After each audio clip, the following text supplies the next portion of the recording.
Okay, dude, fuck it. Game Awards time. Once again, when there's like one thing that's going on, there is absolutely 0% chance I could do anything else. Everyone is being cringe and cancerous fuck. It's Game Awards time. Sorry. We are going to watch the Game Awards, okay? I can't deal with it. I know there's 20 minutes left, but they're already showing stuff, and nobody, and I mean nobody, wants to miss out on a single second of my fucking soy-facing ad! Oh, Bob! That's it! Game Awards!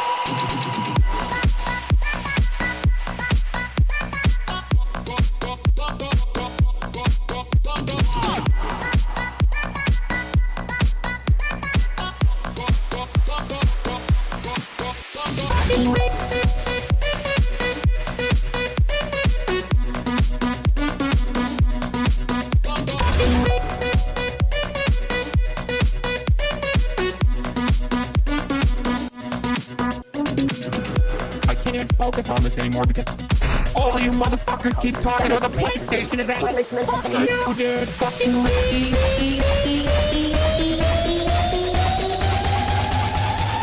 the fucking channel. Fuck, mommy. Sorry. Mommy. Sorry. Mommy. Sorry. Mommy. Sorry. Mommy. Sorry.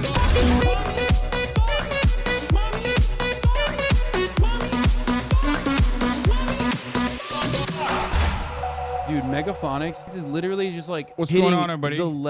I hope everyone's having a fantastic evening, afternoon, pre-noon, no matter where you are in the world. I'm Hasan Piker, and this is the HasanAbi Broadcast coming to you live from sunny California, Los Angeles, folks. We're live and alive, and I hope all the boys, girls, and MBs are having a fantastic one because today's a beautiful day. Today's a wonderful day. Today is a Monday. It's Monday News Day. Ladies and gentlemen, boys, girls, and MBs, it's Monday News Day, August 18th, 2025, 11:26 a.m. It's 77 degrees and sunny here in California, Los Angeles, folks. We're live. We're live, and I hope everyone's having a wonderful time. This is part of the broadcast where I tell you about my personal news about what's going on in the world of HasanAbi Piker in between the time period where I press the stop streaming button and press the start streaming button. So help me God, that's what I'm gonna do. And that is what is going on. That's what's going on in the world. In the world of HasanAbi Piker. And let me get started by saying yesterday into the broadcast, it was somewhat of a shorter broadcast. We were supposed to have some fun stuff, but it didn't turn out to be as fun. There was some incidents that took place, but it's all good. Ended the broadcast, and went and linked up with the boy Phineas and went and watched Weapons. That's right, ladies and gentlemen. I have a life. I have a life outside of the streaming space. And I did that. Sorry, no gaming. I know. I went and I watched the latest. This is a true story that happened in my town. This is the movie I watched. And let me tell you, bro. Okay, couple feelings straight off the rip. Couple feelings straight off the rip, okay? Weapons, very good. Terrifying.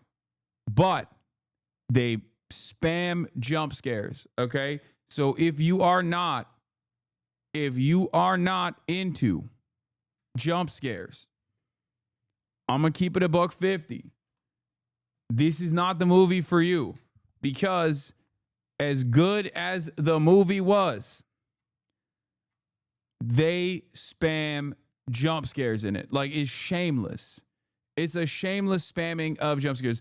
No, they don't. What? There are only 4, and I counted. The first half is all jump scares. The second half is much better. I loved it. There were some weird moments in it. There were some definitely weird moments in it for sure. I mean, there was a lot of weird moments in it. Come on, it's not that scary. Okay, this is, you know what this is? You know what this is? This is like, because I've grown up eating peppers all the time, like super spicy food all the time. It's like when I tell someone, oh, that food's not spicy, and then people go, no, you're crazy. It's actually very spicy. Okay? The reality is I don't watch a lot of movies that are horror, in the horror genre. I just don't. I don't watch a lot of horror movies, and therefore, I don't have the built-in tolerance that a experienced horror enjoyer has. So for me,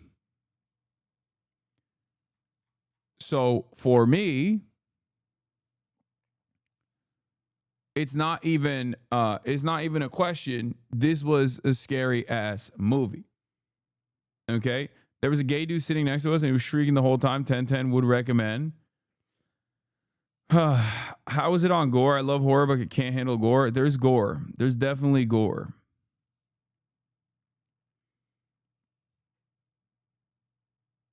I was watching the Patreon episode for this week's Fear N episode, and I can't believe you know what Cat's Eye is, big bro. Big bro is tapped in. Big bro is tapped in. Unk is tapped in. Okay, fair comparison. It didn't have that many jump scares anymore. Is, in my opinion, they were very effectively used sparingly. Yeah, I will tell you this. All right, here. First, let's watch the trailer. Wednesday. But actually, hold on. I'm just going to say it right now. I will tell you this. There are methods of trying to put some safeguards when you're watching this. Right? When you're watching a scary movie. And for me, one of the methods is like you can't close your eyes because then because I was there with like a big group, you know, some people that I've met already, some people that I haven't, right? And it's embarrassing if they catch me, 34-year-old hairy man, you know, closing his eyes. Or, you know, putting his hand up like this, right?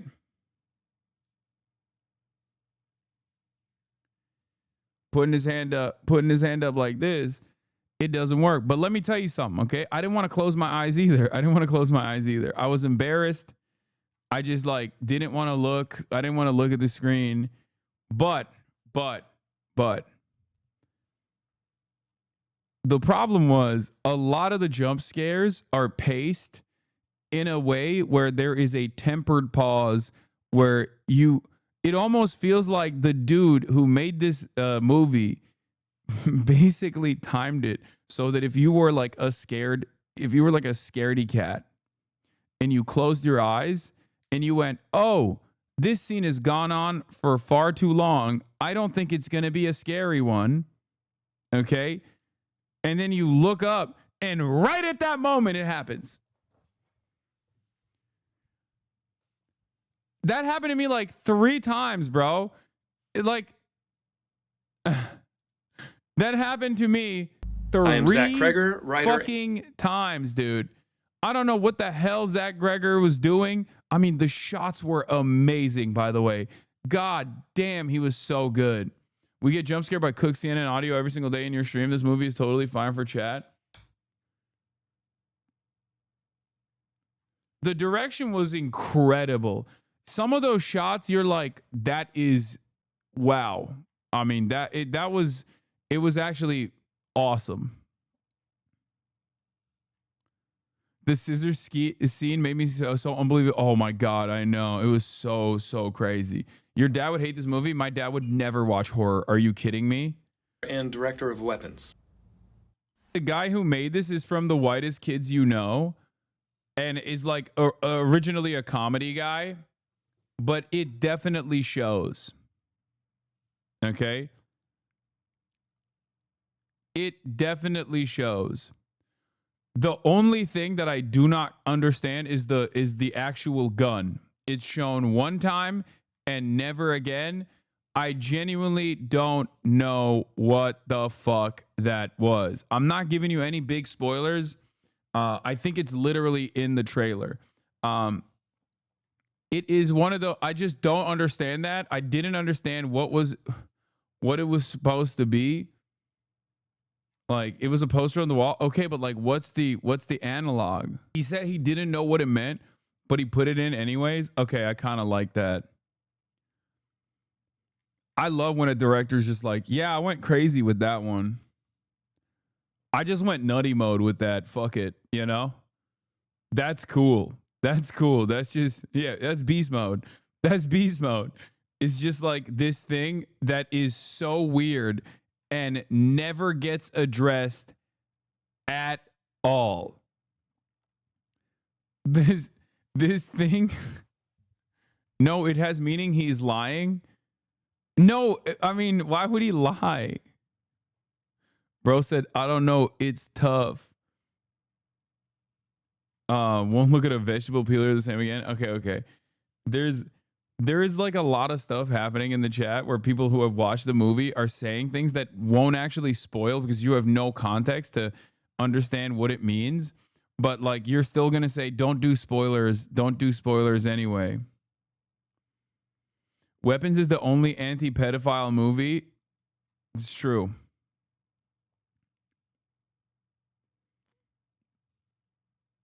It was a reference to a bill that passed in the HOR with 217 votes, but did not pass in the Senate. It would have prevented tons of deaths from school shootings. Wait, what? Really? Why did he say there's no reason for it then? What? You just made that up. Yeah, you fucking made that up, dude. You made that up. I wanted 7 hot dogs right after watching it. It's the perfect number of hot dogs. By the way, that was one of my favorite moments as well, because 7 hot dogs is the appropriate number of hot dogs to consume. The only issue I had with it was only mustard, no ketchup. And I thought that was kind of weird. Okay. Only mustard, no ketchup. Like, I know aesthetically it looks good, but you got to put some fucking ketchup on there, man. That's crazy. Only mustard on the dog is wild. 7 hot dogs is the whitest kids reference. Oh, okay. That makes sense. Okay.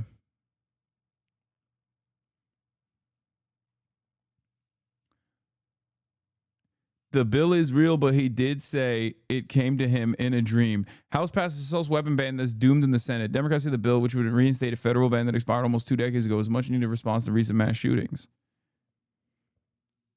Wow. Maybe that's why he saw it. Ketchup on hot dogs? What are you, a child? Oh, I'm not even going to entertain this. Okay, I have good taste. Ketchup is perfectly appropriate. So, Timmy, I got your blood work in, and I have a couple of questions. Okay. Just about how many hot dogs do you eat a day? How many hot dogs? Yeah. Geez. I don't know. I mean, some days I could eat a couple, and some days I don't eat any. Okay. Well, let's just say for an average, take your whole week and try to figure out what your daily amount would be. I have no idea. Just try. Okay. A whole week? Average per day would be something like, I don't know, 7? 7 hot dogs? 7, yeah. A day. Is that high? It's a little high. No, I don't think so.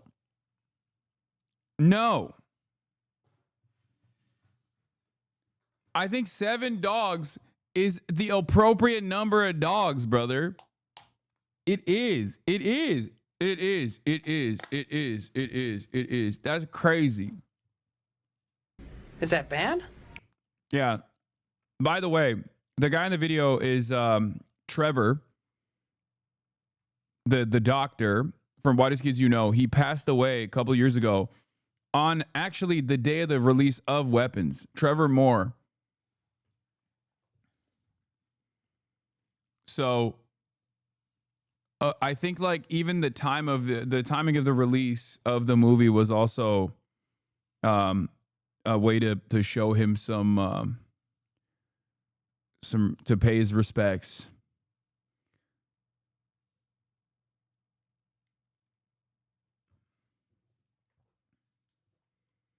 The Whitest Kids You Know YouTube channel released this video the day the movie released. Weapons is a sequel. Oh, wow.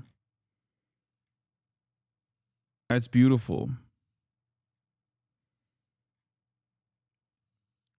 But yeah, the 7 hot dogs is a reference to this sketch from Whitest Kids You Know that they wrote together. Well, not good. I mean, I'm just ballparking here, you know? Sure. Timmy, I want to try something if you don't mind.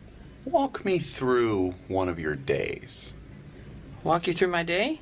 Yeah. Just take me through a day in the life of Timmy? Okay, well, I wake up and I take a shower, and I, get ready for work. And I go downstairs and I have a bagel and something for breakfast. And something? A hot dog. Hot dog. Okay. I mean, I do usually eat a hot dog there. Okay. Then I take the train to work. Well, slow down. Slow down. Does anything happen on the way to work? Oh, I almost forgot. On the way to the subway, there's a hot dog stand, so I usually have one or two. Yeah. 2 hot dogs. Yeah. For those of you who don't know, you might know, if you don't know anything about Whitest Kids You Know, you've definitely seen the Trevor Morris sketch about him saying, you can't say, I want to assassinate the president of the United States of America with a gun. You can't say that. Like, that's the famous, that's the one that you've probably seen that one. Like, that one is a fucking classic. You can't say that. It's one of the things you can't say. It's a classic one. The PSA, they have really good bits. There's a bunch of classics. Like, Whitest Kids You Know, I would say, is like is a type of comedy that existed for a short period of time in the UK as well, with Brass Eye and all of those guys. That is just now gone. We just don't have it anymore, I don't think. People have tried to make it happen. People have tried to like do something similar to that, but it just like doesn't exist, I don't think. We're just not funny as a society anymore. We're just fucking ass. And it's not because there aren't funny people. It's just, I don't know. Ain't no time for funny business. Hi. You want to know why? You want to know why this is this is a sketch? Here, I'll give you an accurate reflection of the times as to why you can't do comedy anymore, okay? Because some motherfucker is going to clip him just saying this part, the illegal thing you can't say, and then go, this guy wants to kill the president of America. We have to arrest him. You know what I mean? That's where we're at. That's where we're at. And it's not about like being too woke to joke. It's just everybody is woke. The right-wingers are woke. The liberals are woke. Everyone is behaving in the same way where they're like, no time for comedy for me. Okay? That's it. Today, I suggested that as a public service, we should have like cops do, the cops should just like eat it, right? At protests, like you bring a cop out, only hand-to-hand combat to release stress, okay? There was 1 million people that heard that and went, this is my opportunity to shine. I am going to use this as a way to say, Hasan wants police officers to be shot in one aspect of like just making jokes, being a silly little guy. You can't be a silly little guy anymore. It's fucking annoying.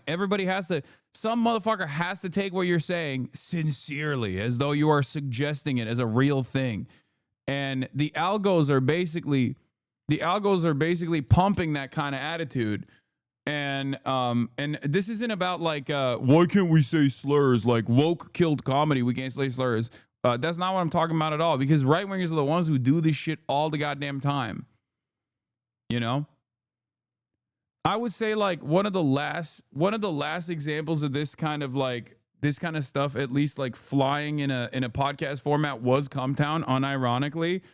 And it was a beautiful moment in time, which is part of the reason why I think a lot of people do actually look back at that fondly and remember it fondly, even if they were like, even if they were kind of upset about it. Gladys on agrees with our VP. True meaning of a man is just telling some jokes. Our vice president said that. Which, the real vice president or the shadow vice president?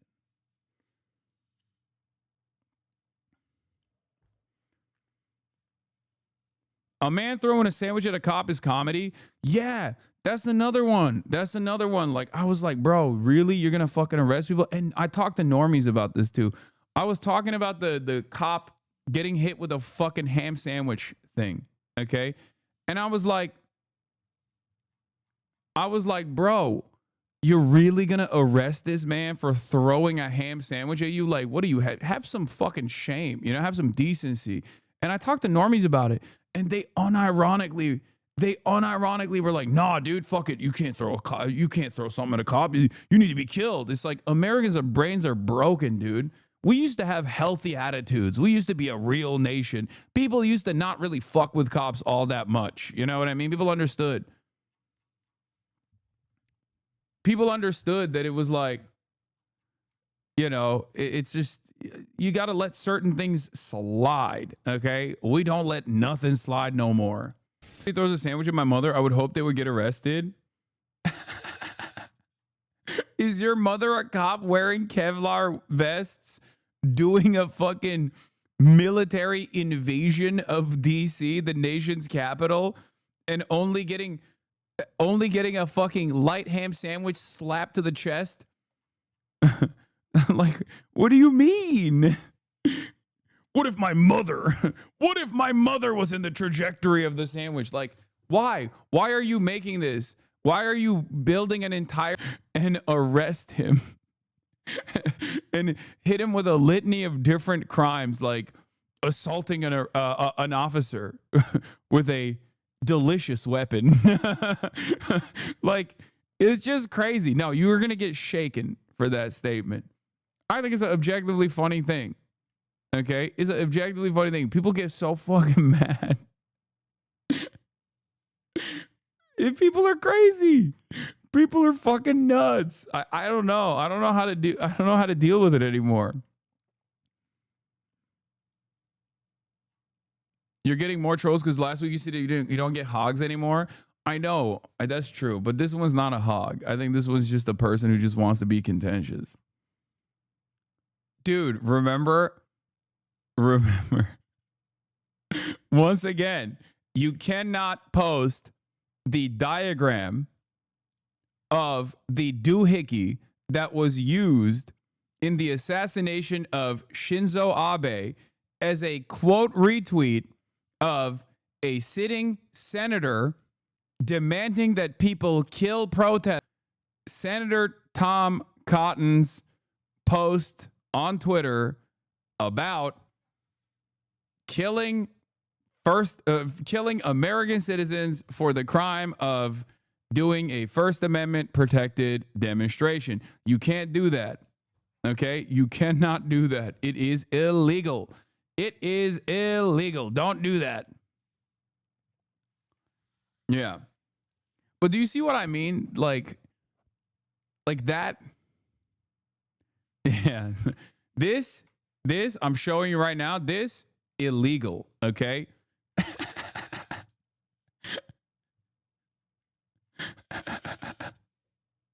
It's just like, it's just so, it's so funny that like all of the people who think the peak of comedy is like saying the N-word will unironically look at stuff like this and to this day still go, this person wanted to assassinate a sitting senator. He did a death threat to a sitting senator. Like, that's crazy. That's crazy. What do you mean? Why are you fucking concern trolling? Shut the fuck up. Anyway. And we just, it's just funny because like we unironically have to sit around and act like this is a sincere concern being demonstrated by people.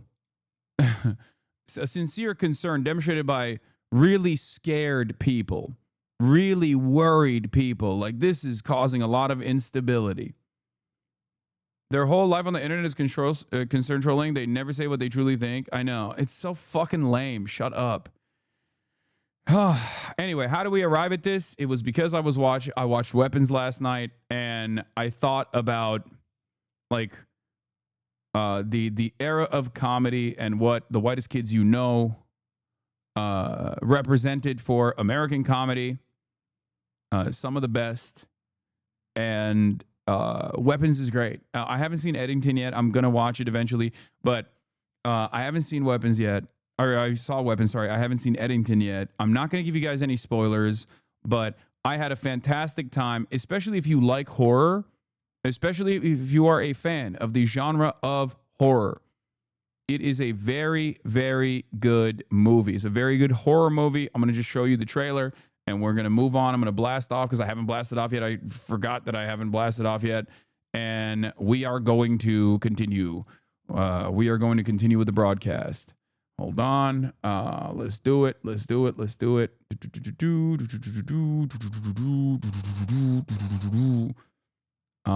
We're blasting. We're blasting. Straight up. Maybe I'm crazy. Maybe I got face blindness, but he just straight up looks like Noah, dude. Am I crazy? Taron Egerton? Bro, especially with the mustache. Am I being racist? Like, doesn't this just look like if Noah shaved his beard and only had the mustache, this is what he would look like? Is this anti-white racism? Am I being... That's Alan Ehrenreich or something? Han Solo, bro? I don't know. I don't know who the dude is, but... That is Aiden Einreich, not Ansel. Okay, maybe I'm not the one who's fucking being an anti-white racist here, because y'all just said a bunch of different names. And it seems like they could all... I doubt it. Okay, but maybe. Bro, see?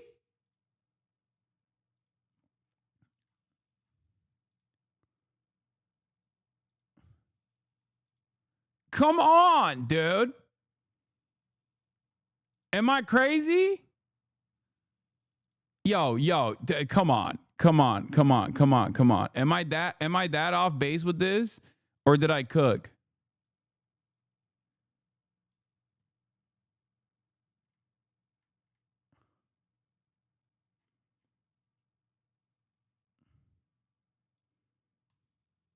Am I crazy? Maybe. Actual face blindness. I saw it before you even said it. Not crazy. Oh, I thought you meant Noah Sampson. I was like, it's just a mustache, dude. No, Noah Colwyn. Oh, white people look the same.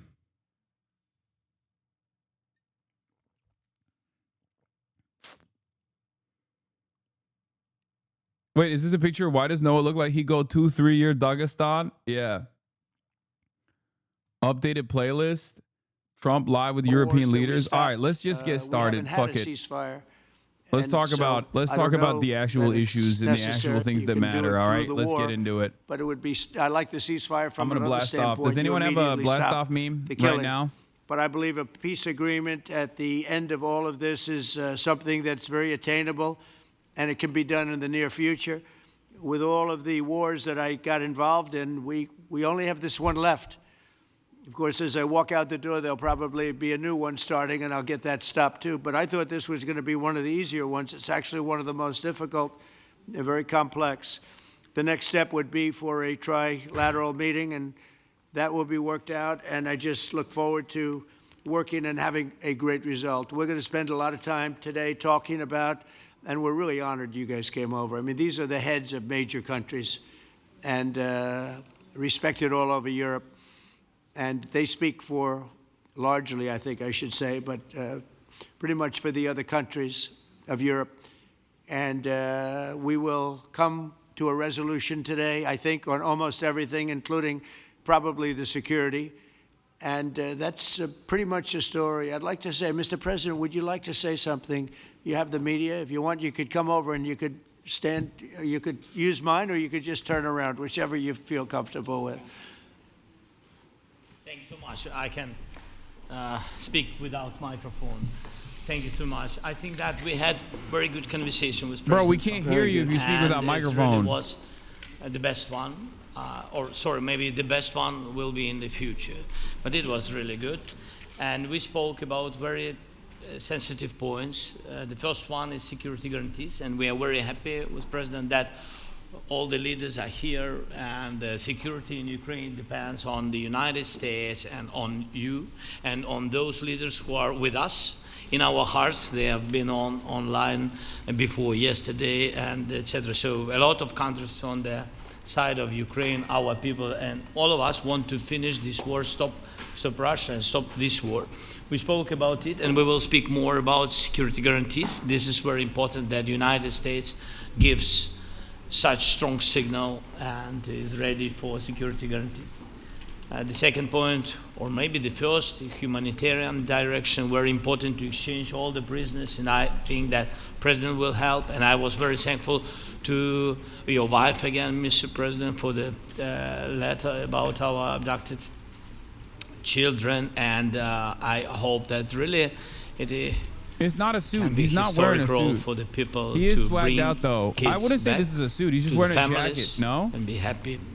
Get the people back, yeah. Yes, this is so important, and I'm happy that we discussed it, this track with the President Trump, and I hope that we will find decisions. And then what is very important that all the sensitive things, territorial, etc., we will discuss on the level of leaders during trilateral meeting, and President Trump will try to organize such meeting, and he said that he will come or not come. Ukraine will be happy if you will both want me there, I will be there. Yeah, yeah, you know thank you. And I think this is very important. Yes, so security guarantees, bringing kids back, and all our people, not only warriors, first of all warriors, and all the civilians, journalists, a lot of people in prison. So we need them back. And guarantees which will work for the years. We spoke about it, and I showed the President a lot of details on the battlefield, on the map. Thank you so much. Thank you for the map, by the way. Good map. It was great. Good map. I'm thinking how to take it back. We'll get you. Also, I we think blasted that off. Let the people know. We had constructive, specific meeting. Let the people know I'm we're live. very We're thankful live. to Let it be known. all the leaders who are here, and you help a lot, and so we are happy that we have such big unity today. Thank you, Mr. President. Thank you very much, for hosting us. Mr. Thank President. I think you'll see that President Putin really would like to do something else. I think when we set that up, when we do, I think it's going to be when, not if. I think you're going to see some really positive moves. I know there's over 1,000 prisoners, and I know they're going to release them. Maybe they're going to release them very soon, like immediately, which I think is great. But we're going to set that up today after this meeting. So very good and great remarks. I appreciate it. Mark, as head of NATO, maybe you could say a few words, please. Yes, I will be very brief. I really want to thank you, President of the United States, dear Donald, for the fact that you, as I said before, broke the deadlock basically with President Putin by starting that dialogue. And I think it was in February that you had the first phone call, and from there we are now where we are today. And that is, I think if we play this well, we could end this. And we have to end this. We have to stop the killing. We have to stop the destruction of Ukraine's infrastructure. It is a terrible war. So I'm really excited. And let's make the best out of today and make sure that from today onwards, we get this thing to an end as soon as possible. I really want to thank you for your leadership, what you are doing for Volodymyr, but of course also all the European colleagues. It is really crucial. And the fact that you Dear Daddy Trump, I want to thank you for your leadership. Guarantees is a big step. It's really a breakthrough, and it makes all the difference. So also thank you for that. Well, NATO also has agreed. I just don't understand why Zelensky. Look, Zelensky seemingly looks happy. It's 2%. There wasn't. So I don't know what the fuck they told him, but that's a big difference, and so we appreciate that. That was a great move. Thank you very much. Ursula, maybe on behalf of the Commission, you could say a couple of words. Yes. Thank you very much. It's a pleasure to be here, and it's a very important moment. Indeed, we are here, Europeans, as friends and allies. We had a fantastic NATO summit. Together as the two largest and biggest economies in the world, we had the largest trade deal ever agreed. And now we are here to work together with you on a just and lasting peace for Ukraine. Stop the killing. This is really our common interest, stop the killing. And indeed, it's very good to hear that we're working on the security guarantees, Article 5 lies security guarantees, so important. But I want to thank you also that you mentioned the thousands of Ukrainian children that have been abducted. And as a mother and grandmother, every single child has to go back to its family. This should be one of our main priorities also in these negotiations, to make sure that the children come back to Ukraine, to their families. Thank you. And we did. I was just thinking we're here for a different reason, but we just a couple of weeks ago made the largest trade deal in history. So that's a big thing, and congratulations. That's great. Thank you very much, Ursula. Mr. Chancellor from Germany, a very great leader. Mr. President, Please. dear Donald, many thanks for having us today. I think this is extremely helpful that we are meeting and hearing that the two of you are having such a good meeting today here in Washington. The next steps ahead are the more complicated ones now. The path is open. You opened it last Friday. But now the way is open for complicated negotiations. And to be honest, we all would like to see a ceasefire, the latest from the next. Am I crazy? This is not how they were talking before. You ask European leaders about Russia, they were talking like King Von. And now they're like, oh, we want peace. We've always wanted peace. Peace is the best possible solution. What happened? They literally, they are so fake, bro. What happened? I'm not even kidding. Like they used to be like, oh, we're gonna make the guns talk. We're gonna make our guns do the talking. Should be a trilateral meeting. Yeah, we're sliding for Zelensky. We're sliding for Zelensky all day, every day. We're gonna send. Keir Starmer said he's gonna send the British military. We can do that. I will say, and again, Macron was like, we might use nukes. You know, I mean, he didn't say that, but I haven't had a ceasefire. We just got into negotiations, and one of the wars was, as you know, in the Congo was 31 years long. Another one that we settled last week with two great countries was 35 years going on, and we had no ceasefire. So if we can do the ceasefire, great. Oh my God! And he just keeps repeating it until it becomes a truth, I guess. Because many other points were given to us. Many points were given to us. Remember all the wars I ended. Go ahead.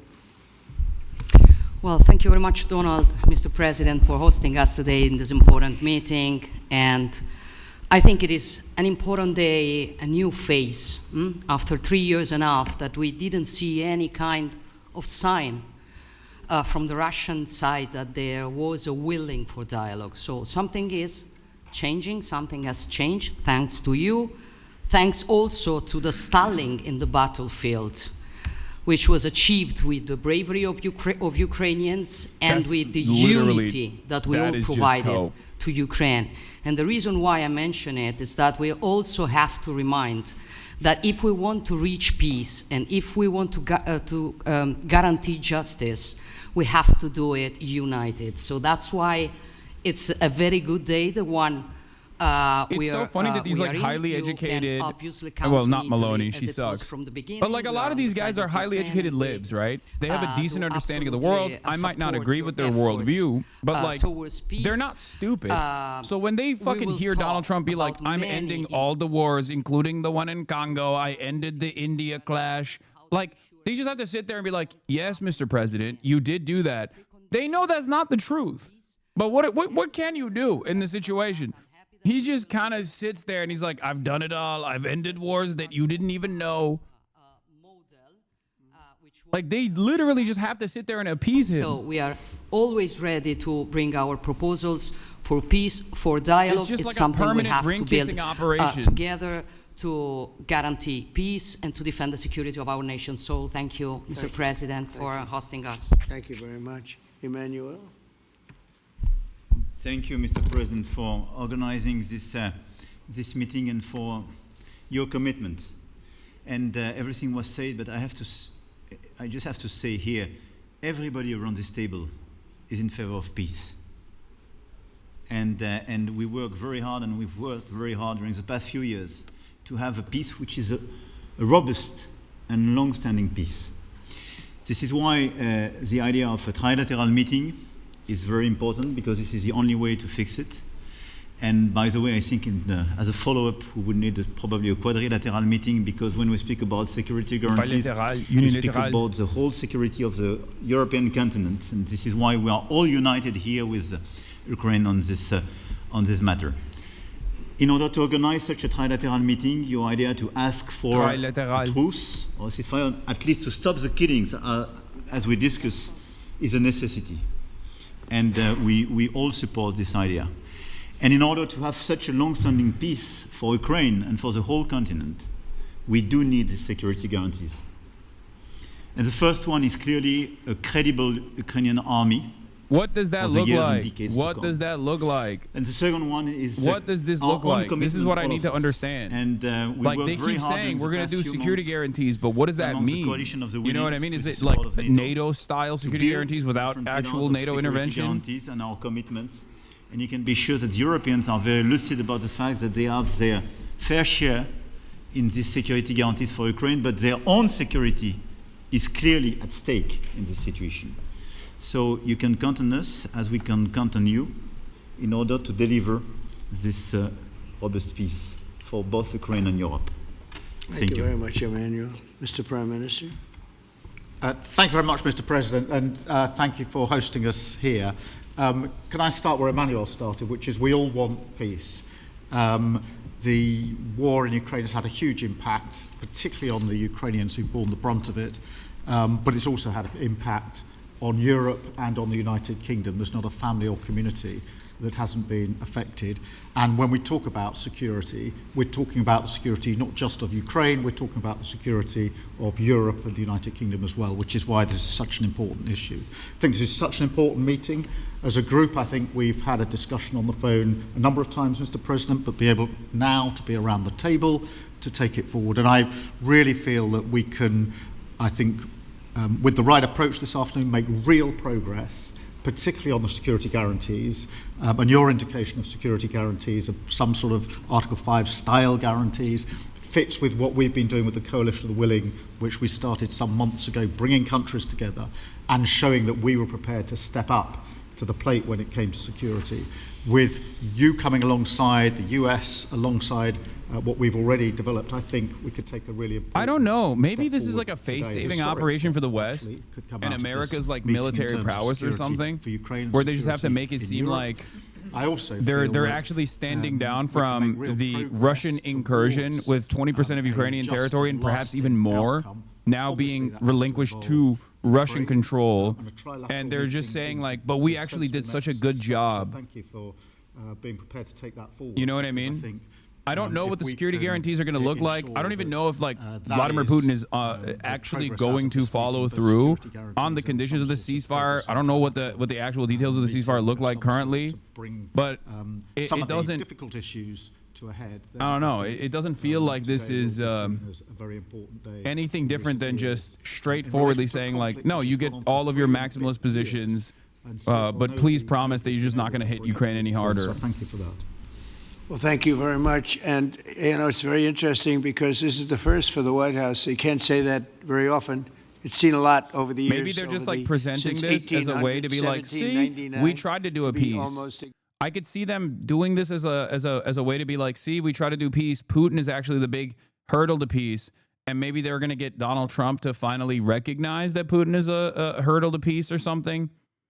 But then again, then you're back to square one. And the number of weapons you send to Ukraine is not going to actually make up for the lack of manpower.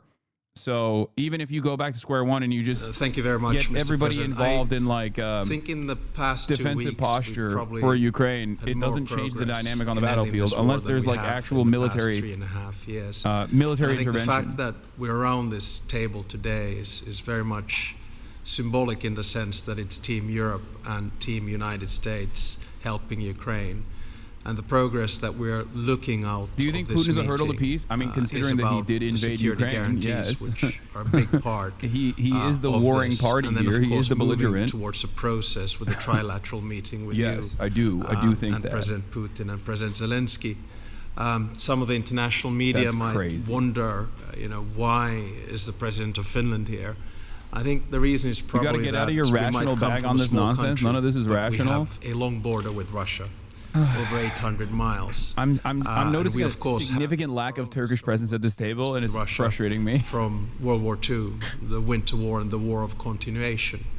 And if I look at the silver lining of where we stand right now, we found a solution in 1944, and I'm sure that we'll be able to find a solution in 2025 to end Russia's war of aggression and find and get a lasting and just peace. The situation is very difficult, but that's why we're here. Thank you, Alex, very much. Good job. So we're going to be meeting for a while, and we're going to discuss some of the issues. And I don't think there's any issue that's overly complex. It's at a point now where people want to do things. I really do believe. I've known him for a long time. I've always had a great relationship with him. I think that President Putin wants to find an answer too. And we'll see. And in a certain period of time, not very far from now, a week or 2 weeks, we're going to know whether or not we're going to solve this, or is this horrible fighting going to continue. We'll do our best to get it ended. And I believe you have two willing parties, and usually that's good news, but two willing parties that want to make a deal. And we'll journey together, and we'll go over, and we'll see if it can be done. And it's possible it might not be able to be done. On the other hand, it's possible it will. And we're going to save thousands and thousands of lives a week. And so it's something we really have to do.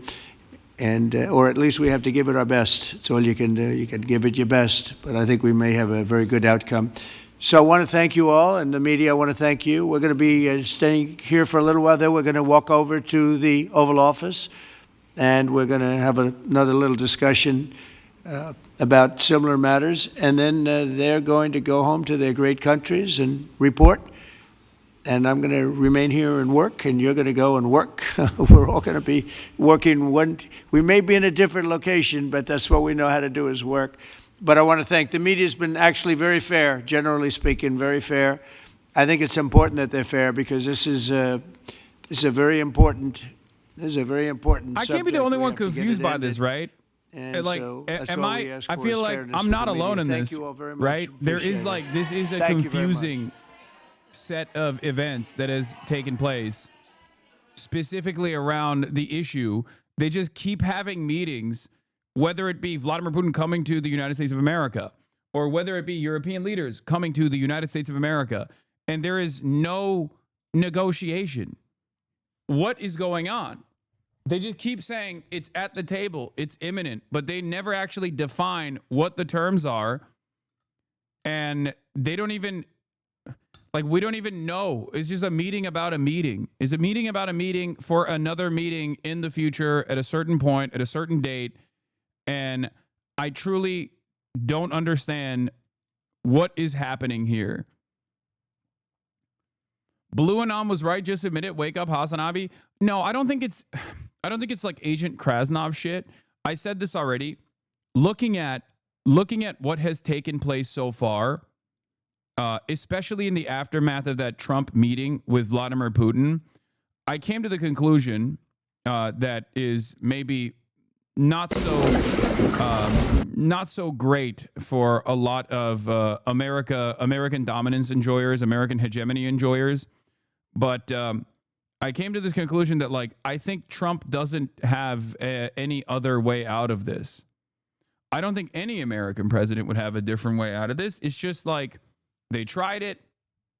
They tried to, atrophy the Russian military. They tried to destroy the Russian economy in the process with the mother of all sanctions. And ultimately, Putin kind of won. And I don't know, like, when Trump said to Zelensky, you don't hold all the cards, I think he after this meeting with Vladimir Putin, I realized that, I mean, America doesn't have any of the cards here either. Because if, like, the ultimate solution here is just like an escalation to nuclear warfare, in that regard, this is one of the first instances where, like, a direct military intervention from a foreign adversary against an American proxy, against a Western proxy, if you want to see it that way, led to the foreign adversary winning.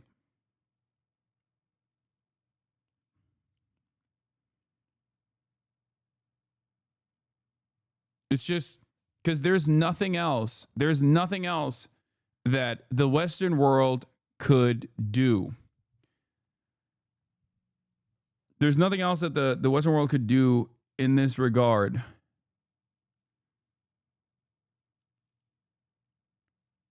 I wouldn't even consider Afghanistan to be similar to this. Vietnam is a good example, I would say. Korea turned into a stalemate. Vietnam is a complete defeat for American interests, for sure. But even then, like, this is like with Vietnam, America was the Russia and didn't even have the same kind of ambition that Russia has with Ukraine, because it's not in their backyard. Vietnam is not America's neighbor, and America was militarily invading Vietnam. It's like if America invaded Mexico and then Russia and China were boosting the Mexican defenses to withstand to withstand like an American annexation. That would be the equivalent. Do you see what I mean? Like Vietnam is America creating a puppet state and trying to maintain some kind of control over the entire country through South Vietnam with puppet leadership, whereas like the USSR is obviously funding and is invested in the defense of the North Vietnamese liberation. But like, while that is also somewhat of a proxy, it's not a direct equivalent. Whereas Russia's actions, I say, is irredentist. With the investment into annexation, like permanent territory acquisition, and they seemingly won. They got their desire. Russia lost McDonald's because of this war. Now they're eating healthier, and Trump got scared seeing how low the Russian military's cholesterol results are. Okay, dude.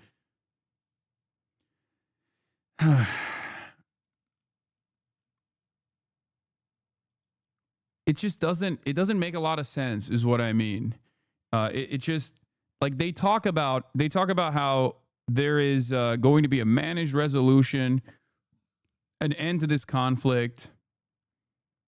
You're using words that people who should be understanding aren't.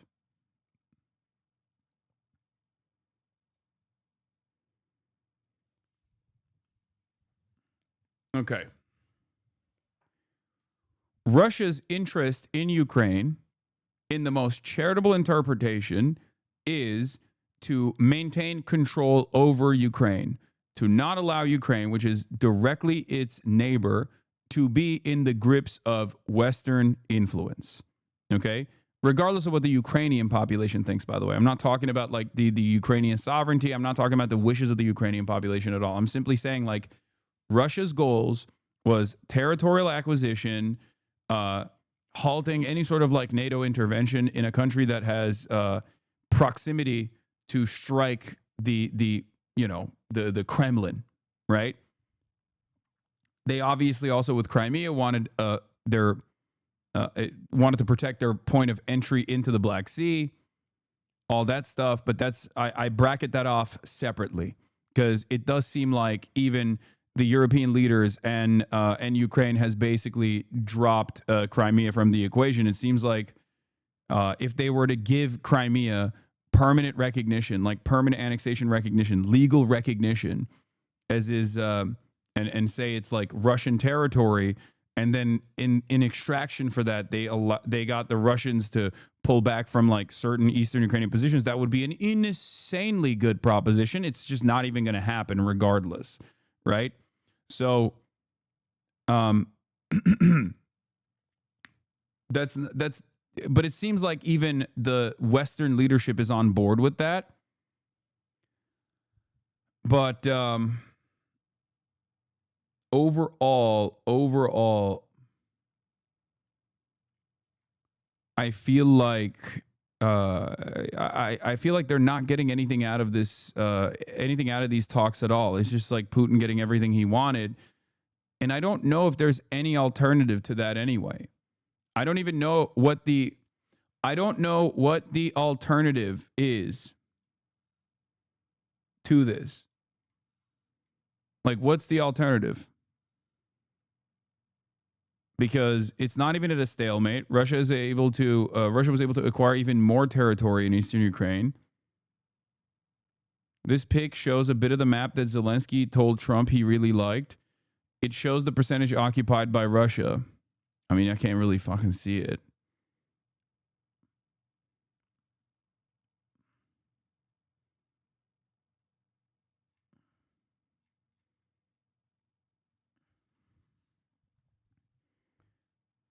I don't get one thing. The West is telling how important Ukraine is for their safety and how important it is to provide them with weapons because they should not lose the war. Why the fuck don't they send their own soldiers then? As long as Ukrainians die, it's a war they should be fought. The fuck? The reason why they won't send their own soldiers is because all of the countries that have the capability of sending military into Ukraine to defend Ukraine, well, one, that would be unimaginably unpopular. Okay? As long as it's just Ukrainians dying, and it's they're using Western weapons, then they can manage that. Okay, that's number one. So domestic unpopularity is a major factor here. But the second part of the equation, perhaps the most significant part of the equation, is that if two nuclear armed nations or any nation that is under a nuclear security treaty like NATO were to go to war with one another, like official hot war with one another, that would trigger nuclear holocaust. That would trigger mutually assured destruction. That is the reason why they haven't sent troops into Ukraine. That's the biggest reason. And I think Vladimir Putin knows that, and that's part of the reason why he was able to push and push and push into Ukraine, knowing full well that they would not be able to amount a significant military force to withstand the Russian meat grinder trench warfare techniques, where they just basically bum rush further and further into Ukrainian territory because it's a significantly larger country. So NATO, which in other circumstances is supposed to be a security agreement, right, ended up becoming a bit of a problem for American interests, because that way you can't get France or the UK or Germany to send in troops to Ukraine because they're a part of NATO. That way you can't get Turkey to send troops into Ukraine because they're a part of NATO. If the Turkish military is directly in hot battle with the Russian military, all of a sudden Russia and Turkey are in war. If Russia attacks Turkey, okay, then you're triggering Article 5. Now you have a nuclear arms treaty going up against a foreign adversary that it was designed to be that it was designed to threaten, that also has nuclear arms. So in a weird way, NATO actually ends up being an anchor around the weight of American foreign policy, only because Russia was able to succeed militarily. This is why I kept saying, like, one of the weird solutions that I see is like is it's not going to happen, but one of the only solutions in this circumstance is, like, if you truly want to militarily defeat Russia, you have to go and fight to defend Ukraine. That's it. You have to send soldiers to defend Ukraine. That's an incredibly unpopular prospect to begin with. That opens you up to Russian counters. That opens you up to, going into battle with Russia. And you can't do that when you have NATO anyway. For some reason, I'm skeptical that most NATO countries would actually go to arms if Article 5 was triggered. I feel like a lot of them would try to find some loophole to justify not doing it. I don't disagree with you. I think, I've said this before, I don't think America would, like, the American calculation of, like, defending Poland or defending Estonia, Lithuania, any of the Baltic countries does not revolve around, like, genuinely caring about the lives of people that live in the former Eastern Bloc or whatever. It actually is about defending America's military prowess around the globe.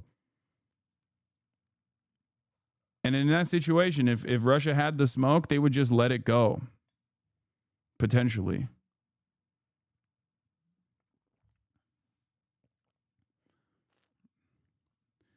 It is crazy that he said he likes this map.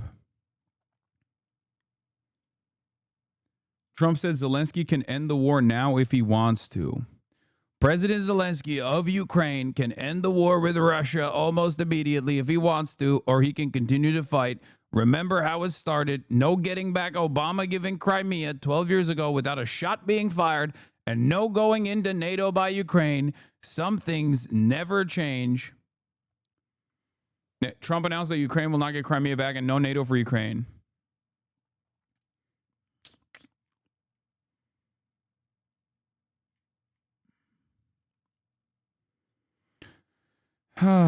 Sending troops is one thing, but closing the sky over Ukraine and shooting down the constant barrage of drones would be quite helpful. Why Israel getting this treatment?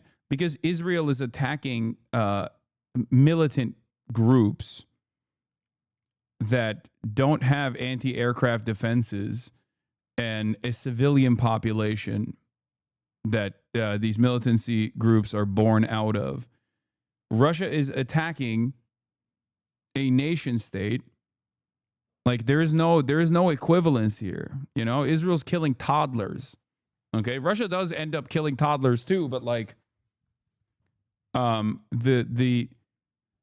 the no-fly zone, like the no-fly zone over Ukraine would only be established with NATO nations coming in and offering defenses to Ukraine with their air forces.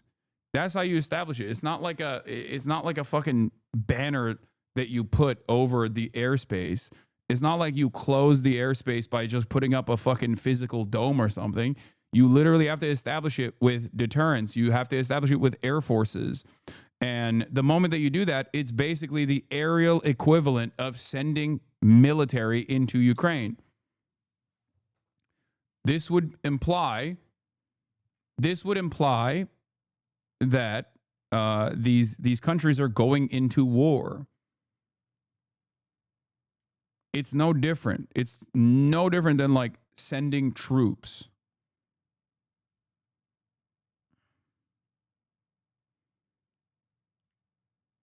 Ukraine has to take the L here. No, like it sucks. Russia was unjustifiably aggressive, but as an American who doesn't want more wars, we have to make Zell Disney take this deal. No, I mean, I think that Zelensky doesn't have a say in this process at all, not even from the start. So I think this is more so just like America trying to find a good PR way to get out of this. What are you even saying, lol? What do you mean? I'm not even. It's not even about like making Zelensky hold the L or something, okay? Because he's already doing that. He's going above and beyond by shitting on Zelensky like the last time he had that meeting. It was embarrassing. It was disgusting. It was fucked up. But I think that also serves a role in basically making it seem like America's washing his hands from this.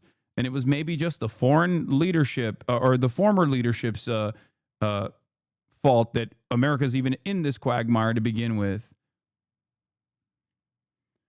I'm worried that after the war ends, Europe and the U.S. will try to normalize relations with Russia and they will never face accountability. There's really no justice when state actors are involved, huh? Yes. If the West had been even more supportive early on, letting Ukraine use long-range missiles, sending jets, and setting up a no-fly zone, etc., is there any chance this could have turned out differently? No, because no-fly zone was always a red line that they were not going to cross for the reasons that I mentioned. It's like the same as sending fucking military. Do you not understand? You cannot establish a no-fly zone by saying it's a no-fly zone now. You have to set up military deterrence, and Ukraine doesn't have the capabilities because they tried.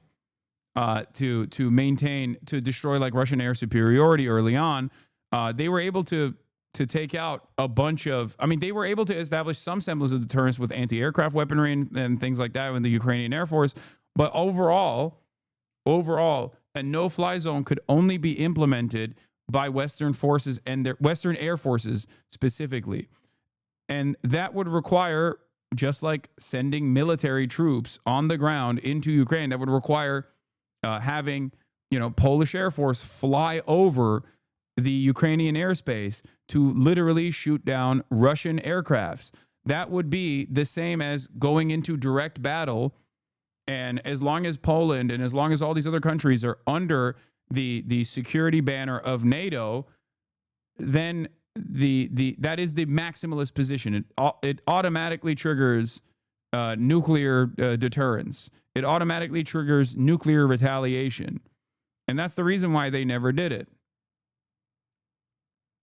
That's the reason why it was a non-starter. It wasn't even like no serious person was actually discussing these options. Well, thank you very much. It's an honor to have the president of Ukraine with us.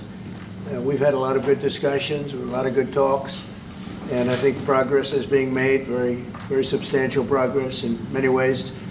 We had a good meeting, as you know, just a short while ago with the president of Russia, and I think there's a possibility that something could come out of it, and today's meeting is very important. We have, I guess, the seven very powerful leaders from Europe, and we're going to be meeting with them right after this meeting, and thank you very much for being here. Thank you so much, Mr. President. If I can. This is also interesting. Brian Allen, based on reports, including from those even from Fox, isn't denying it. It looks like Trump's Alaska summit went sideways, and the staffers like Caroline Leavitt and Steve Witkoff reportedly left ashen and wide-eyed. I wasn't in the room, but if seasoned operatives come out looking like they saw a ghost, that's panic. Whatever Trump agreed to or failed to push back on clearly set off alarms, and judging by the rush of European leaders of the White House afterwards, the damage control started before Air Force One even landed. Having said that, today's meeting with Zelensky and all the European leaders seemingly is much cheerier, which implies that either, I mean, there's something in it that we don't understand, that I don't understand, that I don't see, that clearly there's something there that is clearly positive for them, that they think is good. Because they wouldn't be faking it. If they actually didn't like the outcome here of this meeting, whatever Donald Trump told them, they probably would say it out loud, right? First of all, thank you for invitation, and thank you very much for your efforts, personal efforts to stop killings and stop this war. Thank you. And using this opportunity, many thanks to your wife, First Lady of the United States. She sent a letter to Putin about our children, abducted children, and my wife, she, First Lady of Ukraine, she gave the letter. It's not to you, to your wife. Oh, I want it. Yeah. So we are saying this sensitive topic, yes, please. And thanks to our partners, and that you supported this format, that after our meeting we can have leaders who are around us, UK, France, Germany, Italy, Finland, EU, NATO, I mean all partners around Ukraine supporting us. Thanks to them, and thank you very much for invitation. Thank you very much for being here. President Trump. Do you think it's fair? Yes, Peter, go ahead. Thank you, President Trump. So, President Zelensky, you say in a post on X today, Russia must end this war, which it itself started. President Trump, you say President Zelensky of Ukraine can end the war with Russia almost immediately if he wants to. Which is it? Yeah, I think that's true. I think we're going to have a meeting. I think if everything works out well today, we'll have a trilat. And I think there will be a reasonable chance of ending the war when we do that. And is this the end of the road for American support for Ukraine? Is today's meeting deal or no deal? I can never say that. It's never the end of the road. People are being killed, and we want to stop that. So I would not say it's the end of the road. No, I think we have a good chance of doing it. It's been almost 4 years now that a lot of people were killed last week. A lot of people last week. I mean, millions of people killed, but a lot of people last week for whatever reason. A big number, a lot of soldiers, both on both sides. And I know the president, I know myself, and I believe Vladimir Putin wants to see it ended. And as you met with Putin on Friday, today you've got President Zelensky here. As you listen to Russia and Ukraine, which side has the better cards? Well, I don't want to say that. I'm just here to be. Look, this isn't my war. This is Joe Biden's war. He's the one that had a lot to. I'm telling you, like, you look at this and you go, oh, this is Trump just like shitting on Joe Biden. No. This is Trump trying to wash his hands of this equation. The very fact that he did not respond to who holds all the cards as a question, terminology that he has used against Zelensky easily, implies that he doesn't want to admit that he does not have the cards. He does not want to admit that the Western world, all the Western powers, do not hold the cards here. That, as we've said over and over again, as many leftists said over and over again, the conditions, like the end to this conflict, will be defined by what takes place on the battlefield. And what is going down on the battlefield shows that with all of the weapons that were sent to Ukraine, from the Western world, with like all the sanctions that were implemented, Russia has still been able to firmly acquire territory and embed themselves deep into the Ukrainian border and take over 20% plus of Ukrainian territory in eastern Ukraine. It seems like it wasn't enough, and Donald Trump sees that, and he basically wants to hold the L. He wants America to hold the L without saying that he was the one holding the L. You know what I mean? It feels like this is a way for Trump, in the Trumpian way, in the most Trumpian way possible, to say, sure, we lost, but it actually wasn't us who lost. It was Ukraine who lost. It was Joe Biden who brought us into this.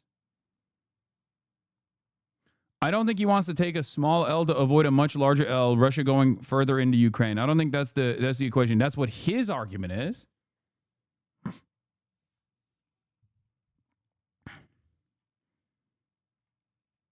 But I think he's just like trying to do a Trumpian exit from all of this. Vibe check. A notably different tone in the Trump-Zelensky Oval meeting, a stark juxtaposition for the first White House encounter. When baited with a question about whether Ukraine or Russia holds the cards, a throwback to the first meeting when Trump says Zelensky doesn't hold the cards, POTUS did not bite.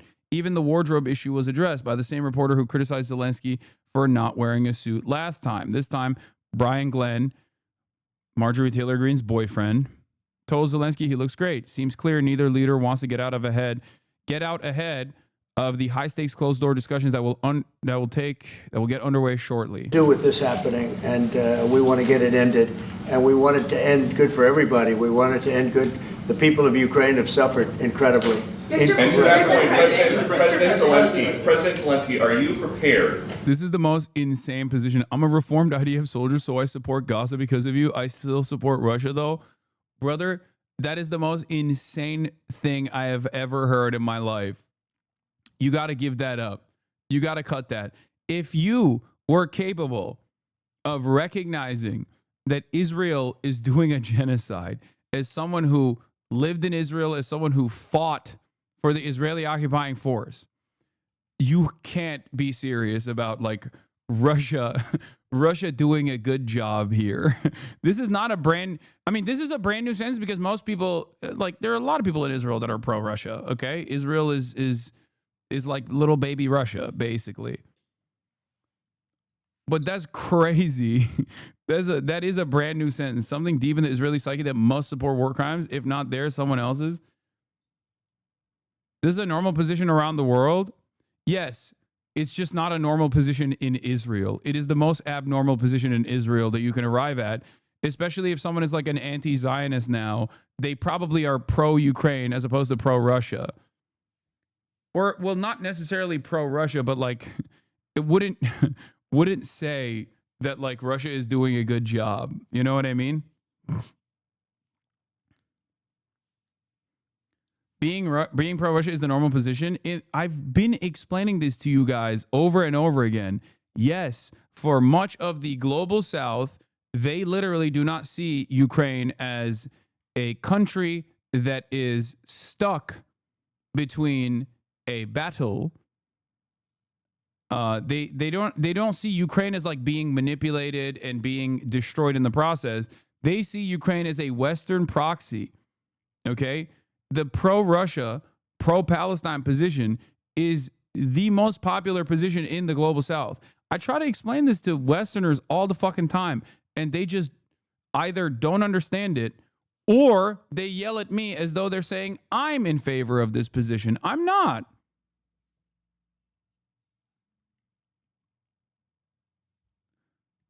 But if you were to like get out of your bubble, there are probably a lot more people on the planet.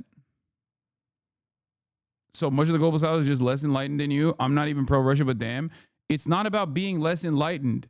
It's about vengeance. It's about demanding vengeance. It's about assuming that the enemy of your enemy is your friend. That's what it is.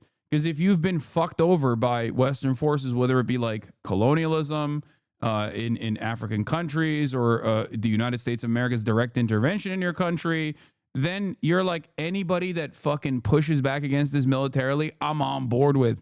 It's a campus position that people arrive at because of their experiences. I'm saying that Russia's interest in this is not to like fight Western imperialism, okay? But a lot of people who have been victims to Western imperialism see it as that.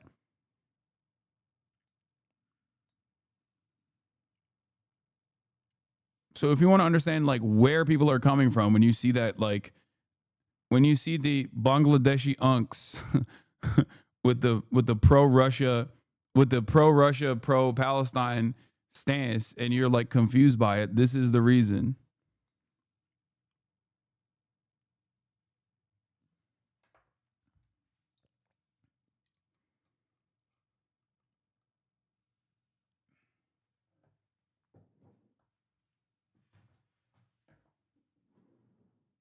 It is funny though, because like even an accurate reflection of like what the rest of the world feels about this, even me like bringing this up pisses a lot of people off, and they fucking act as though that's my position. It's not. I'm just telling you what their opinion is. Okay, I'm not making a value judgment here. I'm just saying this is why they feel the way that they feel. I'm not even saying that it's correct. I'm saying that that assessment is incorrect. To keep sending Ukrainian troops to their deaths for another couple years, or are you going to agree to redraw the maps? Thank you for your question. So, first of all, you know, we live under each day attacks. You know that today have been a lot of attacks and a lot of wounded people, and the child was dead, small one year and a half. I don't think this is a suit. I know this is irrelevant to the grand scheme of things, but I don't think this is a suit. I know it's utterly irrelevant. I think his swag, he looks swagged out. Big dog, you watching K-Pop Demon Hunter in theaters this weekend? No, but I did watch it on Netflix. It was awesome. So we need to stop this war, to stop Russia, and we need support, American and European partners. And we will do our best for this. So, and I think we show that we are strong people, and we supported the idea of the United States, personally of President Trump, to stop this war, to make a diplomatic way of finishing this war. And we are ready for trilateral, as President said. This is a good signal about trilateral. I think this is very good. Thank you. Mr. President,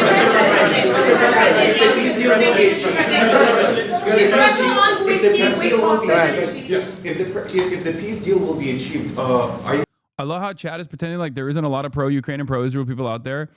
Yeah, no, that's the other side of this, which is also, again, incredibly incorrect of an assessment to make. But there's a lot of people in the West that are pro-Israel and pro-Ukraine. The numbers have actually diminished now. Okay. But it is a common position. At least it's like the only position that Western leadership has. It's the only position that like Western governments have. That is their position.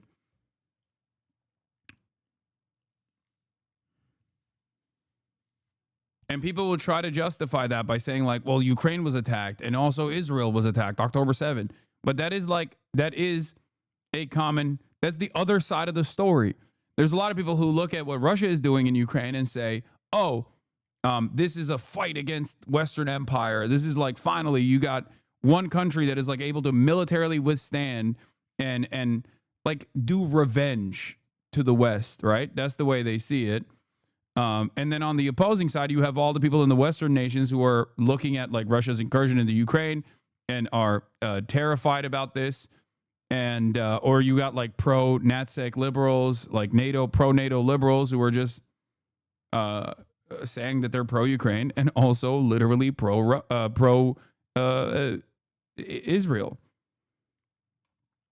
Not recognizing how insane and how untenable and how utterly hypocritical this position is.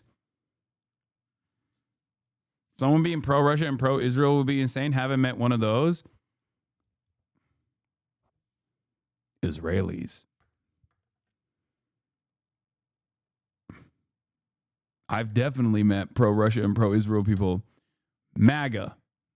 Okay? Some of the MAGA base are pro-Russia because Russia is fighting woke, and pro-Israel because Israel high. Israel is the Holy Land. Okay? There are pro-Russia, pro-Israel people. They're just called Russians. They're also called Israelis of Russian descent, of Russian background. So, that's definitely not I mean, it's marginal in the grand scheme of things. It's like a much smaller percentage of the population if you adjust it to the entire world, but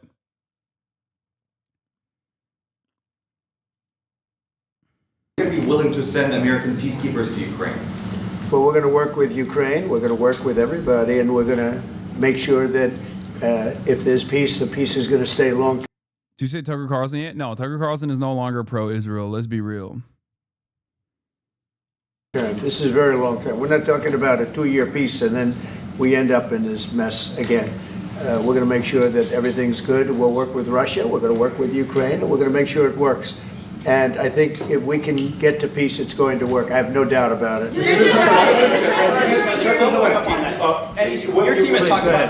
team has talked about security guarantees. Could that involve U.S. troops? Would you roll that out in the future? We'll let you know that maybe later today. I think pro-Russia, pro-Israel is like the South African, like the white South Africans who left after the dissolution of the apartheid and went to Israel.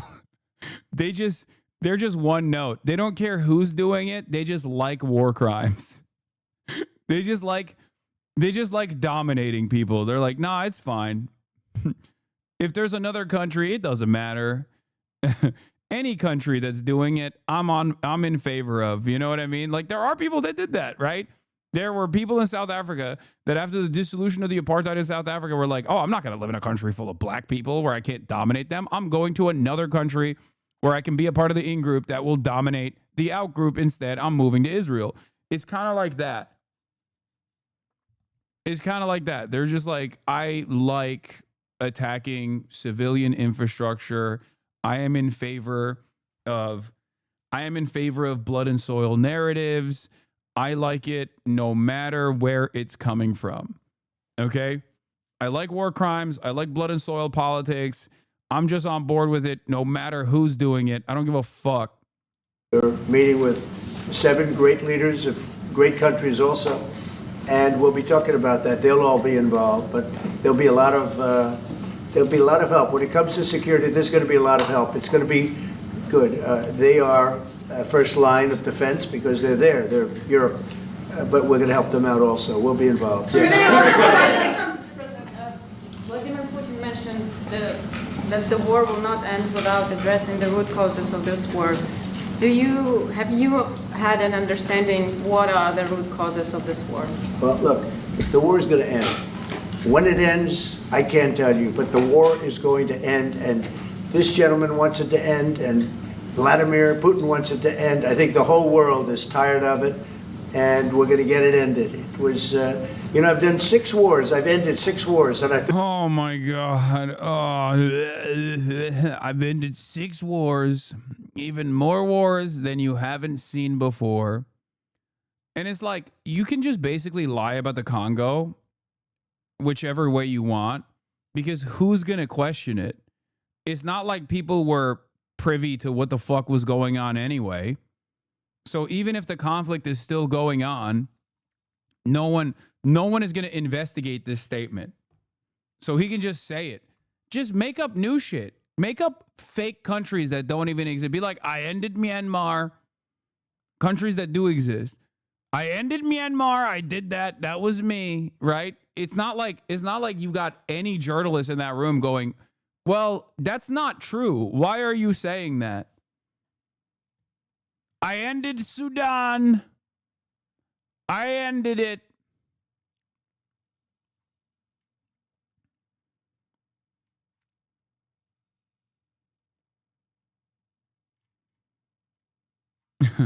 I ended the Martian war. There was a big war being waged with an asteroid. I ended that too.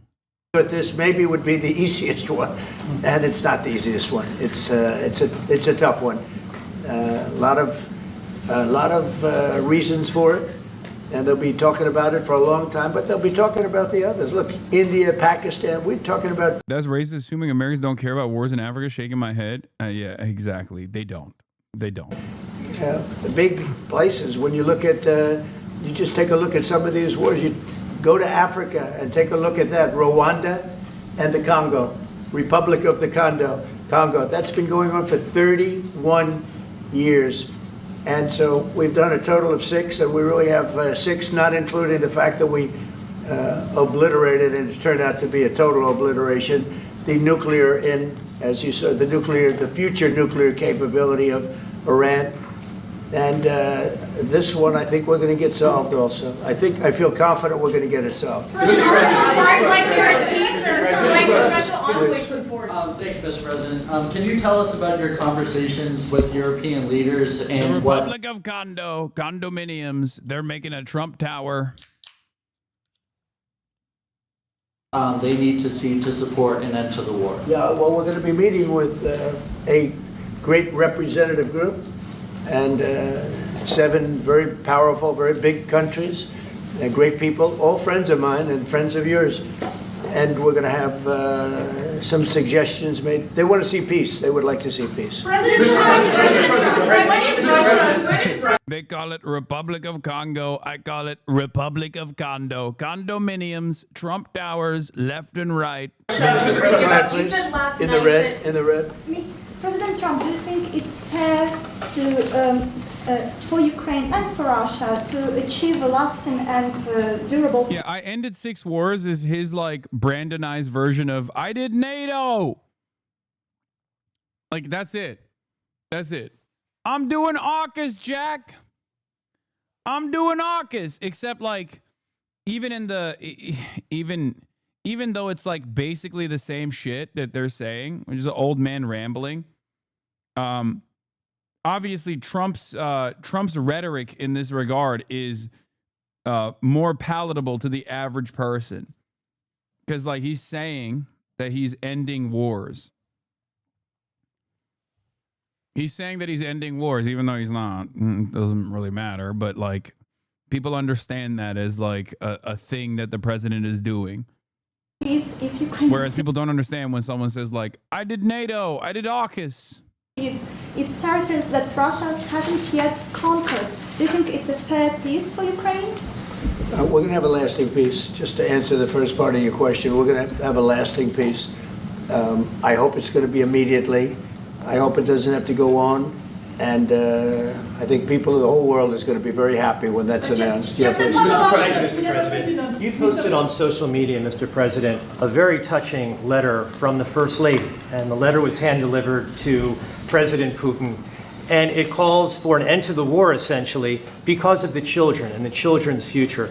Why did the First Lady feel that letter was necessary? Was it because she believes that Mr. Putin is the aggressor in the war?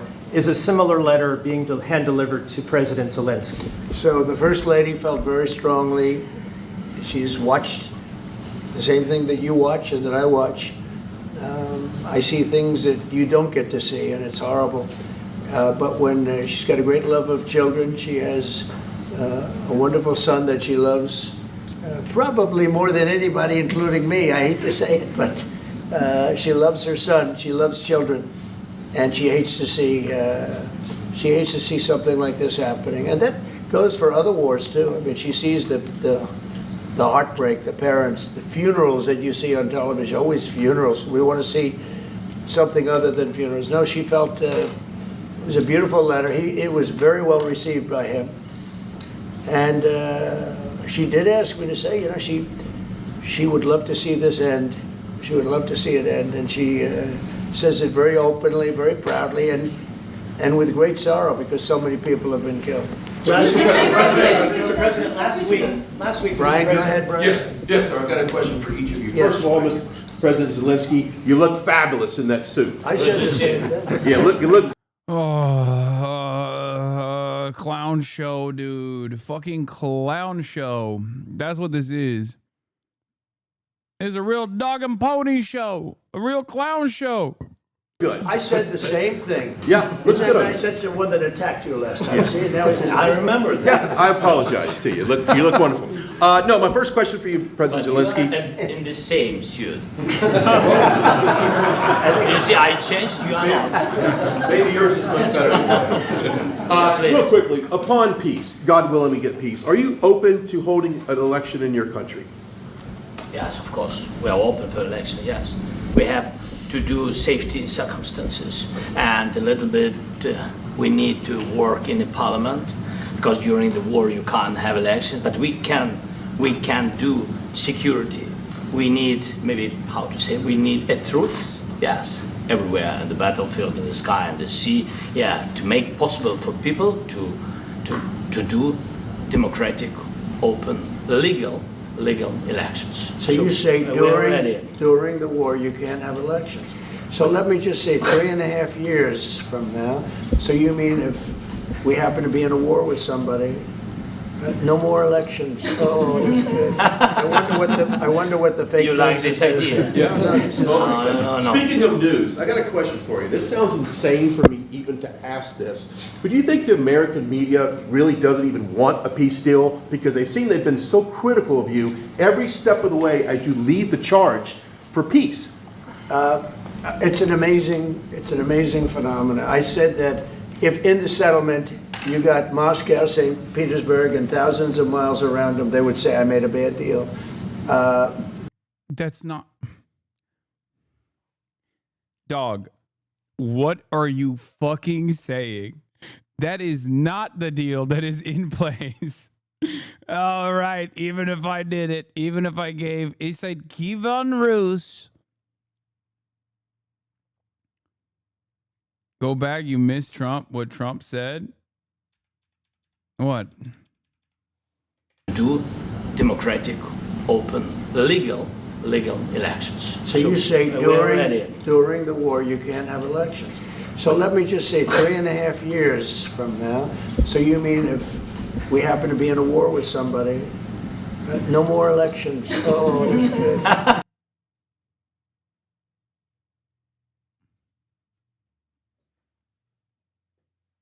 You're right, I did miss that. Even Kaya got up for that one. She changed positions. I like that. I like that. No, I said no new wars, but it turns out if there is a new war, maybe no election in 3.5 years here in the United States of America.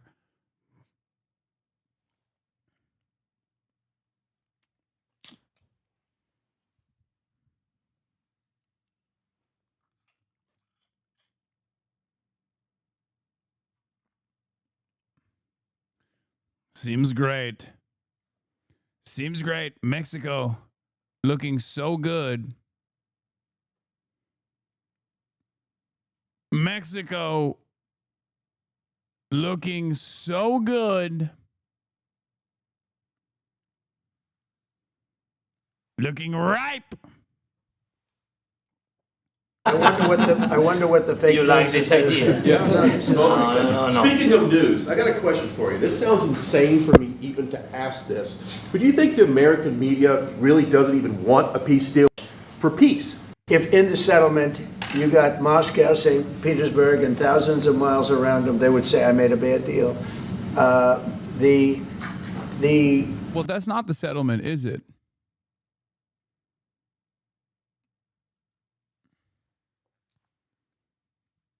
That's not the deal, is it? It's the opposite, actually. It's basically the opposite of that deal.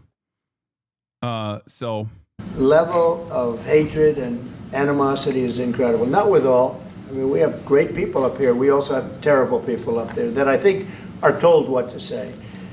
But, you know, in solving all of these wars, they don't even write about it. You know, I saw major wars. I saw wars that have been going on for 31, 35, and 37, and a couple of quicker ones.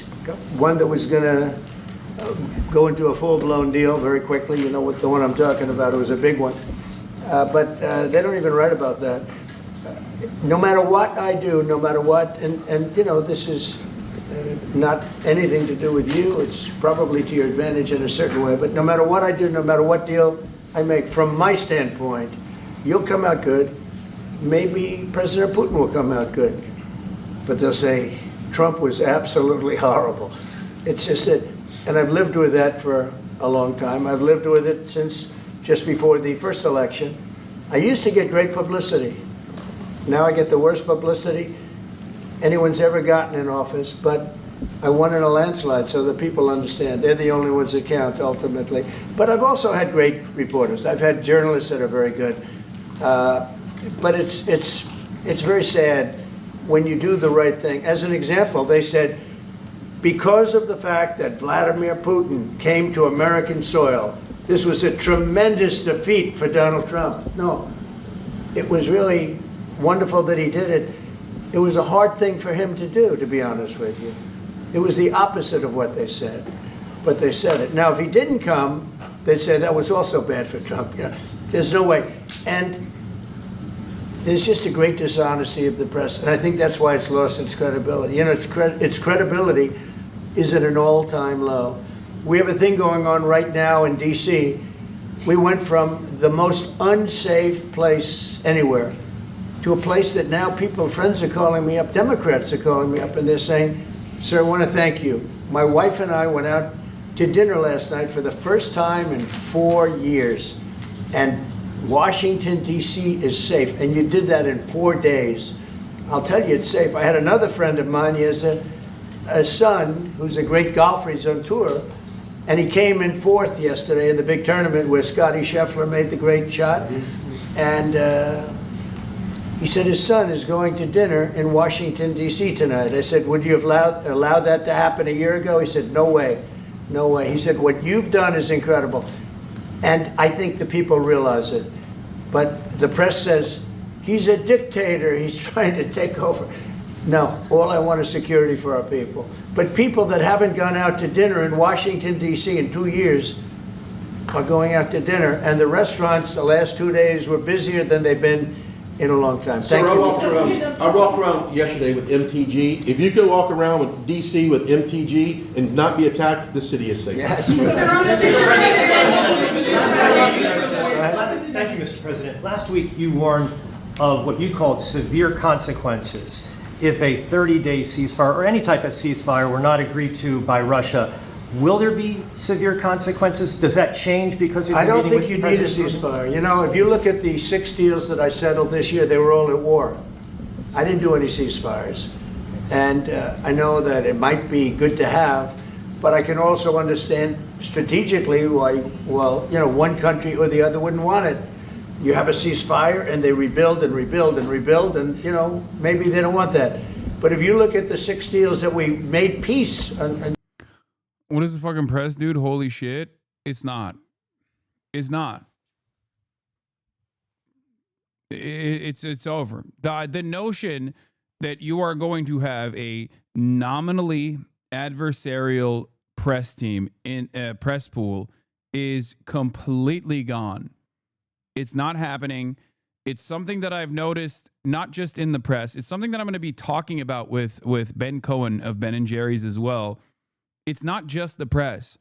Our culture, like corporations and every other institution that previously, at least aesthetically, tried to defend the principles of liberalism are completely casting all of that aside and becoming servile little mouthpieces for the right-wing agenda of this administration.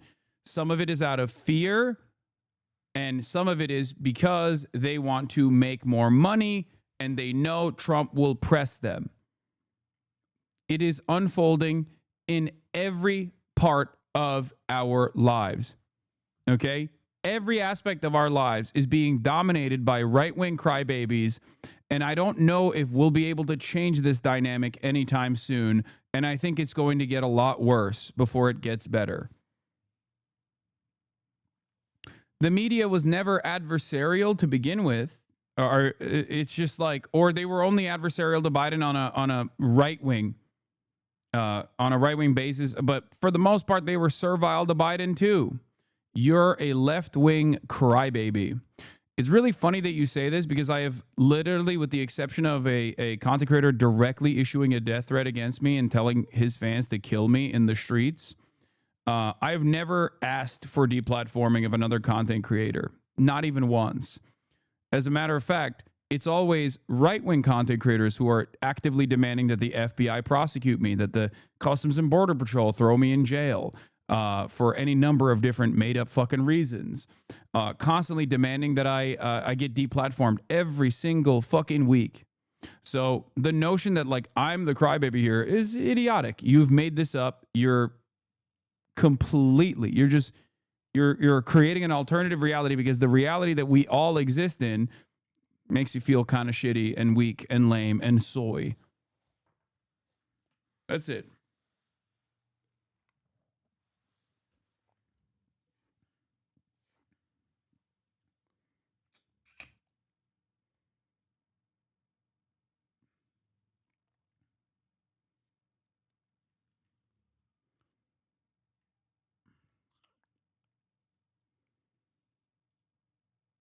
Anyway.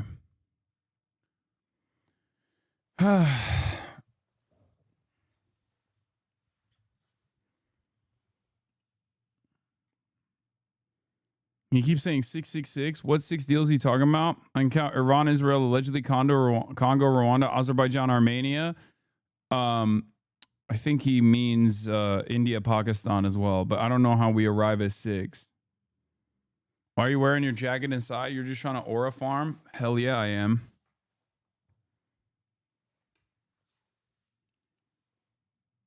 I have a friend who I recently learned is a D-fan who has always been a liberal and fought against me. I now realize why. He never wanted to talk issues and just wanted to shit on us all amount. Yeah. For many of those people that get their notes from content creators, I try to stay away from that parasocial back and forth, that parasocial drama aspect of things, because I think it's better to be issue focused. But for many people, they simply analyze a lot of this stuff off of content creator drama. They don't actually care about the issues, because if they did, they'd be like, I don't have any issue with this fucking guy. He advocates for the same things that I advocate for. What the fuck are we talking about? Anyway, that's irrelevant. Let's continue. You know, long-term, long-running wars, I didn't do any ceasefires. I like the concept. You know, I like the concept of a ceasefire for one reason, because you'd stop killing people immediately, as opposed to in 2 weeks or 1 week or whatever it takes. But we can work a deal where we're working on a peace deal while they're fighting. They have to fight. I wish they could stop. I'd like them to stop. But strategically, that could be a disadvantage for one side or the other. But all of these deals I made without even the mention of the words ceasefire. President Zelensky, can you explain the decision to offer Ukraine Article 5 like security guarantees, but stop short of pushing for their full membership? Yeah, well, we haven't done anything on that yet.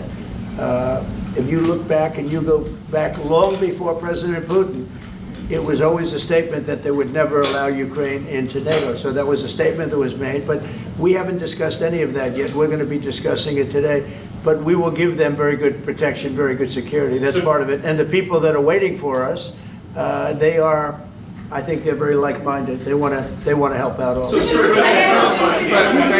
you, President.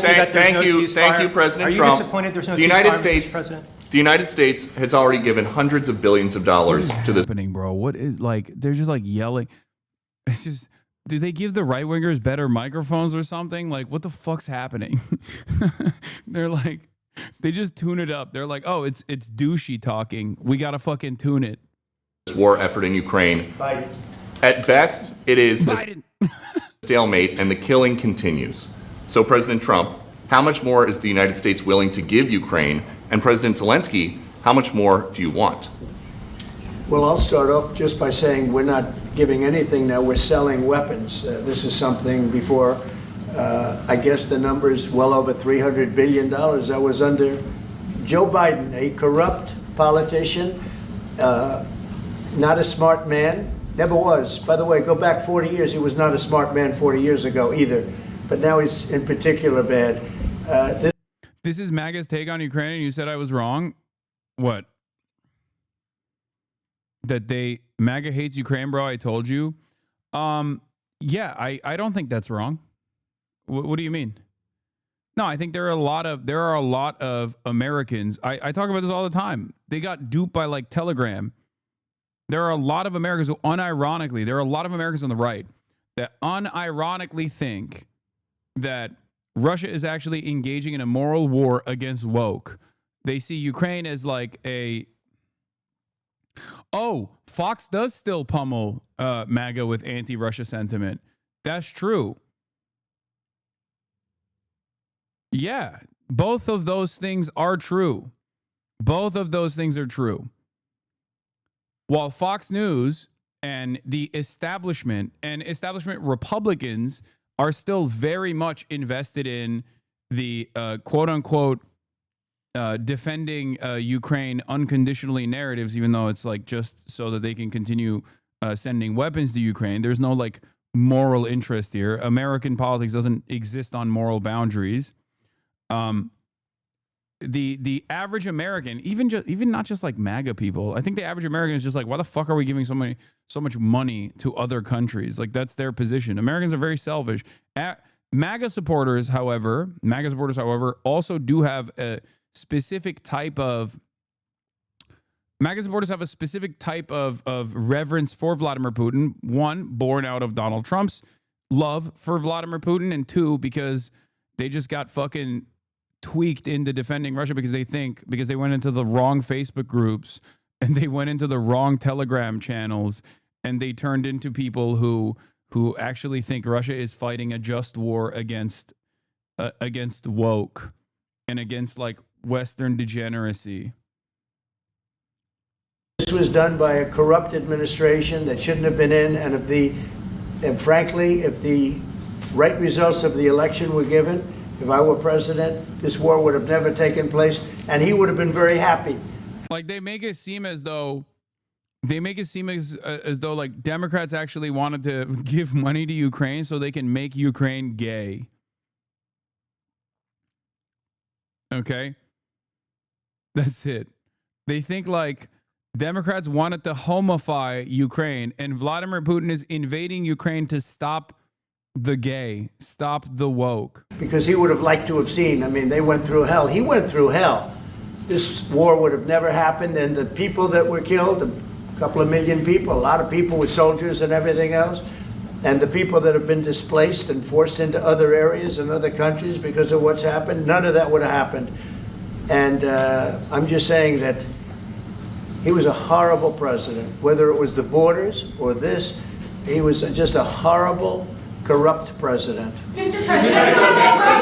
You want to I can. Thank you so much. So first of all, we have possibility now to buy weapon from the United States. We are thankful for this program and this opportunity. We are thankful for Europe. They pay for this, and through NATO program, for example, Pearl and etc. We have some programs where we can have some money to finance this, and this is a part. I think it's not a part for the war and to defend us. It also will be a part for security guarantees, to strengthen our army, to rearm Ukrainian army. This is very, very important. And it depends how much money we need to rearm. For example, the question of air defense, we spoke about it with President Trump, and I'm happy that we have now bilateral decisions and we work on it with production, American production. Nobody in Europe has so many air defense like Patriots, for example. We need it very much, and this is also about defending. I think the good news, we make the best military equipment in the world by far. You mentioned the Patriots. How good are they? Systems. We have systems, they're literally 100% foolproof. And it's really like shooting two bullets, two bullets hitting each other in the air in a space like this. The chance, 100. Come on, it's so good. Patriot missile systems, THAAD. We got THAAD. We got missile systems you've never even heard of. Believe it. Aren't our missiles so good? Please buy more. Bye-bye.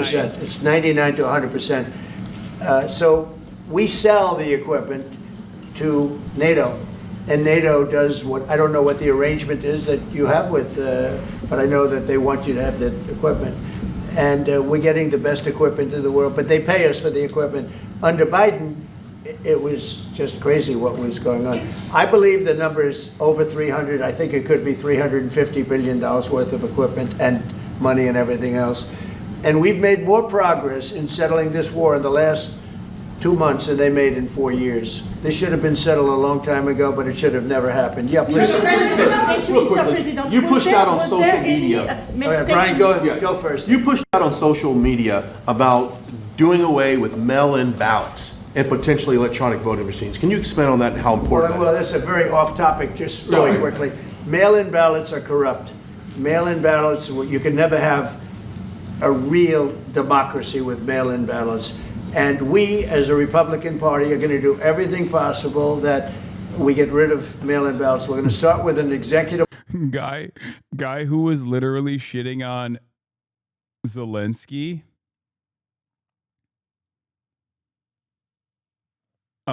For not holding elections. He's a dictator. Now talking about undermining another pivotal part of like American democracy while sitting next to Zelensky only moments after he said, oh, if you get into a war, maybe you can, maybe you can avoid having an election. How nice. I will think about it.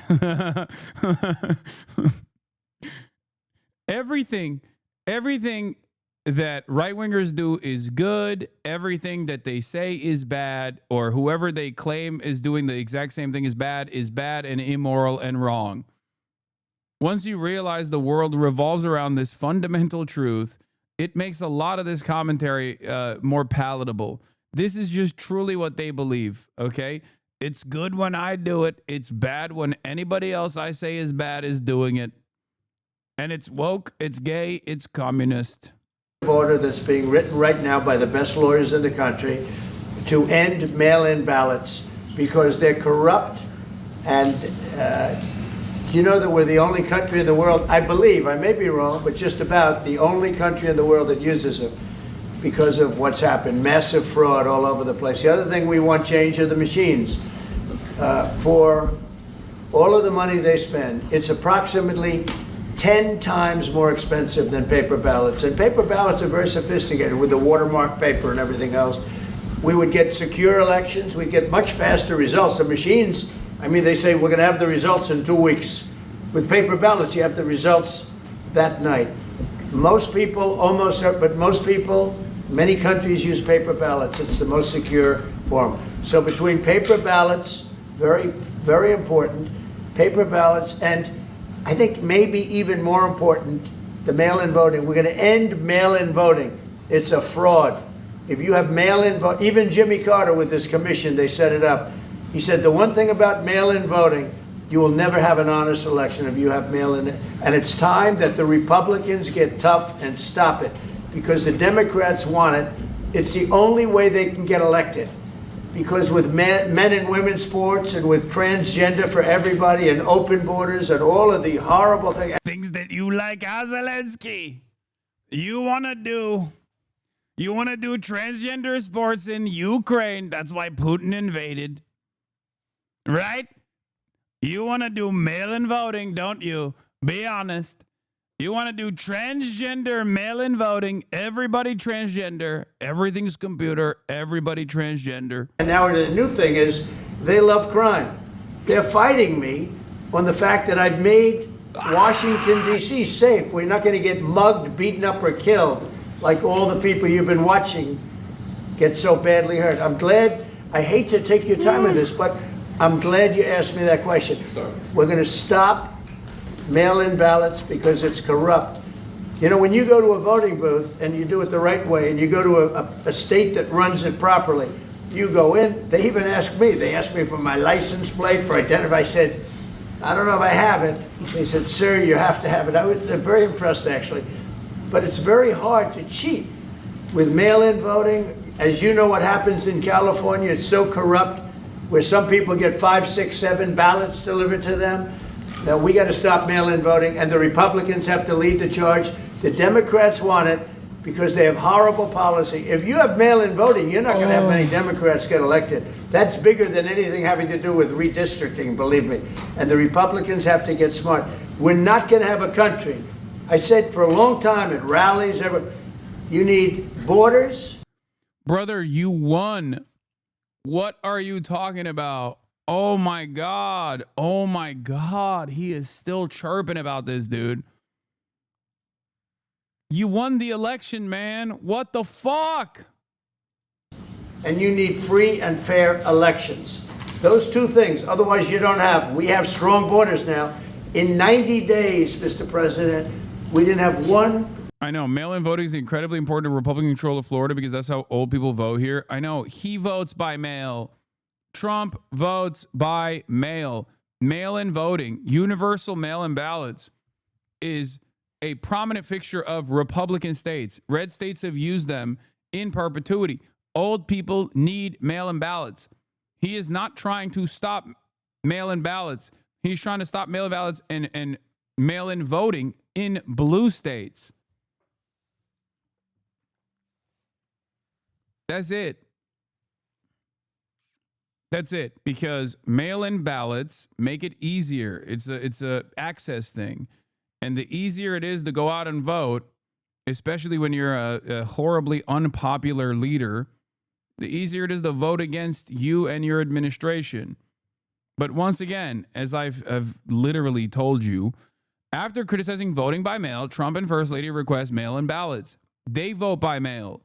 Trump votes by mail. It is so fucking stupid. Dog Hasan, you smelly as fuck. Shaking my head. I smell fucking awesome. You should ask your mom. She loves the way I smell. It's just so fucking stupid.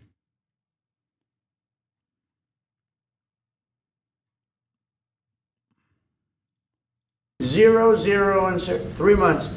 Not one person came in illegally into our country. In fact, even I find that hard to believe, but it's run by a little bit of a liberal group that put out the numbers, so I guess it's, but 0, and 0. Mail-in voting is not available in Ukraine. Mail-in voting is only available in 12 countries in the world. It's not safe. 8-month subscriber. What the fuck are you talking about? Do you think the American elections are some of the safest elections around the planet? Okay? American elections are some of the safest, most secure elections around the planet. I cannot defend this position enough. Okay? It is just the truth. The notion that mail-in voting is not safe is insane. Okay? It's also conducted with paper. Paper is the safest method, for the record, before people yell at me. But it is done by paper, and it is the safest method. I don't know, it just feels unsafe. Okay, but that's your feeling.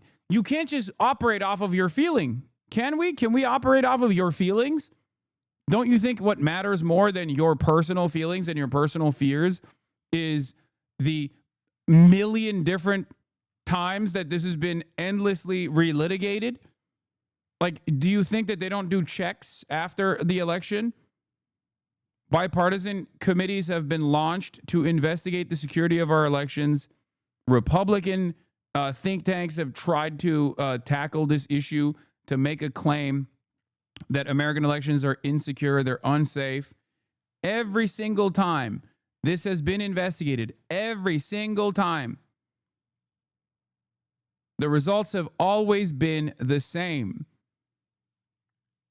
The results have always been the same. American elections show very little irregularities, and the fake voting, or like the voter fraud narratives, the voter fraud narratives have always been fraught. It's been fraudulent. Look up the Election Truth Alliance, please. Hasan will not look at the fraud. Oh no, we got Blue on in here. No, they are not. This was a hacked election. Holy shit. Hasan will not look at all the fraud in the last election.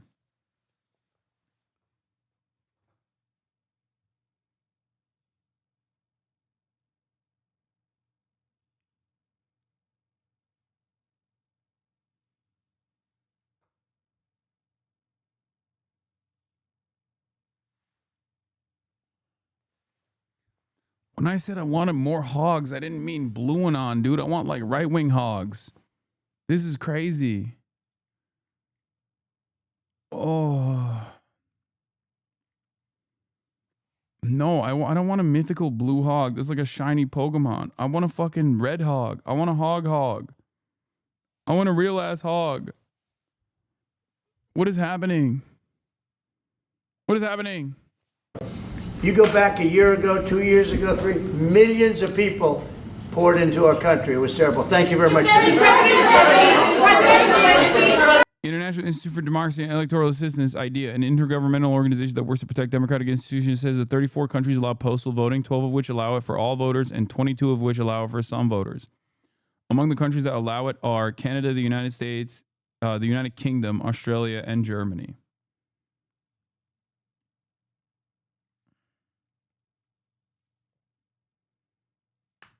Dude, mail-in ballots are fucking awesome. Y'all are crazy.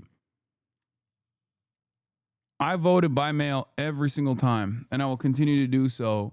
It is ridiculous. It is a massive convenience. It is great. It is a great system. And if there were major irregularities, okay, then yes, I would advocate to change it. What security guarantees do you need from President Trump to be able to make a deal? Is it American troops, intelligence, equipment? What is it? Everything. And really, it includes two parts. First, strong Ukrainian army. That's what I began to discuss with your colleagues. And it's a lot about weapon and then people and training missions and intelligence. And second, we will discuss with our partners. It depends. Not unsafe does not equal safest in the world. It's one of the safest in the world, okay? And also, like I said, there are never major irregularities in American elections. There are a million different committees and a million different think tanks that want to make it seem like there are major irregularities, have actively and desperately tried to cultivate this narrative, and they have failed to do so because American elections are safe and secure. Holy fuck. Election fraud bigger than voter fraud. Exactly. Election fraud is what actually happens in this country. And the way that they do it is by pumping up the narrative that there is voter fraud in this country. America does not have an issue with too many people voting. America has an issue with too little people voting for a multitude of different reasons. But as far as like the Republican strategy on this goes, they lie about election fraud. They just keep repeating that lie over and over again until it is the established narrative. And then they turn around and implement election fraud, election engineering, voter suppression. That is the real issue in this country. The real issue is hurdles placed in front of people that stop them from going out and voting. Okay? That's the real issue. The real issue is not too many people are voting, it's too little people voting. Holy fuck. I cannot believe that there are still people who push this. Even in a progressive community such as this one, wow. It's crazy. As on the big countries, on the United States, on a lot of our friends. And Mr. President, are you going to commit American troops to that NATO-like protection in order to get President Zelensky to a deal today? Well, I don't know if you define it that way, but NATO-like, I mean, we have people waiting in another room right now. They're all here from Europe, biggest people in Europe, and they want to give protection. They feel very strongly about it, and we'll help them out with that. I think it's very important. I think it's very important to get the deal done. You've been involved with the peacekeeping in Ukraine since your first day in the administration. What would you say to the Ukrainian people right now who are suffering under the Russian attacks and hoping that the American people will stand with them? Well, I know Ukrainian people. I've known many over the years. They're great people. They're smart. They're energetic. They love their country. I mean, they love their country, and we want to get this war ended. That's all I can do. I love the Ukrainian people, but I love all people. I love the Russian people. I love them all. I want to get the war stopped. Very important. Mr. President, was there any aspect of your discussion with Vladimir Putin that left you disappointed? Look, we just spoke to, I was just telling the president, I just spoke to President Putin indirectly, and we're going to have a phone call right after these meetings today. And we may or may not have a trilat. If we don't have a trilat, then the fighting continues. And if we do, we have a good chance. I think if we have a trilat, there's a good chance of maybe ending it. But he's expecting. Trilat is so funny. He's so sick. Oh, we're going to have a trilat. Many people are calling it the trilat. I call it trilat. People call it trilateral. I don't got time for that. I need to be tactical. The trilat. Oh, no. Who told him that? Who gave him the new method? I call it the trilateral, a trilat. Team, my call when we're finished with this meeting. Thank you very much. Thank you. Let's go. Thanks, guys. Thank you. Thanks, guys. Thank you, guys. Let's go. Right on top. Let's go, guys. Thank you. Thank you, press. Let's go. Let's go. Move. Come on, guys. Let's go. Thank you, guys. Thank you, press. Thank you. Keep moving. Thanks, guys. Keep moving. Thanks, guys. Keep moving. Thank you, press. Keep moving. This morning, as Ukrainian President Vladimir Zelensky touches down in Washington, President Trump says it's up to Zelensky to end the war, even though it was Russia that invaded Ukraine. President Trump writing on social media, President Zelensky of Ukraine can end the war with Russia almost immediately if he wants to, or he can continue to fight. The president ramping up the pressure on Ukraine after his summit with Russia ended with no peace deal and no ceasefire. There were many, many points that we agreed on, most of them, I would say, a couple of big ones that we haven't quite gotten there, but we've made some headway. So there's no deal until there's a deal. Zelensky expected to show up to the White House today, flanked by several European leaders, including the French president, the German chancellor, the British prime minister, and the Italian prime minister. A remarkable show of force just months after Zelensky's meeting with Trump ended. You're gambling with the lives of millions of people. You're gambling with World War III. But Zelensky says it's Putin that is bluffing, warning he's using a summit with Trump as a photo op. So it's necessary to cease fire and work quickly on a final deal. We'll talk about it in Washington. Putin does not want to stop the killing, but he must do it. The president said he would walk out of the meeting if Putin wasn't serious about a peace deal and warned that he could face tougher sanctions. I want to see a ceasefire rapidly. I don't know if it's going to be today, but I'm not going to be happy if it's not today. But no agreement was reached, and so far Putin has not faced any consequences. The Russian leader was welcomed with a red carpet, a handshake, and fighter jets as he touched down on American soil for the first time in nearly a decade. We were there as both leaders arrived in Alaska. I asked them about the violence in Ukraine. President Putin, will you stop killing civilians? Trump and Putin riding together in the... Can you imagine the press asking that question to Benjamin Netanyahu, by the way?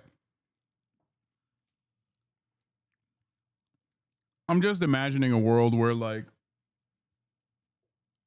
we treated Palestinians like they were human beings, you know? Beast, meeting behind closed doors for nearly 3 hours. Cameras invited in for just a minute. I asked if he would commit to peace. Mr. Putin, will you agree to a ceasefire? But neither Trump nor Putin took questions from reporters, only delivering brief remarks before ending the summit.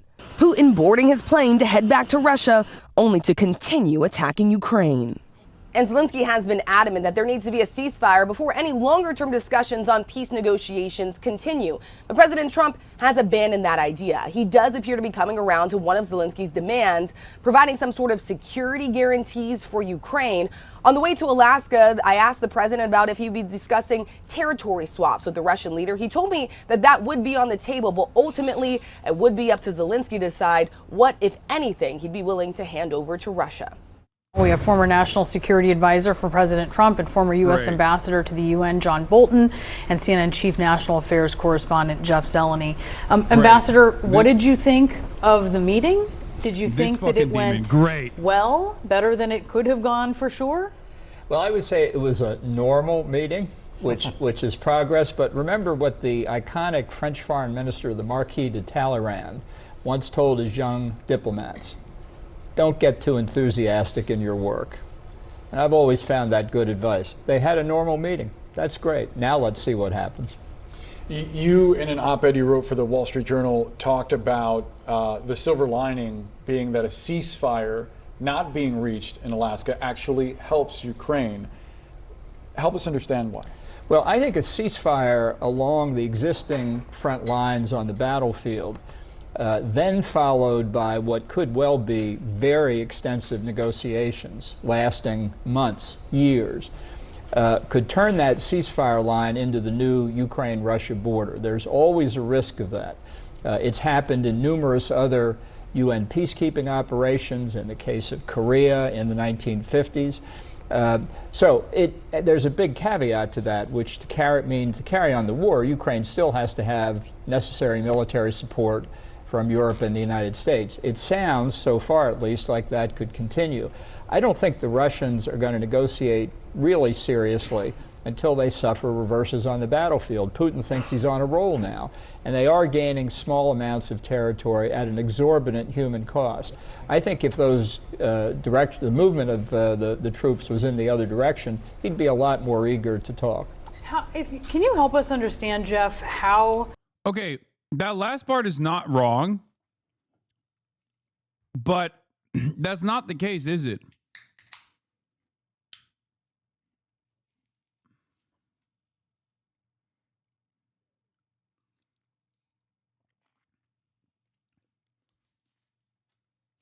And the entire point here, the entire point of like the ceasefire conversations is that that's not a likely outcome. That's not a likely scenario. The White House, how President Trump sees Ukraine's land and what he believes Zelensky needs to cede to Russia. We saw the post where he said Crimea, basically said that Zelensky should give up any claim to Crimea, which was illegally annexed by Russia in 2014, and give up any desire, hope to join NATO. But of course, there's a lot more land besides Crimea in question here. How does he view that? Is it like a bargaining chip? What does he see? Well, he certainly does not view the land in the way that President Zelensky does, or the people of Ukraine does. I mean, for President Trump, it's just something on a map that he's not that familiar with. It doesn't take that much interest in. But I think going into this meeting specifically by saying a no Crimea and a no in NATO, that is what was his kind of opening bargaining point here. I'm not sure he is that interested in the fine print of what a specific part of the Donbass is going to a Russia, or if a Ukraine can hold on to. But I think that he is willing to, it sounded Friday like he is willing to effectively agree with President Putin's view of that. But I think one thing that strikes me in this, I mean, President Trump said he wants a trilateral meeting to come from this. Putin has never agreed to that. So I think after this meeting, President Trump said he's going to talk to Vladimir Putin. He said he's expecting my call. So if President Trump is able to coordinate a trilateral meeting that would happen sometime in the coming days or weeks, that would be significant. That's something that has not happened yet, of course, but I think it's important to point out that Putin has not agreed to the meeting, and he has insisted on effectively wanting to buy more time. And so we'll see how quickly that meeting is scheduled. And in terms of crisis being averted, I think you make a very good point. It was a normal meeting. We have zero idea what's happening right now in the Oval Office or what is going to come up when the European leaders sort of join this. So I think it is very, very early on, probably at the first quarter of this very consequential day in the White House. Ambassador, when you look at what's been reported about what is on the table regarding a potential peace deal, you're talking about some sort of security guarantees in the form of a reassurance force that President Trump, as you pointed out earlier, Jeff, would not rule out U.S. forces being a part of, even though he's been skeptical of it, expressed skepticism of it before.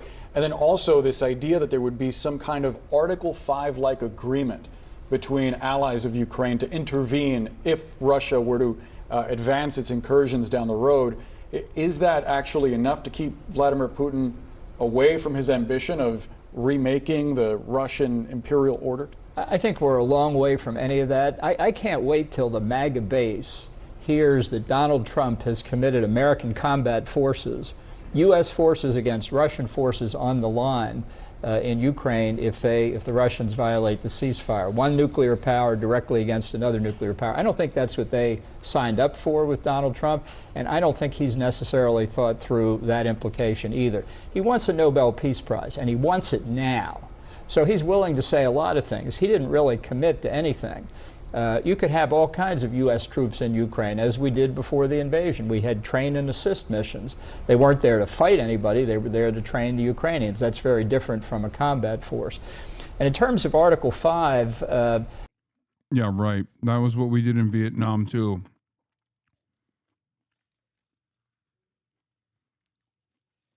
Our trainers getting attacked was one of the reasons why we had to go into Vietnam.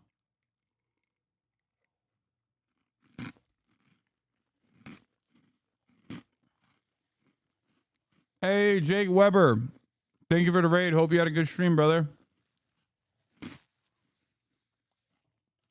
I was just talking to Jake this morning about collabing with him and doing some IRLs with him in the future.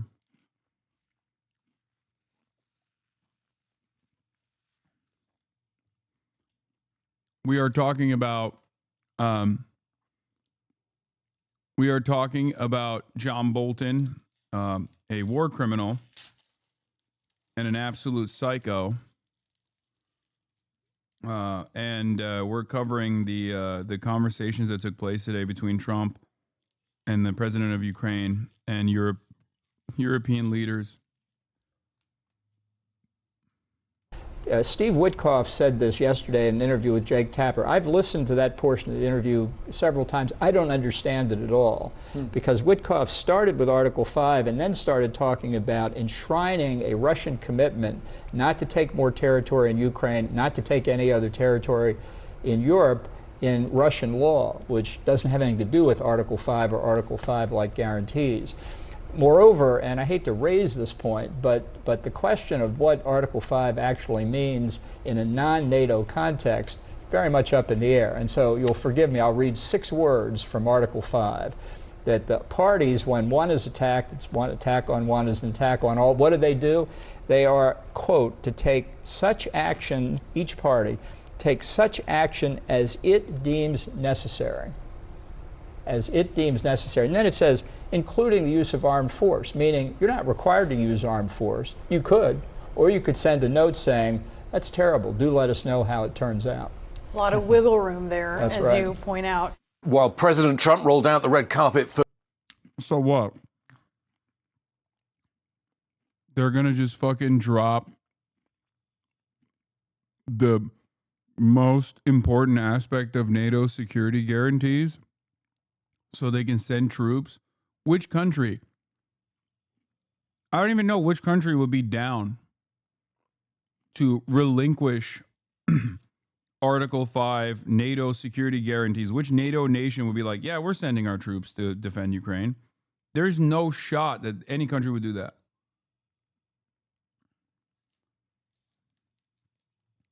It would have to be a non-nuclear armed nation anyway.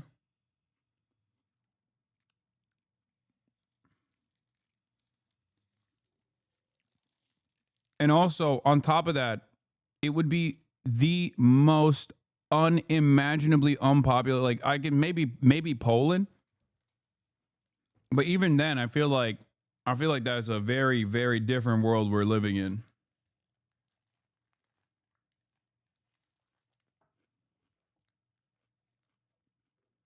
Vladimir Putin, Putin's military was bombing Ukraine. President Trump in that press conference saying, quote, "We're going to stop thousands of people a week from being killed, and President Putin wants to see that as much as I do." Well, this is what Putin's military did just this morning. 5 Russian attack drones striking this residential apartment complex in Kharkiv. Shocking images of destruction. At least 7 people killed, an entire family, including 2 children, among the dead. And this is why Ukrainians want a ceasefire, why they don't trust Putin's promises, and why President Zelensky is going to push for ironclad security guarantees today. Even with the support of European leaders, he's going to be under huge pressure to make concessions, especially on land. But I think his priority is twofold. Stop the attacks on civilians, like the one this morning, and ensure that Russia doesn't invade Ukraine for a 3rd time. Michael? All right, Ian, thank you so much for that. Joining me now is Secretary of State and National Security Advisor Marco Rubio. Secretary Rubio, welcome back to Meet the Press. Thank you. Thank you for being here. So heading into the meeting with President Putin on Friday, President Trump said he wanted a ceasefire agreement. Now he is saying he wants a broader peace deal. We know that Ukraine, we know that European allies want a ceasefire first. Is a ceasefire now off the table, Mr. Secretary? No, it's not off the table. I think what the president said, in fact, you just read it on the air a few moments ago, it was agreed to by all that the best way to end this conflict is through a full peace deal. There's no doubt about that. I mean, who would be against the fact if tomorrow we came to you and said we have a full peace deal and it's done? I think that's the best way to end the war. Now, whether there needs to be a ceasefire on the way there, well, we've advocated for that. Unfortunately, the Russians, as of now, have not agreed to that. But the ideal here, what we're aiming for here is not a ceasefire. What we ultimately are aiming for is an end to this war. Well, I want to drill down on that exactly and what happened, because as you just heard before the meeting with President Putin, President Trump warned there would be, quote, very severe consequences for Russia if it didn't stop the war. Here's a little bit more of what he said on the plane ride over. Take a look. I want to see a ceasefire rapidly. I don't know if it's going to be today, but I'm not going to be happy if it's not today. So what exactly changed? Is it that Putin would not agree to a ceasefire? Well, first of all, the Russians are already facing very severe consequences. There's not a single sanction that's been lifted. And not one. I mean, they're facing all the same sanctions that have been in place today. All the American support continues for Ukraine. And ultimately, look, if we're not going to be able to reach an agreement here at any point, then there are going to be consequences. Not only the consequences of the war continuing, but the consequences of all those sanctions continuing and potentially new sanctions on top of it as well. But what we're trying to do right now is end the war. And in order to end a war, you've got to give every opportunity that exists. You have to be open to any opportunity that exists to bring it about. And here's the thing to remind everybody. And when the president says this is not our war, but let's be frank, this is not our war. The United States is not in a war. Ukraine is in a war, and we've been supporting Ukraine. We happen to be in the role of the only country in the world, with the only leader in the world, that can actually bring Putin to a table to even discuss these things. Now, the president has traveled, all the way to Alaska, all the way back, has dedicated months and months of work, our entire team on this matter, because we want to see an end to the war. But if tomorrow the war continues, life in America will not be fundamentally altered. So I think that what we have to understand is that this has been a priority for this president because he wants to promote peace. He wants to promote the end of a war. And I think we should be happy that we have a president that's trying to promote peace and bring a war to an end. Mr. Secretary, let's look at the state of the war. It's really captured in this chart. I want to put it up on the screen for our viewers. It shows that Russian attacks on Ukraine have nearly doubled since President Trump came into office. And in fact, in July, Russia launched more than 6,000 missiles and drones. That's the highest amount of attacks since the war began. What do you say to Ukrainians who worry that without a ceasefire in place, you are giving Putin more leverage at the negotiating table and a green light to drop more bombs? Well, the problem with that is that we've been asking for a ceasefire for a long period of time. We think usually it's very hard to negotiate when you're in the middle of hostilities. I'm sorry. No one is willing to say the truth. No one.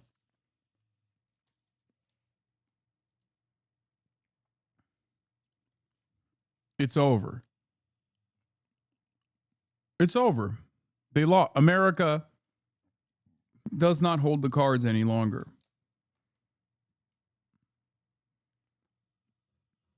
That's it. Like, these guys are at least trying to entertain the reasons, like the different reasons as to why they're trying to concede to every single maximalist demand that Putin is making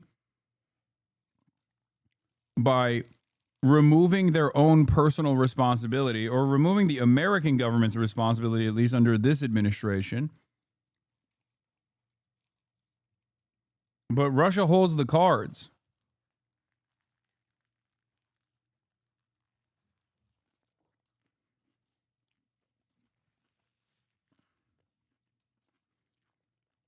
But that said, the only way to have a ceasefire is for both sides to agree to stop firing at one another.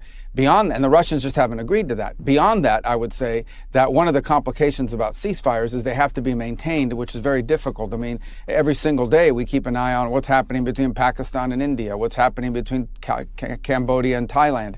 Ceasefires can fall apart very quickly, especially after a 3.5-year war like what we're facing now. But I don't think anyone disagrees that the ideal here, what we're aiming for, is not some permanent ceasefire. What we're aiming for here is a peace deal, so there's not a war now and there's not a war in the future. But why not impose more sanctions on them and force them to agree to a ceasefire instead of accepting that Putin won't agree to one? Well, first, I think that's something that a lot of people go around saying that I don't necessarily think is true. I don't think new sanctions on Russia are going to force them to accept the ceasefire. They're already under very severe sanctions. I think that it should be, you could argue that could be a consequence of refusing to. Bro, I'm telling you, it's because you can't sanction Russia any more than you already have. You have to start sanctioning your allies. That's the reason why I said it's over. Mother of all sanctions, weapons transfers to Ukraine, all the fucking tech, and Russia still just kept sending human waves over and over and over again and bludgeoned their way into the fucking battle lines that they have arrived at now. At this stage, there are additional sanction packages that you could implement, which would be threatening India, because India is one of the countries in the region that is allowing Russian oil and gas to enter the market. India is the mediator, right?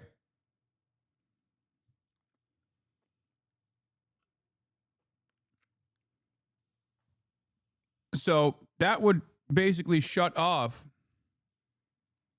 That would basically shut off a big chunk of the Russian economy. The problem is, I don't think anyone would be on board with that, because we've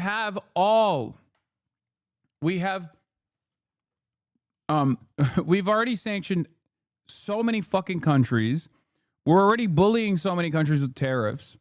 And on top of that, like, what are you going to do? Make Europe not buy Russian oil and gas by way of India? I don't know if they would be able to withstand the domestic pressure that comes out of that, the price shocks that they already withstood. I just think if you sanction everybody, or if you alienate everybody around the globe, then you're only sanctioning yourself.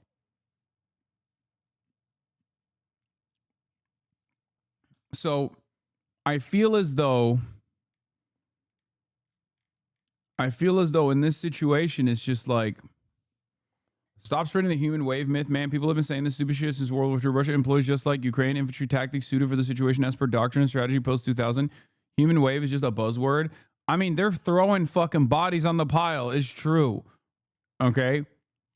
It's true. I don't know why. I'm not saying like, I'm not doing like Orientalism or anything. It's Russia, ironically enough. They're white. Okay? Trump trade advisor Peter Navarro wrote a very hostile op-ed in the Financial Times today targeting India over its purchase of Russian oil and threatening the cessation of technology transfer and other retaliatory measures.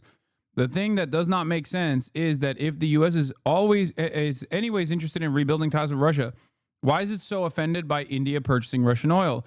There's a significant hostility which may be explained by frustration over India declining to reduce protectionist measures in its own economy and open it up to U.S. competition. I think the other side of the story is that this is in the cards for America.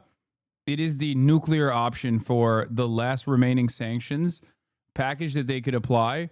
The problem there, however, is that just like they went in and thought, oh, we are going to cause a significant defeat for the Russian military here by using Ukrainian manpower and failed to do so, the alternative is the acceleration of American demise even further if they try to push for a sanctions package on India and then they force India into Russian arms by doing so.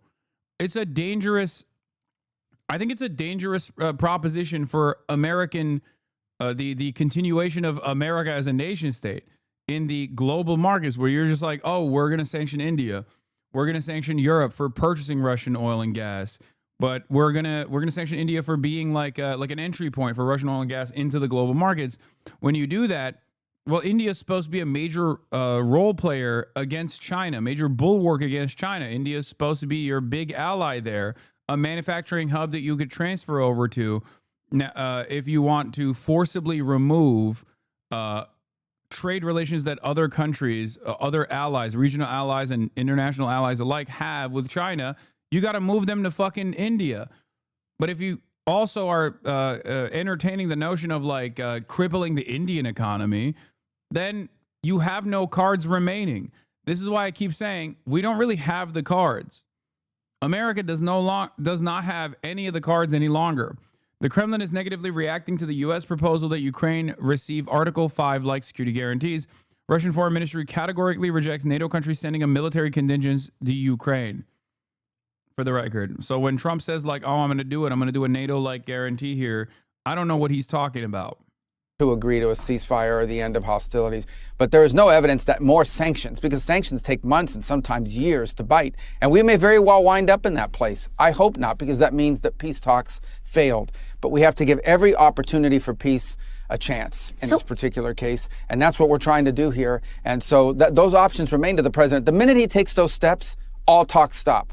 The minute we take those steps, there is no one left in the world to go talk to the Russians and try to get them to the table to reach a peace agreement. So that moment may come. I hope not, because I hope we get a peace deal. But so, Mr. Secretary, a lot of people have heard President Trump threaten sanctions for months, and they are wondering, are they empty threats? Why hasn't he punished Putin to date for this war since taking office?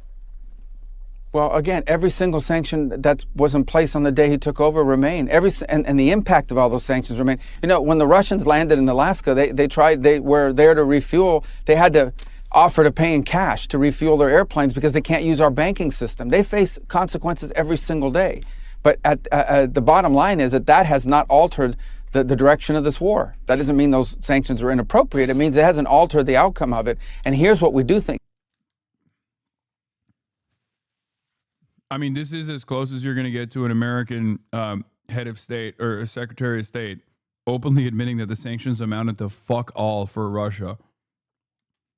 He said it. Shit like that only just hurts regular. For foreign adversaries, sanctions like that only hurt regular people in these countries, and they're not exactly as harmful for like the governance in general. I mean, if they worked, they would have worked in fucking Cuba, or if they worked successfully, they would have worked in Venezuela. All it does is just destroy people's livelihoods. Sanctions only work on your allies, okay?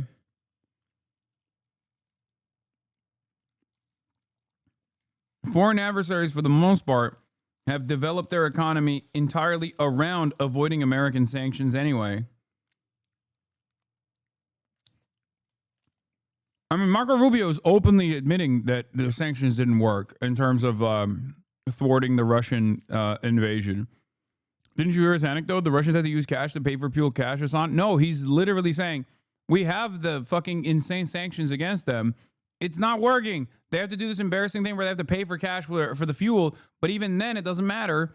It literally hasn't worked. He just admitted that. Is important, and that is that we end this war. To end this war, you have to be able to engage with the Russians. As much as people may not like it, as distasteful as people may find it, the only way to end this war is to get the Russians to agree, as well as the Ukrainians, but the Russians to agree to a peace deal. And the minute you issue new sanctions, your ability to get them to the table, our ability to get them to the table, will be severely diminished. That moment may arrive. But when it comes, what you're basically signaling is there is no opportunity for peace at this point. So just let's put on more sanctions and allow more people to get bombed and more people to be killed. And that's what we're trying to stop.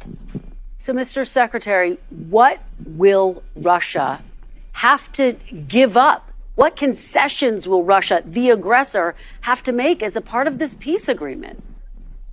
Well, that's what these negotiations are about. And as you can imagine, everybody goes into a negotiation wanting 100% of what they want. That includes Ukraine, but obviously the Russians.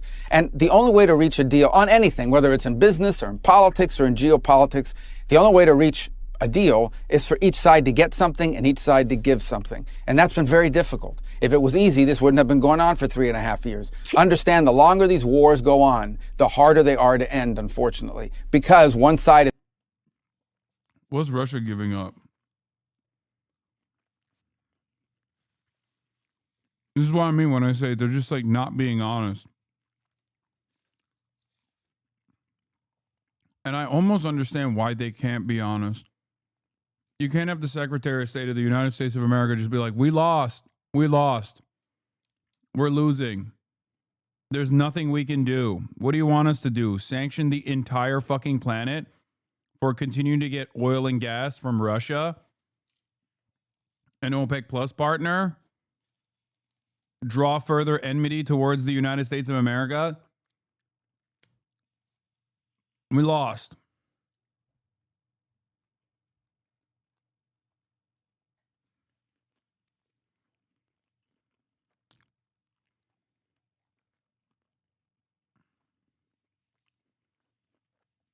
We thought we could have pushed Russia. We thought we could have collapsed their economy.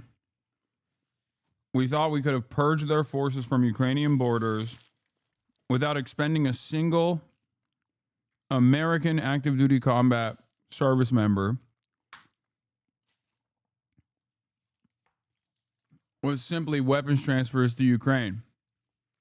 And it was an abject failure. And now here we are.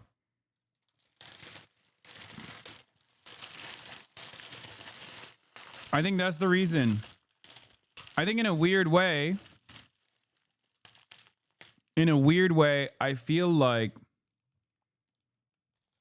this is like their attitude here is basically, if we don't do it now, we're going to have to do it 3 months from now, 4 months from now, 5 months from now, a year from now. And the battle lines will look even worse. It's basically a way, it's in a way not dissimilar to the immediate off-ramp that Ukraine had in the beginning when they were able to successfully push back the Russian forces from Kyiv. In the first half, why are people saying fun half? Did I say fun half? On accident.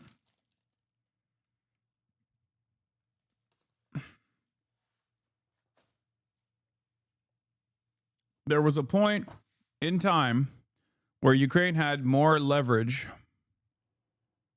than it does currently.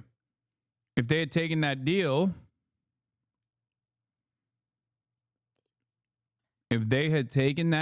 back then, Ukraine would be in a much better predicament. They didn't. They pushed. They said, we can continue supporting Ukraine militarily. We can see it out all the way to the end. And in that time frame, Ukraine lost more civilians, Ukraine lost more soldiers, and Ukraine lost more territory. So now, what remains for the Trump administration to do here is to come to a settlement with Russia that doesn't actually embarrass America too much. Do you see what I mean?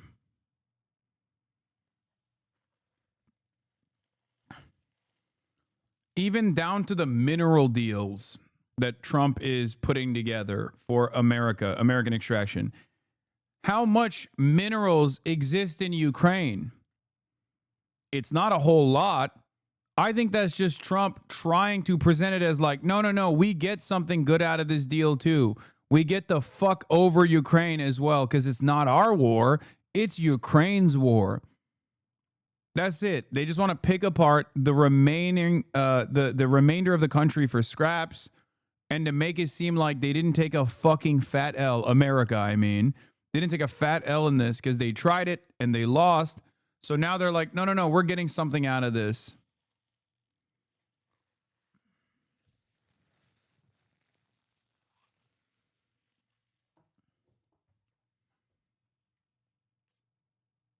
That's what it feels like.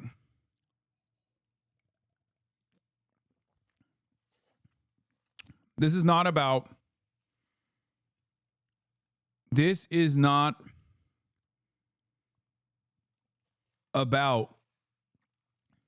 in my opinion, this is not about saving Ukrainian lives. This is more so about how much of a runway we have remaining with two different proxies taking place with Israel and with Ukraine, and with a lot more interest in defending Israel than defending Ukraine, and a lot more interest in helping Israel commit ethnic cleansing in Gaza than defending Ukraine from Russian interests. And also the persistent fears that, like, if China were to do something, they would have they would be caught with their dicks out pissing against the wind in this moment.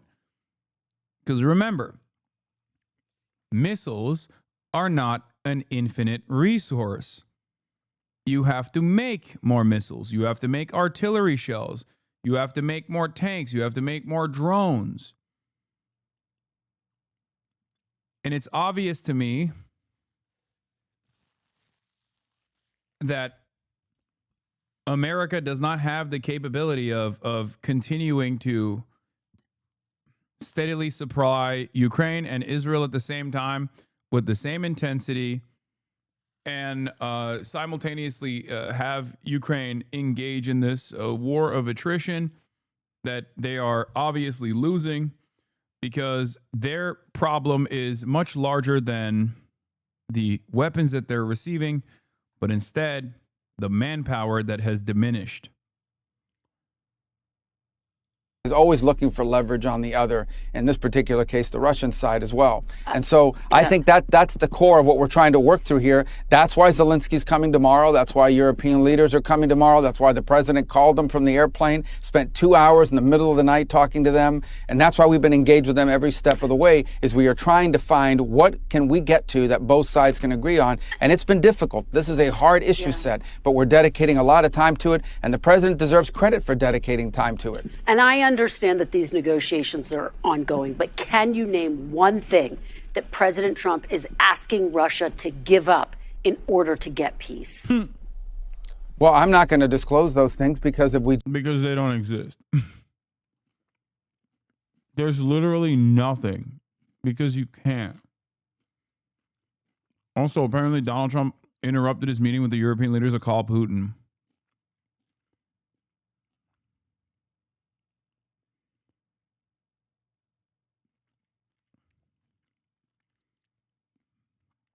He's like, Vladipoo, I'm calling you right now personally from my cell phone. I miss you. I'm with a bunch of these gay woke Europeans.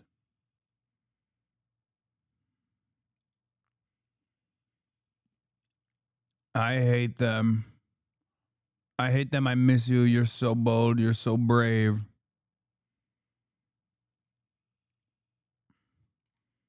You're not like those wokes.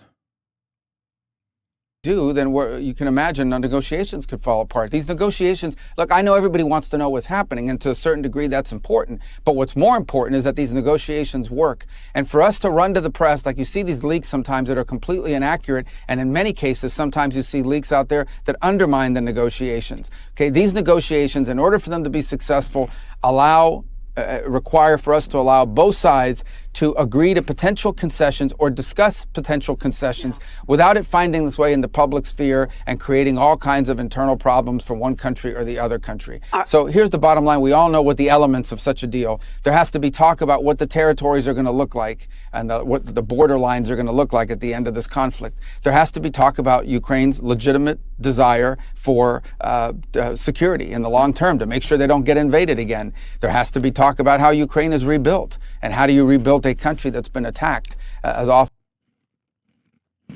What is this? Hasan, you say they can't do anything further to sanction Russia or get an upper hand, but their low-key is law? Explain. Because if you say India, again, India is more important to American global dominance right now than ever before.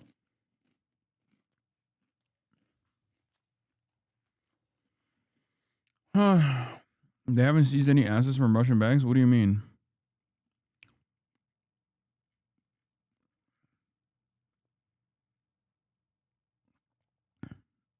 They did, didn't they? I thought the EU did. Am I wrong? I'm pretty sure they did. Not only that, but they were also entertaining, like, giving that money to Ukraine to purchase American weapons. Russia continues to move money within the U.S. commerce, and Trump can stop that within 1 second, and he doesn't? Wait, what?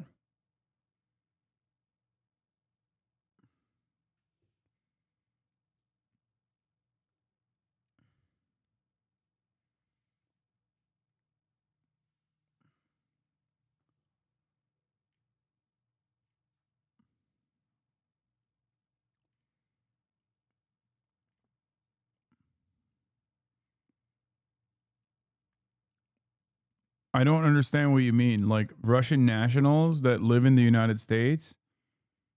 Is that what you're talking about? Yeah, I know. They could stop Russia selling oil to many nations. No, I know. I already mentioned that. The reason why I say it's like the nuclear option for sanctions is because it would actually cook us. You're right. It would cook the Russian economy, right? They're done after that. The problem is it would destroy the global economy in general, which, I mean, Trump has entertained that for his own personal ambitions, like with the fucking tariffs and shit. But basically, it would alienate what remains of the allies that America has. Because walk through the steps of how you would engage in this, right? Like you have to sanction India, or you have to sanction what, like European countries, with no meaningful alternative to Russian oil. I'm fairly certain that many of these European countries would not be able to overcome the domestic instability that would cause, because a version of this already happened with Russia's invasion of Ukraine.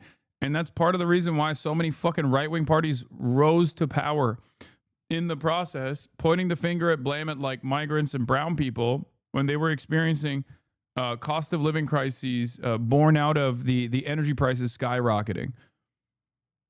Any kind of volatility almost always pushes these countries into the hands of fascism. And it did already. You could say that it was an inevitability, and I totally agree. But it accelerated that, I think.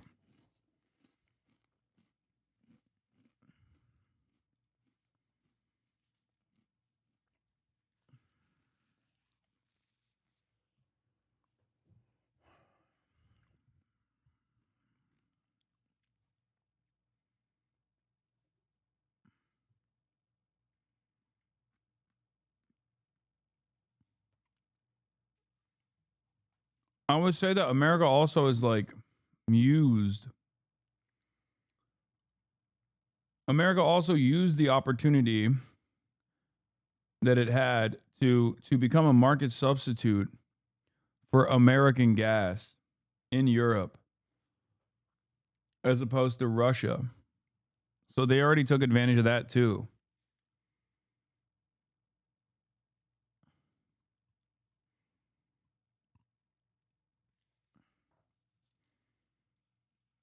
As it has over the last 3.5 years. These are all key elements of any agreement. We understand that. And each side is, if there's going to be a deal, each side is going to have to give up on something. That's just a fact. Mr. Secretary, I want to show folks what Ukraine looks like right now. This is a map of Ukraine. That red section there, that's the area currently under control by Russia. It's about 20% of the entire country. There are reports that Putin... So can America replace Russian oil as well? It has already tried. It already has to a certain degree. But like the American oil and gas industry, the American fossil fuel industry also relies on OPEC Plus setting the standard and setting the prices. Russia has a lot of influence over that. So they are still absolutely beholden to market conditions. They're still absolutely beholden to the cartel. And more importantly than all of it, they're beholden to the profit incentives there. And a great example of this is that under the Biden administration, when Saudi Arabia refused to increase oil barrel production to normalize prices because they wanted to continue generating super profits, America couldn't even get the American oil and gas industry to stop selling oil and gas to Europe and sell it to America instead so that we can normalize the energy prices, which played a formative role in the cost of living crisis exploding here. 1.5 years of real negative wage growth in the United States of America under the Brandon leadership, which played a role in Donald Trump winning again. That's literally what happened.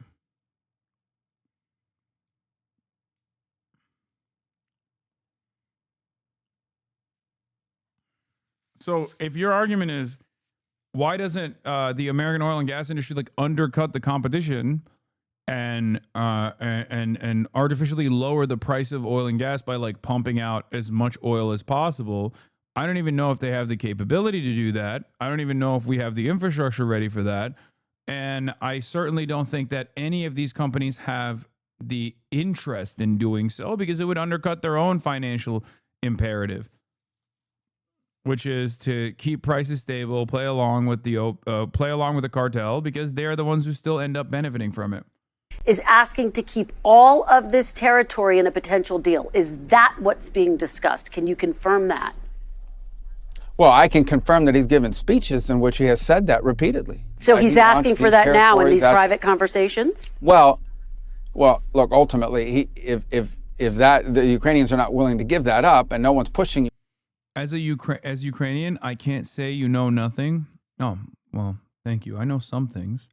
Ukraine to give that up. And so I don't think that's what, if there's going to be a peace deal, it's not going to look like that. But he certainly is making demands. He's certainly asking for things that the Ukrainians and others are not willing to be supportive of and that we're not going to push them to give. And the Ukrainians are asking for things that the Russians are not going to give up on. I know this sounds, I know everybody wants to have more detail, but we're trying to have a serious negotiation here and see if we can find any middle ground between two warring parties in a very difficult war where the Russians feel, as they always do, like they have momentum on their side, and the Ukrainians have been incredibly brave in fighting back and in the defensive posture they've taken. The Ukrainians have inflicted a tremendous amount of damage on the Russians. I think last month alone, 20,000 Russian soldiers were killed in 1 month in this war. So the Ukrainians have inflicted tremendous amount of damage on the Russians as a result of this. Both sides are very dug in. This is a difficult one, but we're going to continue to work on it because the president's made it a priority to try to end the war that should have never happened. Mr. Secretary, you were one of the few people in that room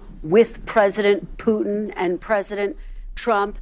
You got to look him in the eyes. Do you believe that President Putin believes in Ukraine's right to exist based on what you heard and saw? Well, look, I wasn't playing any of those games about looking people in the eye and trying to read their minds. I'm reading actions. Wait. Does Russia have a right to exist? Does Russia have a right to exist? Why are you being Russophobic? Suka blyat. Russia is small nation. Russia constantly under attack. Russia #1. Oh, you want Kievan Rus? Do you? You are being Russophobic. Oh, why you always say Slava Ukraini? Why you always say Kievan Rus?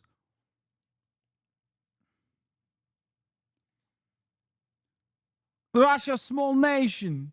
Russia used to be much larger nation. This is 3,000 years ago. This was all Russia. Do you condemn Ukraine? Do you condemn Ukraine?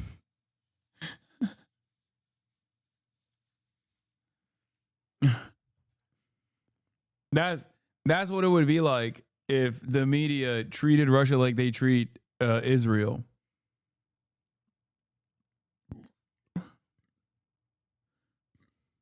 Looking at is actions. What will you agree to? What will you commit to? And what will you follow up on? And in order for this war to end, Russia will have to take actions. Ukraine will have to take actions. Ukraine's partners and allies will have to take actions as well to enforce that peace in the long term. That's what we're interested in. Not all, I get all the drama around this stuff, but at the end of the day, we are talking about a war in which people are being killed and maimed every single day. Yeah. Do you condemn Nord Stream 2 explosion? Do you condemn Nord Stream 2 explosion? Do you condemn Ukraine drone attacks in Moscow?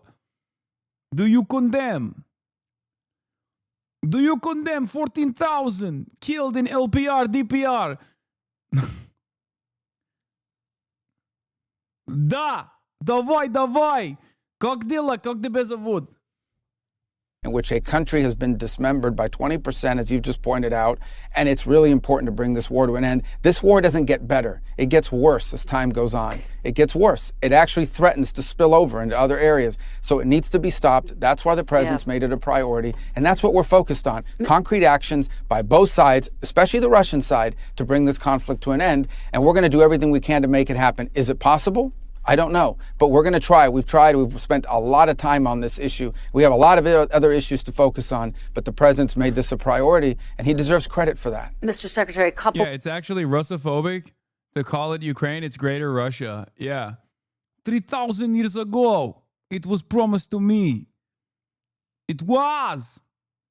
I mean, Vladimir Putin does say that. Not 3,000 years ago, but he's like, look at map. Look at map. The Ukraine, it means the border. The border of what? Russia. Ukraine and Russians, they are brothers. They are brothers. Why? Why are you so... what is it? What would it be? It's... you're so Orthodox Christian phobic. I don't even know. You are being anti-Slav. More questions, and we're almost out of time. NBC News is reporting this morning. Tovarish, нет politik here. Tovarish. Нет politik here.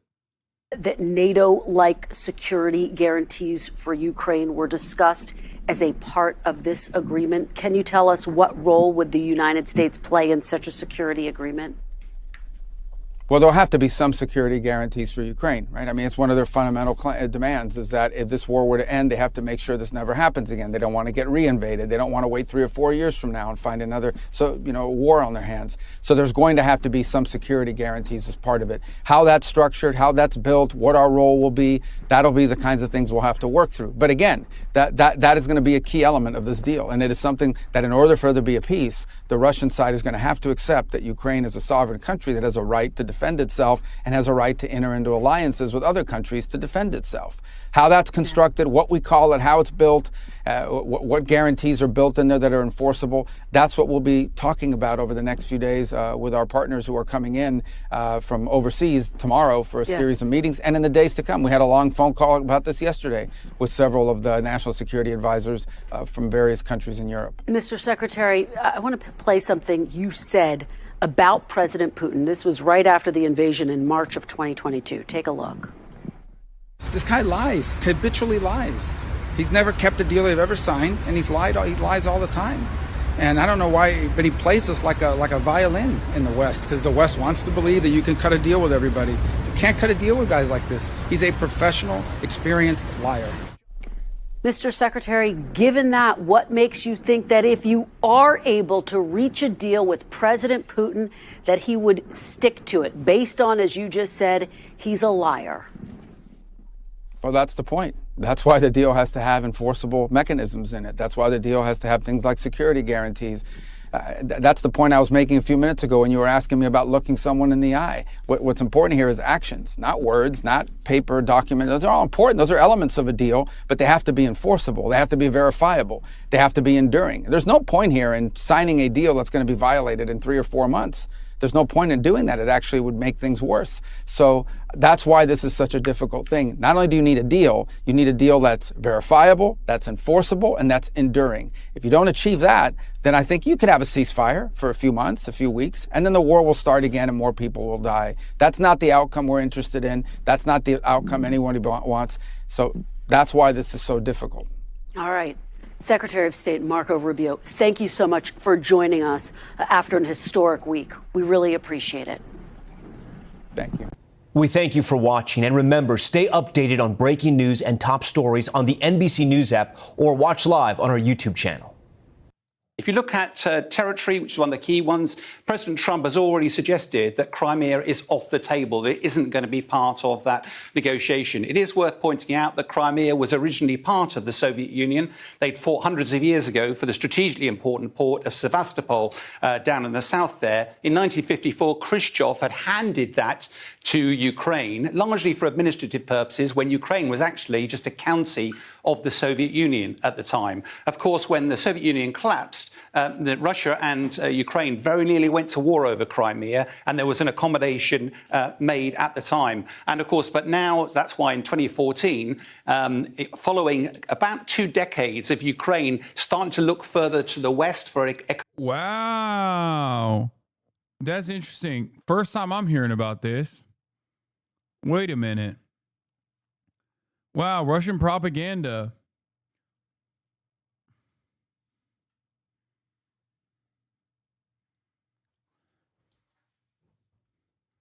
People used to get so fucking mad at me for saying this. Like, this is one of the major points of contention with this was like the starting point of the fucking downfall, with people being like, Hasan is pro-Russia, Hasan is pro-Russia.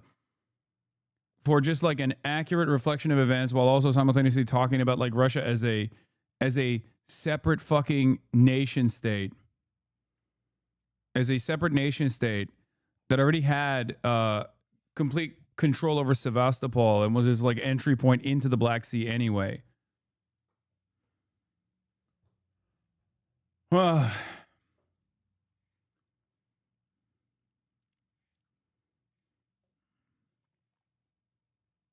But, you know, 3-4 years later, you're hearing the same points coming out of Sky News and the BBC.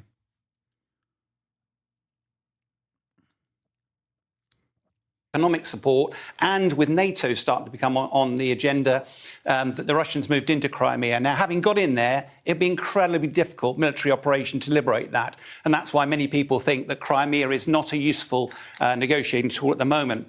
Having moved into that, though, Russia built a bridge across the Kursk to actually join this to Russia itself. But, of course, that was incredibly vulnerable. I think one of the craziest things is, in an effort, I could totally see the Trump administration, in an effort to try and shift the blame to the Democrats entirely and to rid themselves of this like Ukraine issue, in order to not take the L and be the responsible party that did the historic appeasement to Russia or whatever. I could see them gray zone posting. They kind of are already doing that. I could totally see them start gray zone posting. What I mean by that is just like talk about, you know, Euromaidan, talk about American intervention, and be like, that's what they did. They did that. Obama did it. Victoria Nuland, she said She said, Ukraine is ours. It was never supposed to be. It was the apple of Obama's eye. I could see them start Gray Zone posting like crazy. Oh, Bungler. He's the one who did it. He's the one who did it. And then Biden said, Russia, Russia, Russia. Obama did Euromaidan. I had a perfect phone call with Ukraine. They impeached me. Victoria Nuland did not have a perfect phone call.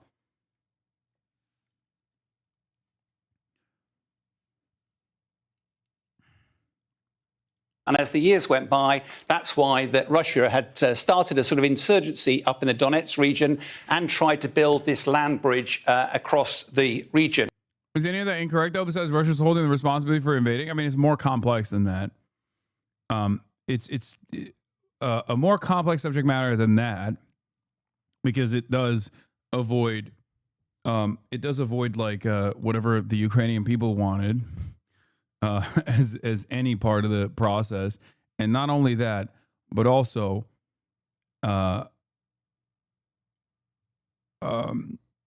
ultimately, they would not actually tie that back to a reliable anti-imperialist narrative anyway. That would be ridiculous. He would say some shit like Hunter Biden is the reason why Joe Biden fucking fought Russia or something. I'm joking when I say that. I just don't think that they would say that at all. But every good grand narrative, no matter how conspiratorial, has a nugget of truth in it. That's why I'm saying, like, I could totally see them shifting their conversation away to at least, like, have a kernel of truth at the heart of it. To be like, American intervention is real. We did do it. It was bad. It was bad. Now, why the focus on the Donbass region? Well, a lot of it's mineral resources and the like. This is the one area that Russia hasn't yet taken. But this isn't about just trying to get to the borders. It's not like they're trying to secure Somerset. Why is this actually key? If we zoom in a little bit further, there's a line of towns, based on road junctions and rail junctions, strategically important, that are, if they are going to be very difficult for Russia to take. If you remember the battle for Bakhmut back 18 months ago, about 60,000 people died in that battle, about an 18 months. So it's really difficult for any of these to fall. Russia is, of course, paranoid that if they don't take these, then there is the danger that Ukraine in the future cuts the land bridge and therefore isolates the Crimea. From a Ukrainian perspective, if these were to fall, there's lots and lots of free area up here that Russia could actually rampage across. The real key here, though, is what is going on in President Putin's mind. Is his ambition still to take the whole of Ukraine, or is it simply to secure this land bridge? I mean, the very fact that Western press is now talking about this with real terms means that the end is imminent. Or at least, like, they are coming to terms with holding the L here. Because it is the exact opposite of how the coverage has been for the past 3 years. Anytime I spoke on these terms, anytime I spoke similar to this, everybody fucking came up to me and was like, you're pro-Russia. You're you love Vladimir Putin. Vladimir Putin is giving you back shots. You want to suck and fuck Putin. You love Trump. You love Putin. All this stuff. And now you got Western press covering it. I also kept reiterating that eventually this would come down to whatever Putin is able to do, whatever the Russian forces are able to do in the front lines, and also that the appetite for funding, okay, Hasan, you're the victim. No, I'm not. Of course not, because the real victims are, and always will be, the Ukrainians that are getting fucked over in the process. 100%. The reason why I'm bringing this up is because media narratives oftentimes have a capacity to delude people into thinking an alternative reality than the one that is unfolding if they are to pay close attention to what's actually happening. Okay? I'm not saying that I'm a victim in this at all. I think the real victim is the truth. Truth is the first victim in this process.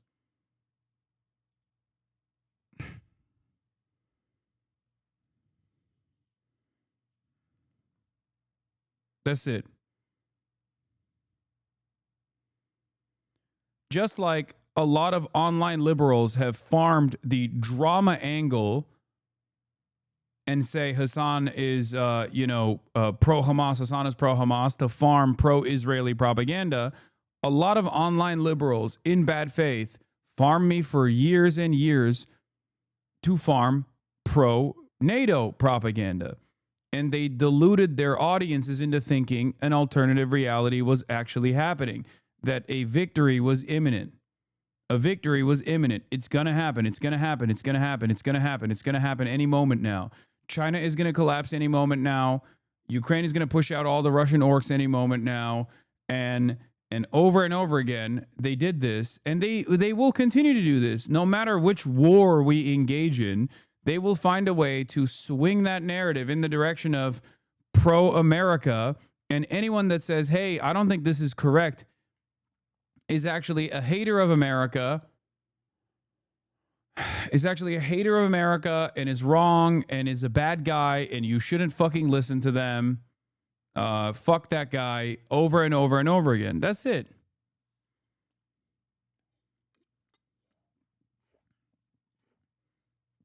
How has NAFO been handling this? I don't even think they deserve to be mentioned at all. Just the land bridge, then the conversation is about territory and it's about security guarantees. And therefore, there's just the faintest prospect of a negotiated settlement. If actually Putin's ambition is still the whole of Ukraine, then I'm afraid all of this is just window dressing. It's Putin playing for time. And frankly, we're no closer to any sort of solution than we were a few weeks ago. Jeff Zelensky, I want you and our viewers to listen to something that the President This was interesting. Yeah. Hot mic moment. Is Trump still riding that dick? I say yes. Trump didn't intend to be public, but his mic was hot. This was as he and the other European leaders were sitting down to the meeting, and he was talking about Vladimir Putin and what Trump believes Putin will do for him personally. I think he wants to make it.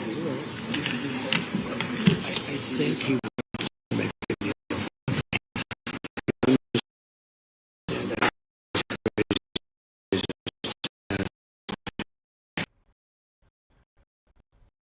Jeff? A couple. He wants me. He wants me bad. He said I'm in juicy. He said he wants it, but to him. Fuck. Oh, fuck. Hey, yo! What the hell is going on, man? What the helly? Okay, we're back, I think. It's just stuttering. What the heliante?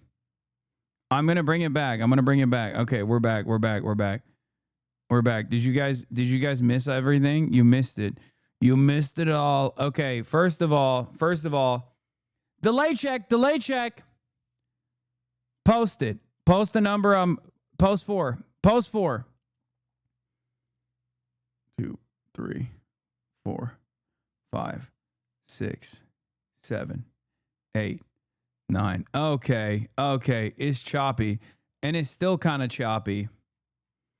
There's a little bit of a delay. It's going in and out. And I think it might be my internet this time. I'm looking at all the numbers in front of me. Okay. I'm looking at all the numbers in front of me. It kind of feels like it's on my end. It's on my internet. That is like a little messed up. It's choppy trap house.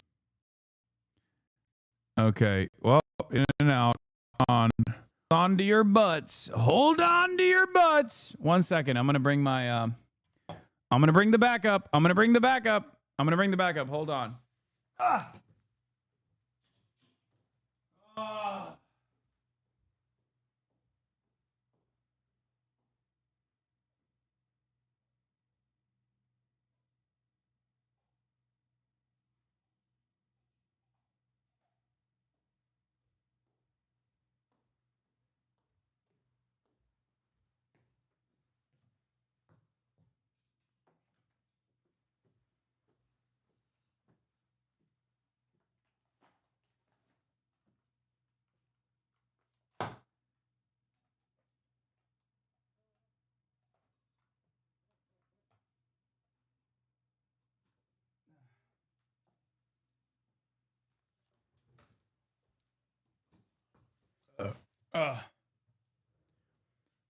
It's fine now.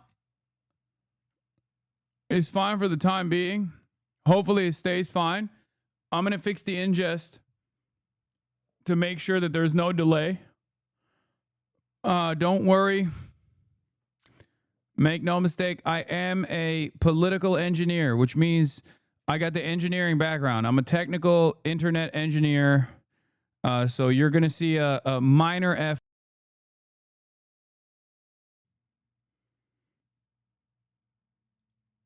Okay. All right. So I fixed it. I fixed the delay. Okay. I know what I'm doing. If this continues cutting in and out, I will turn back and I will go on to the backpack. I haven't gone on to the backpack yet. Okay. Like I said, I'm an engineer. I'm a Twitch streaming engineer. All right, let's get back to the video. Don't freak out. Here's the hot mic. I think he wants to make a deal. I think he wants to make a deal for me. You understand that? As crazy as it sounds. He wants me. He wants me so good. He wants me so bad. I threw it back for him and he liked it. He said no loads refused. No loads. All hands on deck. He gripped it. He gripped my shit so tight. He cracked me. Putin cracked me. He said, "Unc, I'm cracking." Jeff? A couple of key words in there are for me. I think he wants to make a deal for me. I mean, it's not altogether surprising that President Trump thinks this. Whenever there's a hot mic moment, we're always slightly more interested than when it's something that he would have just said. It's not actually all that dissimilar from things he said throughout the campaign. But what's different about it now is the whole comment there. Dude, Trump saying Putin wants me and he'll do this for me has the exact same energy as the therapist lady. The lady that fell in love with her psychiatrist has the same exact energy as a dude, one of your homies being like, yeah, no, actually this stripper is different. Like she truly does want me. We did actually establish a real relationship. Like that's what it feels like to me. Yeah, he's supposed to say that because you're fucking stupid and you get duped by that sort of thing. So of course he's going to say that. That's it. That's what he's doing. That's what he's been doing, and he's seen a lot of success so far. Why wouldn't he keep doing that?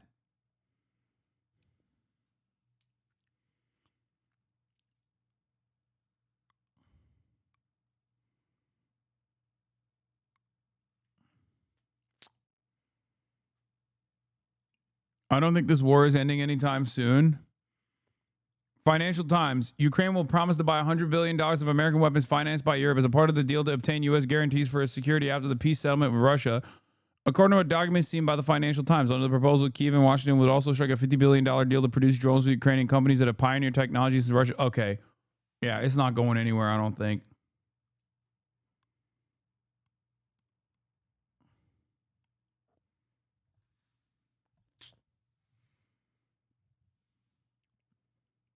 I'm going to be honest, it feels to me like they're just going to normalize relations with Russia and keep the fucking battle going. I don't know. Like this was hurting. This was hurting Russia too much.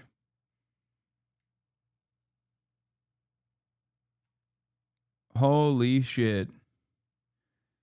Kyiv shared the proposals for new security deals with the U.S., which have not been previously reported on, in a list of talking points with European allies ahead of the meeting with Donald Trump on Monday. Scoop. Ukraine will promise to buy $100 billion of American weapons financed by Europe as a part of a deal to obtain U.S. guarantees for its security after a peace settlement with Russia. Under the proposals, Kyiv and Washington would also strike a $50 billion deal to produce drones with Ukrainian companies that have pioneered the technology since Russia's full-scale invasion in 2022.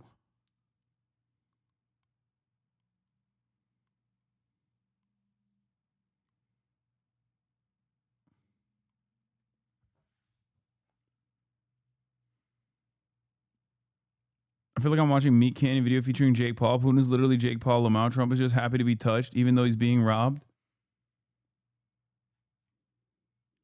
Yeah, it doesn't seem like this is an anti-war initiative as they presented it, and maybe that's the reason why Zelensky was happy at the end of this. Yeah, I don't know.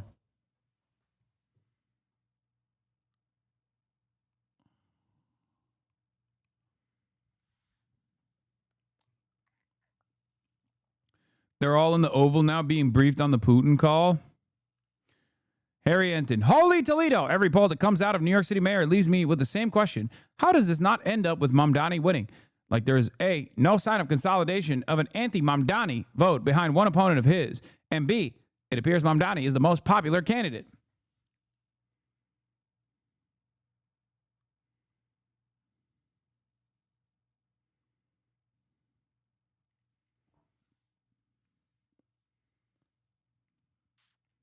Holy Toledo. It seems like white boy jihad summer is imminent. Yeah. To make a deal for me. That was at the root of President Trump's entire argument that I can end this on day one. That his relationship with President Putin was so strong from that first term. They were stablemates, as he once said on 60 Minutes, of which there was no evidence of. But this is just kind of the latest version of it. There's been zero evidence that President Putin is using his relationship with Donald Trump to do anything for Trump, to end it for Trump. So I think it was just a window into President Trump's mindset. There, and perhaps not that surprising, but yeah, I mean, revealing. It is a good point that most of what President Trump says, you don't need a hot. OSINT Twitter / Walter Bloomberg, everyone's most reliable fucking news resource that actually erased $4 trillion and then replaced $4 trillion of market value with one fucking tweet, a real mover and shaker, reports Ukraine's Air Force says Russian strategic bombers take off for a possible attack on Ukraine. This is right after the Trump phone call. Dude, I swear to God, Russia is doing Israel shit without being Israel. I guess everyone is Israel now. The world is Israel. This reminds me, I don't know if it's real or not, and it probably might be fake, but they did do a version of this after the fucking Trump talks in Alaska. And that reminds me of the way Benjamin Netanyahu has treated Joe Biden and also Donald Trump. We are so fucking washed, and it's not just because Trump is a joke. We're just fucking washed, man. We're washed. We're washed. Everything is Israel. Even our foreign adversaries are behaving like Israel. By the way, not sure if you saw this. Beitar is claiming that the ADL is pro-Zohran Mamdani. That's amazing. Oh, that's amazing. Also, speaking of Zohran Mamdani, I saw this. This was really funny. Love the product placement during a discussion of how capitalism ruins everything. Make sure the label's facing the camera before we talk about killing CEOs. Yeah, because that's what we were talking about, killing CEOs. And also, we're drinking water. We have officially arrived at the point where socialism means you can't drink water unless it's directly out of a glass.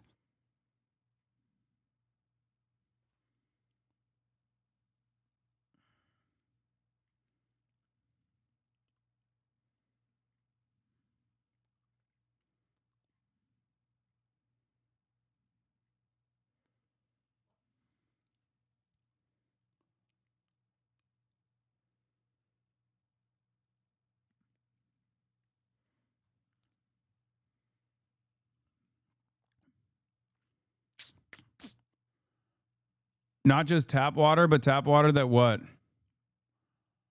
That you put into a cup. It cannot be a bottle. It can be a can.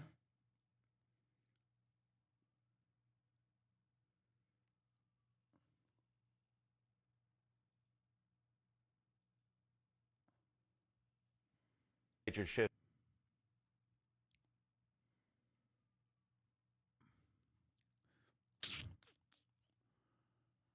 I just don't know, man. I don't know what to do. Like, how do you argue with these fucking people, dude? How do you argue with these fucking people? Love the product placement during a discussion of how capitalism ruins everything. Love this app. Oh, is this what I think it is? Type of shit that makes you say moshi mush. Yup. Report Hamas Piker for supporting terrorists. He should be banned already. It's a bot, man. It's a bot. It's not even a real human being. I think that one is just like straight up a bot. Apparently, that's all that fucking account was responding to, people with like people who are not even fucking affiliated with me. That can never be enough water. Yeah. People are asking if this is sponsored content. No. I was just drinking it. My God. I know. There's no sponsors. Yeah.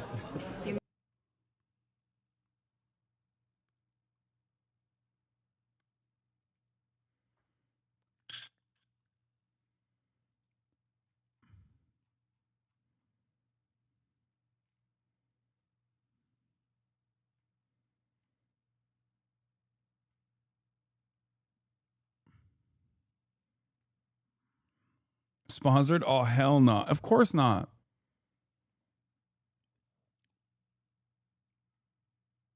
It's just like, it's so fucking stupid, man. It's so fucking dumb. Yeah, I saw this one too. This must hit so hard if you're a moron. Mamdani featuring a water brand valued at $1.4 billion while shitting on capitalism is peak irony.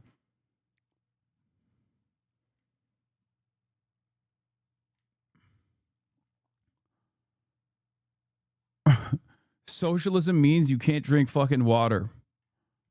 You should remain thirsty.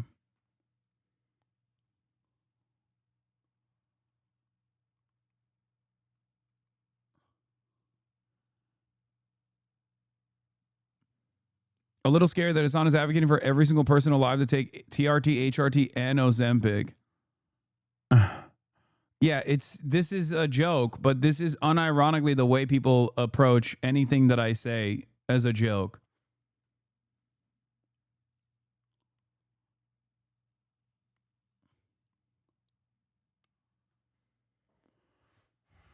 That's obviously a joke from Jeremy Kaplowitz. I'm just saying that, like,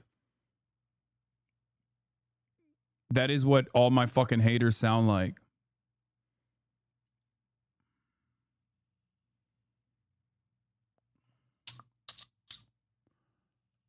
Anyway.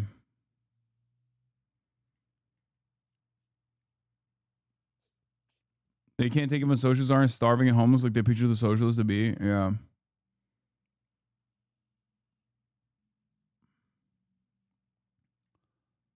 What? Don't want to be annoying about this, but did you see a French cake streamer got killed by his friends on stream? Is on Hostwit? No, I did not see that. That sounds insane. What the fuck is going on Kick, bro? I didn't even realize that, like, that Kick brain rot was like international.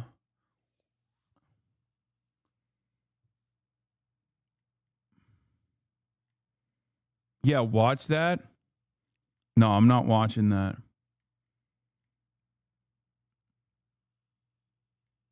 He was not their friend. They abused him for months. What the fuck?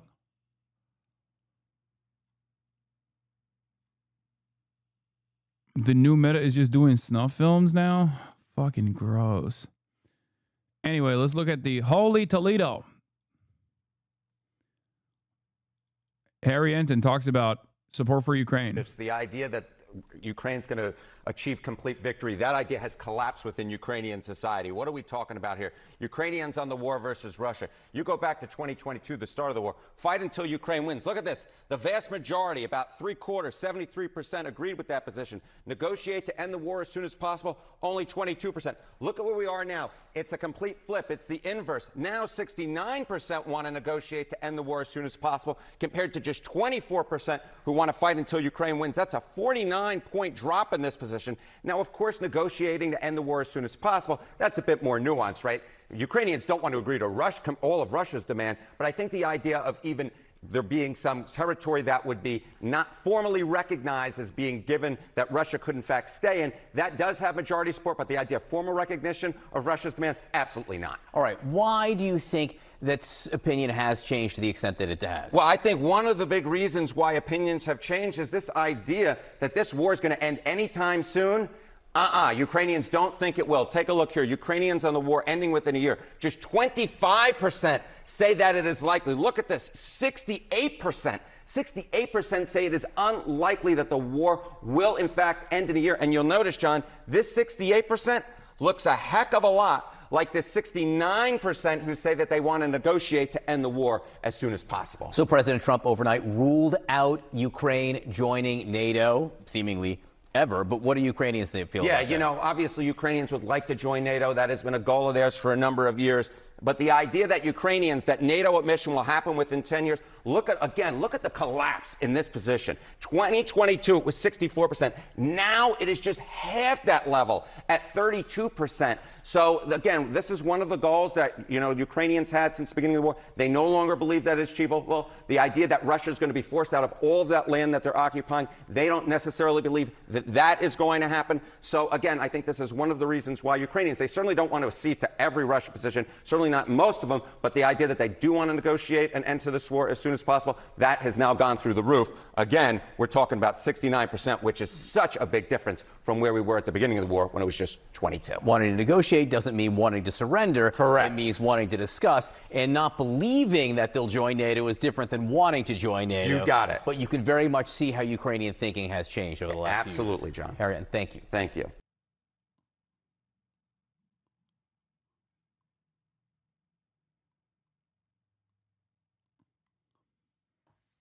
These polls are disingenuous. We do want negotiations to end the war, but for sure, but do not accept permanent occupation. This is a crucial detail missing. I mean, that's also reflected in the polls as well.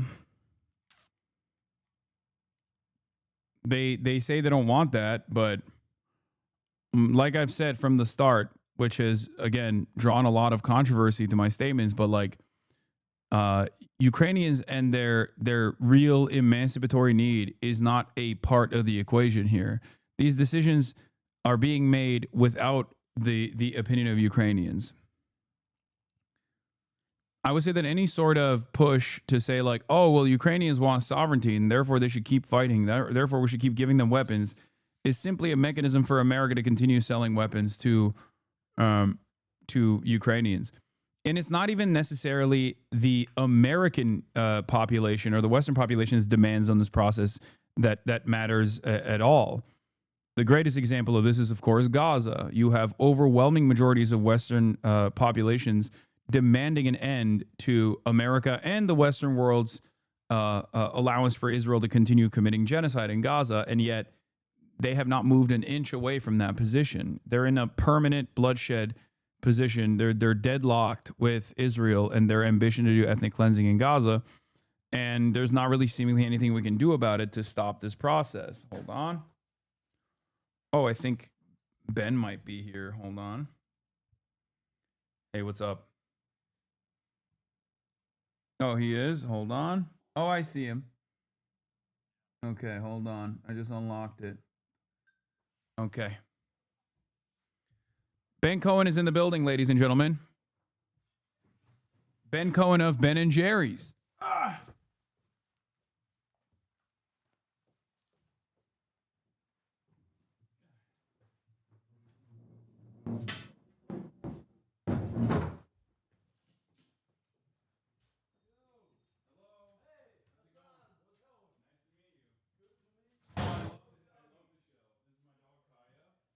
I'm already live. Oh, you were? Hell yeah. All right, well. And I really dig your chainsaw-equipped motorbike. Oh, yeah. That is very cool. Now, That's my brother's. yeah, and Where does he go? Do you want me to put that somewhere, or you got it? Do I got it? All right, you got it. You mean like plop myself down here? What Yeah. are we on? What are we live? What are Oh, we we're doing? live already. We got 34,000 people watching. Yo, hello everybody. Look, I just put on my Up in Arms hat. Hell yeah. Hi everybody. All right, Oh, and I got the dog. Do you want me to? I can tell her to No, go back I to like her. I like the dog. Okay, Ben Cohen, ladies and gentlemen, of the Ben of Ben&Jerry's. Jeez. Live and alive in the building. Very excited. People are saying ice cream, you scream. We all scream for ice cream. Yeah. That wasn't yeah. a joke. No. Ben I is, should have brought you ice cream. Shit. Damn. I Well, forgot. Oh. I thought you would. I'm Sorry, not gonna man. lie. You I know, thought you would. You know, I thought I would too. I mean, I didn't know. I was look. I got some kind of magic. I got magic pieces of paper. What is that? Oh my God! No. Turns into ice cream. No. Yeah. That We got turns in- free. This coupon's good for anyone. Ben&Jerry's pint bag of cookie dough chunks. Let's go. This is for your listeners. Okay. Do you want me to just show it and whoever gets it first? Yes. Is that how this goes? Yes. Like I just put it on the screen? Yes. Okay. Whoever gets the coupon first and takes it to a store wins. Okay. Are you ready? There it is. Hold on. Boom. I hope that works. And if not, I'll just post it. I'll just post it on the I'll post it on my Twitter. How about that? What? You posted on your Twitter and it works? I'll take a photo of it on my There's Twitter. Another one. Another one. You're giving me so much free ice well, cream. of course, I forgot to bring you the No, pints, no, man. it's I gotta fine, it's bring fine, you it's the fine. pieces of paper here. Okay. I'm gonna. I'm gonna have be- to come up with Zinn favorite ice cream for you. Oh wow. Okay. Well, I mean, you're What? He's got Zinn. Yeah, He's got I have extra. Zinn everywhere. He's got essential. Man, what? The guy runs on The zero Dr. sugar, Pepper. Dr. Pepper and cream. Yeah. All right. all right. So, Ben, I have so much to talk to you about. You were detained briefly, right? I Or was. You were I was protesting at the detained. RFK Yeah, Jr. it's hearing. true, yeah. You're very progressive. You're an OG. You're one of the OGs. I'm definitely original old. gangster. No. That doesn't mean old. That means you're the original gangster. All right. I'm an original gangster. And I want to hear more about the story of how Ben&Jerry's came about, where you're from, for the people that might not know. Let's get started at the beginning. Sure. I was born in 1951 in Brooklyn. I stayed there for a year and a half. My parents moved to Long Island. I stayed there till I was 18. I met my friend Jerry running around the track in gym class. We were the two slowest, fattest kids in the class. We learned to like each other. We stuck together. I dropped out of a whole bunch of colleges. Jerry went to 4 years straight, tried to get into med school and couldn't get in. I tried to become a potter. Nobody would buy my pottery. We felt like we were both failures. And we decided to start our own business. Our idea was that we wanted to live in a rural college town, and we thought we would take a food trend that was just starting off in the big cities. And But you were there when ice cream was popping off for the first time ever. That's crazy. Well, when homemade ice cream was Yeah. popping off, I think it was Dolly Madison, the president's wife, who really started ice cream in the U.S. But that was before my time. Have you ever seen in the USSR they have like they place a lot of importance on ice cream, where I think it was like there's this thing, I forget what it is. Hold on, I'm gonna pull this up real quick. And we do things a little bit non-traditional here for the record. It's just like it's a normal organic conversation. There's a lot going on. Yeah, I mean, so if I have a pain in my neck and I just bought some off-brand Icy Hot, I can rub it on. While Yeah, I'm I have like pads and stuff too if you want one. You got pads? Yeah, I could What get you kind like a heating pad. You can slap it on if you want. Yeah, man, I want to be like Hasan. For sure. Plombier is a type of ice cream made with vanilla, cream, eggs, and sugar, originally created in the Soviet Union in 1937. And I think it was like a big, what do you call it? It was like a big deal where they wanted to make sure that all kids were able to get it. So ice cream has been an important Ice cream has had a history in politics as well. It seems where even in the USSR they were like, we gotta make sure that the kids and everybody else gets to have their treats, specifically ice cream. Absolutely true. I was actually in the Soviet Union. At the end of the Soviet Union, Gorbachev was setting up. He allowed you to have joint ventures. Yeah, and we set up a Ben&Jerry's joint venture. No way. Yeah, that's sick. That's like in Karelia, the Russian state of Karelia. Wow. Wow, that's amazing. Petrozavodsk. It's right on the border with Finland. Let's see. Okay, that's never mind. That's whoa, jeez, what the heck that's was just that? Reddit, Ukrainian conflict. But what is this? Okay, never mind. All right. That most of it is just like about Ukraine. So you're wearing a common side effect shirt. Before we continue with the history lesson about how you arrived at this ice cream behemoth, and became known for that. You're wearing a common side effect shirt. Have you watched it? It's one of my favorite shows. I love it. Yes, I watched the whole thing. I It's totally love amazing. it. They're in the middle of producing a new series, a new. Is the second season or just like an entirely new season? Okay, the second season. Thank God, because some of those shows, dude, they can just get canceled, even if it's good. Especially if it's good, they usually cancel them. But it's amazing that you're repping them. You said you were hanging out with them earlier. Yeah. I Hell just yeah. came from there. That's why I didn't bring any ice cream, because I came straight ate all from the there. ice cream. That's correct. They've Okay. got the ice cream. You know those guys? Go to I their don't freezer. know. I don't know those guys. I'm gonna go. Well, check they're them out. really good guys. You Yeah. should see them. Do you want an icy hot really patch? like you. Well, I just put this stuff on. I think it'll work. All right, perfect. So you start Ben&Jerry's. How did it, like in the beginning? I assume that there was a lot of limitations, a lot of hurdles that you had to clear in the process, right? Did it explode in popularity from the start? Well, it's interesting. I mean, we started as this little homemade ice cream parlor. Never expected to be anything more than that. In an old converted gas station that was falling apart in Burlington, Vermont.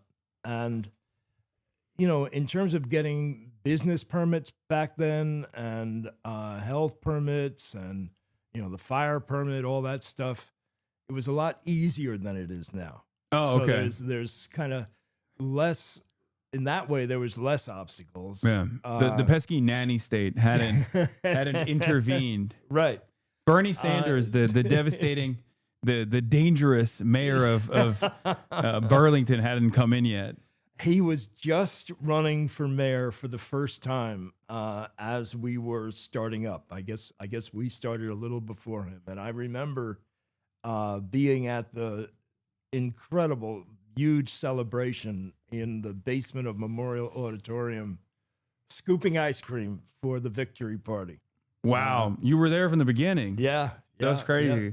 I feel like he hasn't changed his look at all. He hasn't changed He has his looked look. he's looked like he was this age back then. It's true. He hasn't changed his look. He hasn't changed his politics. He hasn't changed his stump speech. I know. It's the beautiful thing about Bernie is just how consistent he is. And, some people complain, Bernie, you're always saying the same thing. And he was saying, when we start having justice in this country, I'll start saying something different. Yeah. So you go through the process, not as many hurdles back then as there are now. I mean, the big hurdle was we didn't have enough money. Yeah. I mean, we had $4,000 a piece, and we were planning on getting a loan from the SBA, but we couldn't get a long enough lease on this old gas station that was falling apart, so we couldn't get the loan from the SBA, and the bank kicked in another $4,000, so it was $12,000. Mm-hmm. Started Ben&Jerry's. It's kind of amazing. I guess you can't really start a business on $12,000 now. Yeah, no, that definitely can't. So let me ask you, getting right into it, Trump is president again. Oy. Yes, I don't know if you knew that. Trump is president. Guys, that's what's going on. Sorry. on, Hate make to be me the bear. happy. Hate to be the bearer don't of rub bad it in. news. Hate to be the bearer of bad news. And one thing that I have routinely talked about with Ben&Jerry's is the component of marketing and political advocacy. Specifically because I always use Ben&Jerry's as a great example of a company that, in spite of corporate takeovers, in spite of control by much larger conglomerates, Ben&Jerry's has always maintained political advocacy as a part of its mission. And I think is largely in part because of your direction, right? Like this is a genuine thing that you care about, as opposed to Target, for example, or many other mega corporations in this country that will only aesthetically get on board with performative activism in an effort to do marketing. And the second part of this is that I now fear that we're moving in the direction where a lot of companies have completely cast aside the previous performative liberalism, the performative wokeness, if you will, to now move in the direction of right-wing politics, broadcasting right-wing politics as though it is a virtuous position to have. Have you noticed this as well in your experience? Well, as a matter of fact, I have, Hasan. That was a wordy question. I just lobbed it up for you. And I have thought about that, and I think all that's going on is that most businesses, most corporations don't really have a social mission. They are not values-led businesses. They are businesses whose purpose is to maximize profits today, in the here and now. And so, think about it. I mean, if you're a business and your only purpose is to maximize profits today, you go along to get along. If the current president says X, you say, yeah, baby. If he says Y, you say, yeah, baby. And if he says Z, yeah, I'm on board with that. Yeah. Because they don't have a heart, they don't have a soul, they don't have a spirit. And that, I think, is the interesting thing about Ben&Jerry's. It's a business, it's a thing, but it has a heart and a soul and a spirit. And, it's the idea of being values-led, not profit-led. Values-led is a term that was coined by Anita Roddick, who started the Body Shop. So, the Ben&Jerry's mission, and, we went through a lot of difficulties in order to get to this point. There was a lot of internal dissension. There was external criticism. But the Ben&Jerry's mission is a three-part mission. So we have a social mission, we have a product quality mission, and we have a financial mission. And the interesting thing about them is that they are written horizontally to make the point that no one of them comes before the other. They're all interconnected.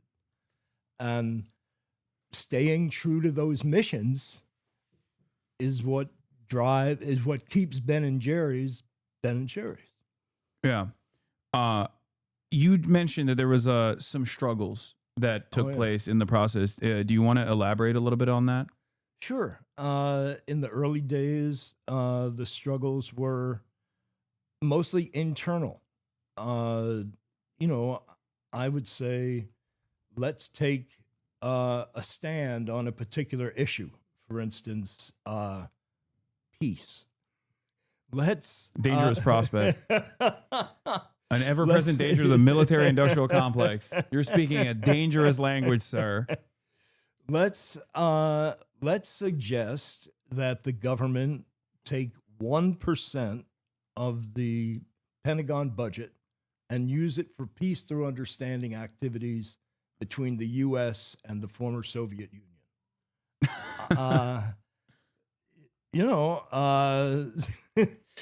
Because the people, they don't have anything against each other, and yet we were in this Cold War. I feel like that kind of dangerous language would have gotten you denaturalized back in the day. if you were a little bit younger, or now. Exactly. So we were coming out with a chocolate-covered ice cream pop on a stick, and normally you write about, oh, you're going to taste the most amazing chocolate-covered ice cream pop on a stick you ever had. It's so smooth, so rich, so creamy, so chocolatey. And instead, we said, let's call this a peace pop, and let's use the copy on the package to talk about making peace instead of war and shifting this money out of the Pentagon. And it was incredibly controversial within the company that people were saying, our executives were saying, the people on the board of directors were saying, business that's not business's role. Business should not be trying to advocate for particular national government policies. And it was quite a heated discussion. And finally, I kind of forced it through, and nothing happened. I mean, people were saying that what's going to happen is, we set up this new plant that's designed to make these chocolate-covered ice cream pops on a stick. If we come out with this packaging, right-wing groups are going to picket the supermarkets. The supermarket's going to take it off the shelf, and none of that stuff ever came to pass. Yeah. Well, it probably helps if it's delicious. Yeah. Because if it was not good, it'd be easier to be like, oh, I don't want that. I don't want that at all. Yeah. No, this is something that I've seen in my own industry as well. Streaming, the internet, like content creators, like a lot of them, I think, are at the mercy of the broader audience and like whatever they're saying, and they never want to lead by example because they're afraid of like corporations pulling out. They're afraid of companies saying, "Oh, we're going to blacklist you." They're afraid of companies saying like, "Oh, you speak on this political issue." I don't necessarily think that's appropriate for our brand, and for that reason, I think they choose not to make a stand. They choose not to take a reasonable moral stand, like you just described, and I feel like that creates an environment where, without that bravery, without that courage, that creates an environment where the only ones who are speaking loudly are oftentimes right-wingers that don't have these sorts of fears, that don't care about these sorts of things, especially when the administration is like heavily leaning on that kind of domination as well, even on the corporate side. One of the things that I've seen is that the Trump administration is actively bullying corporations as well into taking positions against what they've defined is woke. Now, it's largely optics. And I don't think that any of these corporations actually cared about anything beyond profits to begin with, right? So therefore, back in the day when they were actually pushing for ESG or DEI initiatives or any number of different statements that they made, they were doing so in an effort to do marketing, but it wasn't genuine. But now they're moving in the right-wing direction, and I fear that this is creating a permission structure for people to go, oh yeah, being a bad person is actually a virtue. Pushing these vices is actually a good thing. And I think it makes the entire environment less safe for everybody, not just marginalized groups in particular, but it just makes the environment that we're living in more toxic overall. Yeah, I think that's really true. I mean, the word that's been going through my mind lately is cutthroat. I mean, I think about Trump's, original book. What was it? The Art of the Deal. Yeah. And in that book, he's saying, there's so many people who say that a good deal is when both parties come away from it thinking we did pretty good. We feel okay about this. And he said, no, that's bullshit. A good deal is when you get everything you want and the other guy feels fucked over. Is that allowed? Are we allowed to say that? You can curse as much as you want. Yeah. And he's running the country the same way. Yeah. No, he doesn't care about cooperation. He doesn't care about respecting the other guy. He wants, when he talks about America first, he's talking about everybody else last. Yeah. And it's not even good for America broadly either. It's just good for him and his buddies, him and his like most loyal servants, basically picking apart what remains of this country's carcass for scraps, basically dismantling the regulatory agencies and the like. Going back to Ben&Jerry's, one of the positions that I think, or at least was very impactful for someone like myself, was the implementation of BDS to a certain degree at Ben&Jerry's when I believe you guys pulled sales from the occupied West Bank. Do you mind talking about that a little bit? I'd love to talk about that, but I really would like to get some of that smart water that you got. Absolutely. Do you want smart water? I have that as well. Oh yeah, any kind of liquid. There you go. I'm not. Well, I have sodas back there too. If you want Mountain No, Dew. No. I'm much better at just drinking water. Yes. All right. Thank you. Sorry. Everyone always gets on me in the chat when they're like, why don't you offer your guests anything? Now they're going to cook me. They're going to say, you didn't offer your guests anything. Well, it's because I didn't bring you any ice cream. It's tit for tat. Understand. Art of the deal. So, the Israel. Yeah. So I want to be clear that we did not, what we were doing was not BDS. What is that? Boycott, divestments, and sanctions. Boycott, Yes. divestments, and sanctions. What we were doing was our ice cream was being sold in Israel.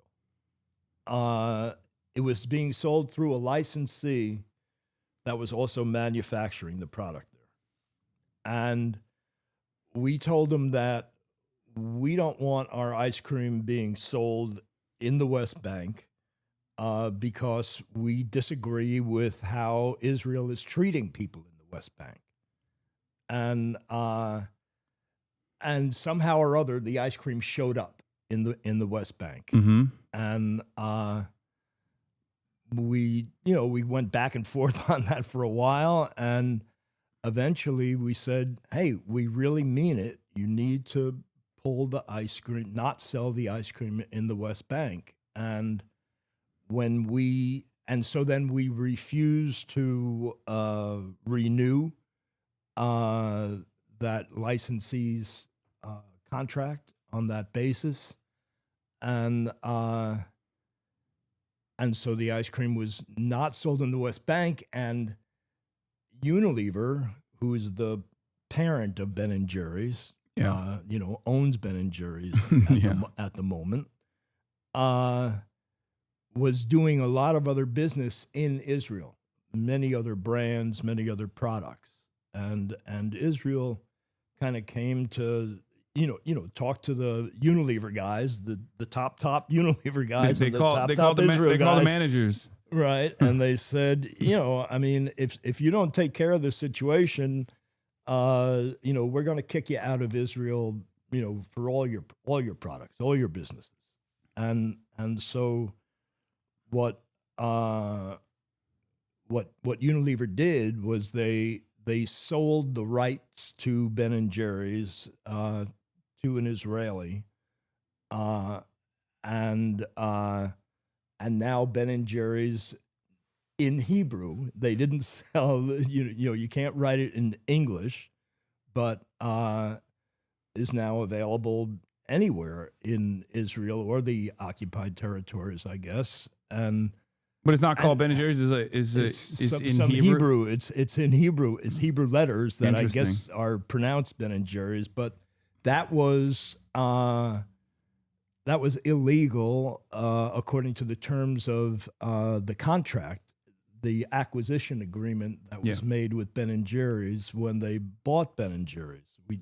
Ben&Jerry's has an independent board of directors who is responsible for the social mission and the essential integrity of the brand, marketing, and the product quality. And so that move by Unilever usurped the power of the board. And so the board sued Unilever, and there was an out-of-court settlement, and now the board is saying that Unilever did not live up to the out-of-court settlement, and so they're suing Unilever again. Oh wow. So Okay. that's the. I didn't know there's still ongoing. That's the current. They're like, no, the status. West Bank has to get Ben&Jerry's. They were like, they're adamant. I mean, this is a part of, I think, a much broader, much more complex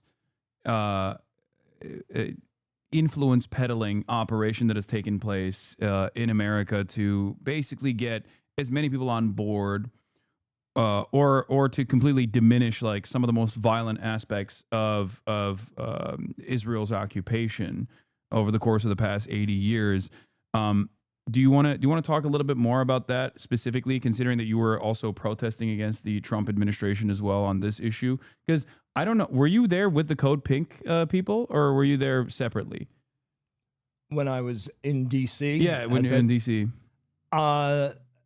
We were there separately, but Code Pink was being very supportive. Yeah. And they were very... You know Medea Benjamin? I know her very well. She's the GOAT. I love her. She's great. And so she was very helpful in terms of getting me into that committee hearing. Oh, she's the best at that. Yes, I don't know how she does it. I don't know how she does it either, because for decades now. They ought to know who she is by now. No, she just finds a way to sneak into everything. Well, I guess it helps to be kind of small. Yeah.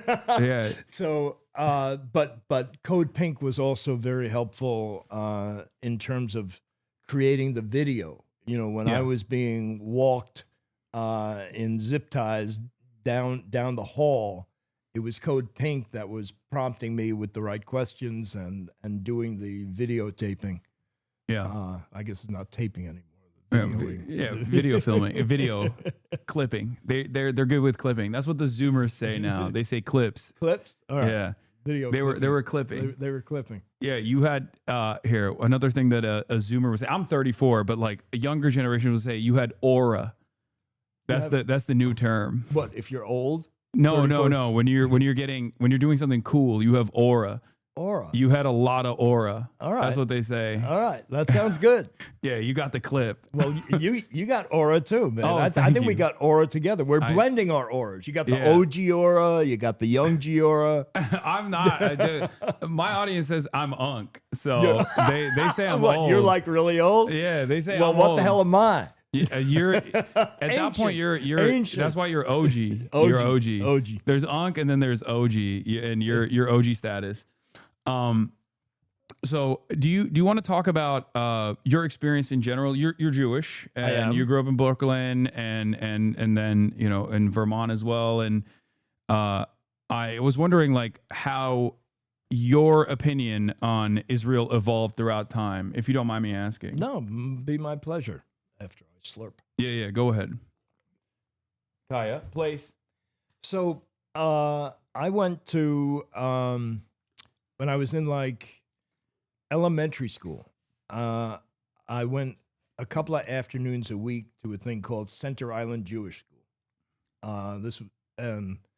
And it was mostly teaching you about Jewish culture, and teaching about how Jews had been discriminated against, and teaching you the Jewish songs and the dances and the holidays. And they also taught us about Israel. And what we were taught was that, after World War II, the Jews needed a homeland, a place they could feel safe. And it was Israel. Israel was created for that purpose. And it was this really shitty land in the desert that nobody wanted and nobody lived on. And that's what they got. And a land without people for a people without land. And then the Jews, with the help, the Jews who moved to Israel with the help of, the international Jewish community, ended up creating this very vibrant, highly developed society and culture. And what we were told was that the Arab countries, the Arabs who lived around them, were kind of kind of jealous of that culture, that development, that quality of life, and so they made war on them. Yeah, and so that's the way I thought it was for a long time, and I understand that on both sides. There's people that have screwed the other side, and I don't know, one guy starts making a war, and then the other guy starts making a war. I mean, I'm sure sometimes Arabs were responsible for some of the horrible things. Sometimes Jews were responsible, but that's as I understand it. So, what was a formative part of your development that made you feel like the way that this was presented to you initially might not have been entirely correct? I think it was only maybe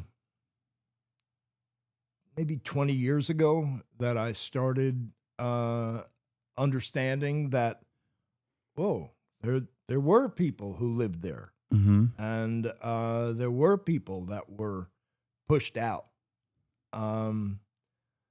And then it didn't sound so good. Yeah.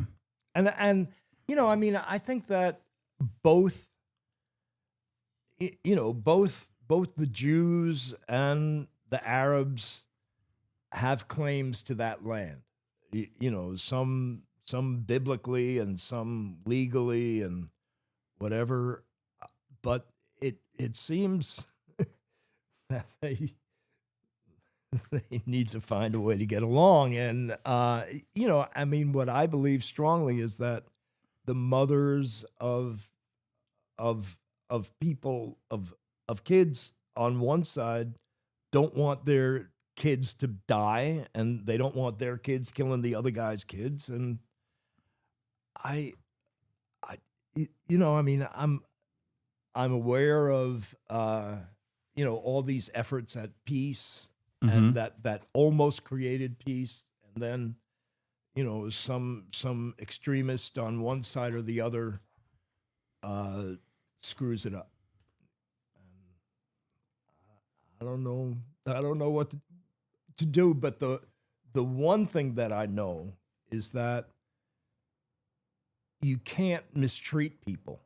That forcing people in Gaza and the West Bank to live in what the UN has called essentially an open-air prison is not going to work. That people don't take that lying down. And what would happen if people in the US were forced by some occupying power to live in that? Yeah.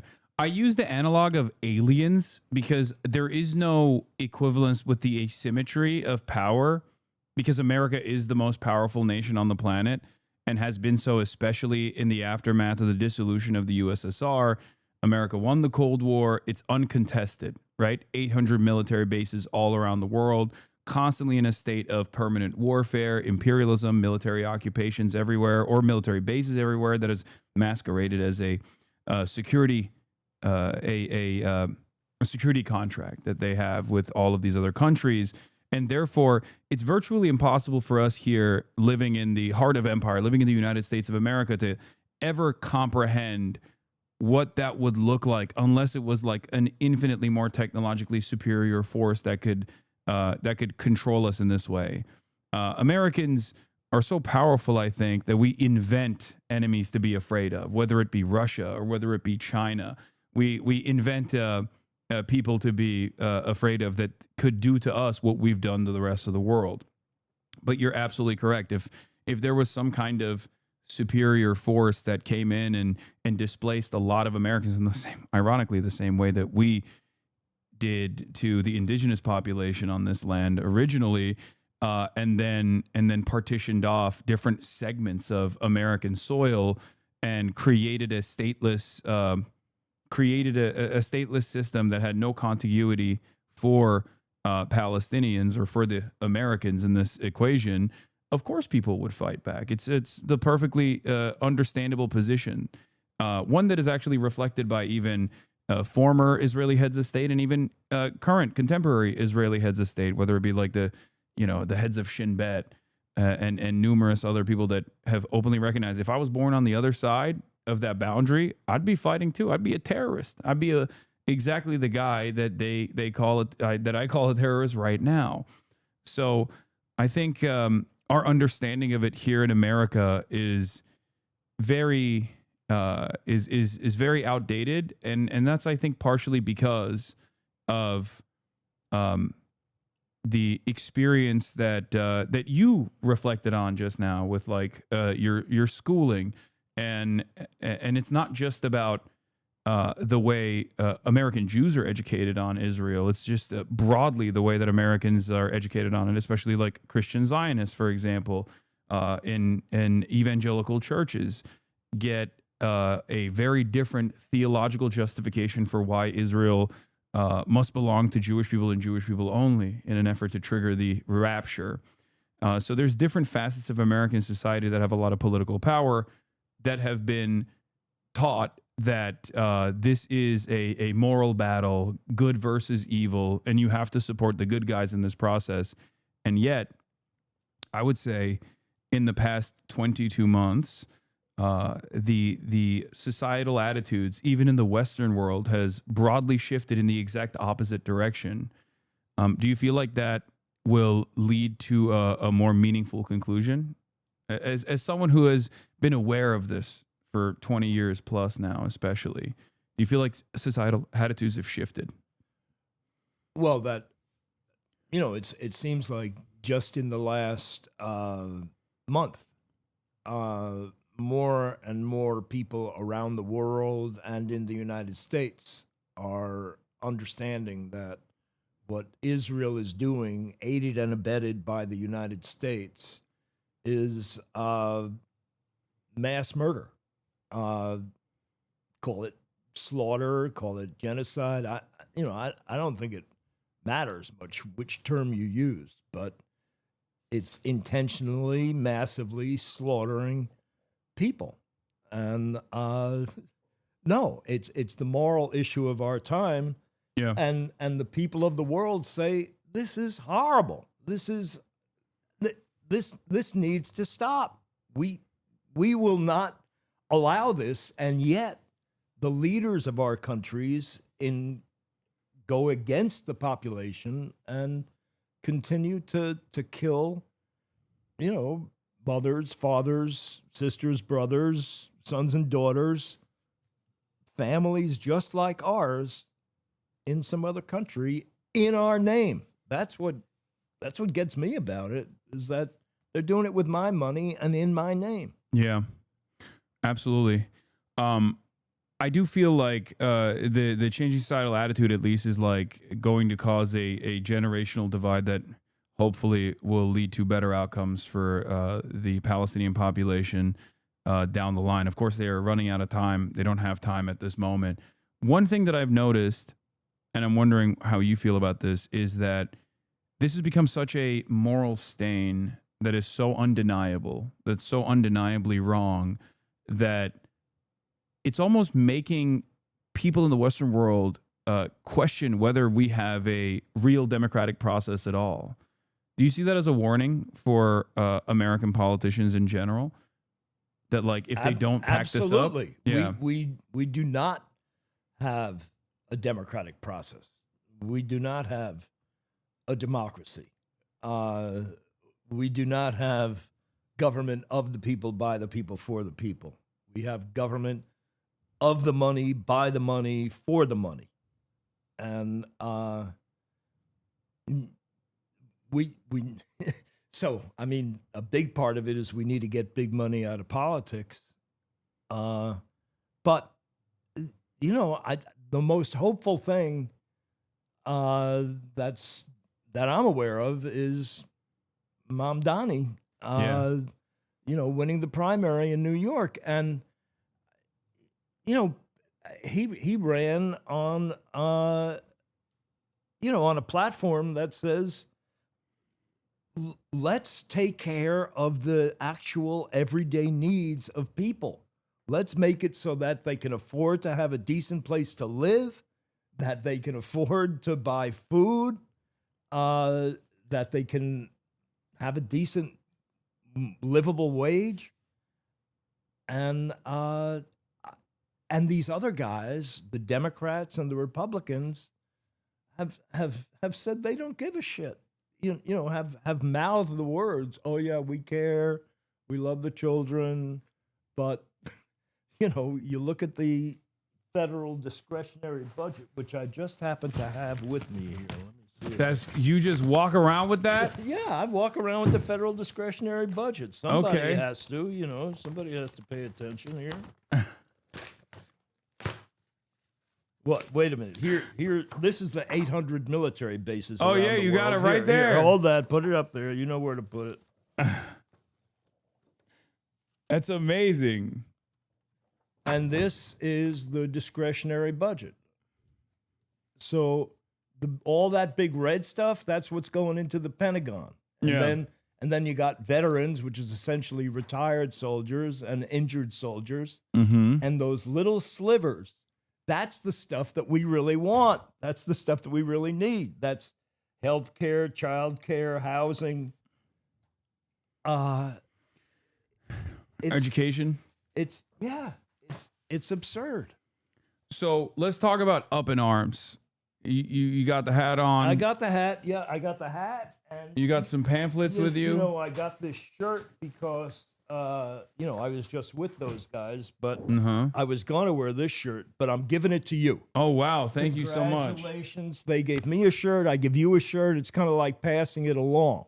Hell yeah. Thank you. Yeah. So what's Up in Arms' mission about? So Up in Arms is a campaign to get the issue of federal budget priorities, of taking care of the American people, of reinvigorating the American dream, making it possible to achieve the American dream by shifting money out of the Pentagon into those things that we care about. So the idea is to get that to be an issue in the upcoming presidential elections in 28. Yeah, that sounds like scary talk. Someone's got to keep funding Raytheon. Why don't you think about the what would you say to people who say, why don't you think about the poor shareholders that need a permanent state of warfare to ensure that their shareholder value keeps going up year over year?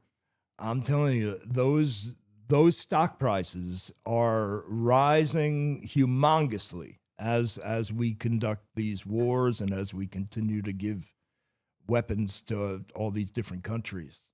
They just love war. The small war business is good business. Yeah, small business of Raytheon, Lockheed Martin, Boeing, Northrop Grumman, and many others. Now also we have the tech bros that are moving in this direction as well, because they realize that's like the last part of the imperial coffers that they could raid with very limited repercussions, if any at all. And you can have these expansive budgets and constantly drive up costs. But of course, So I think of it as these pigs feeding at the trough.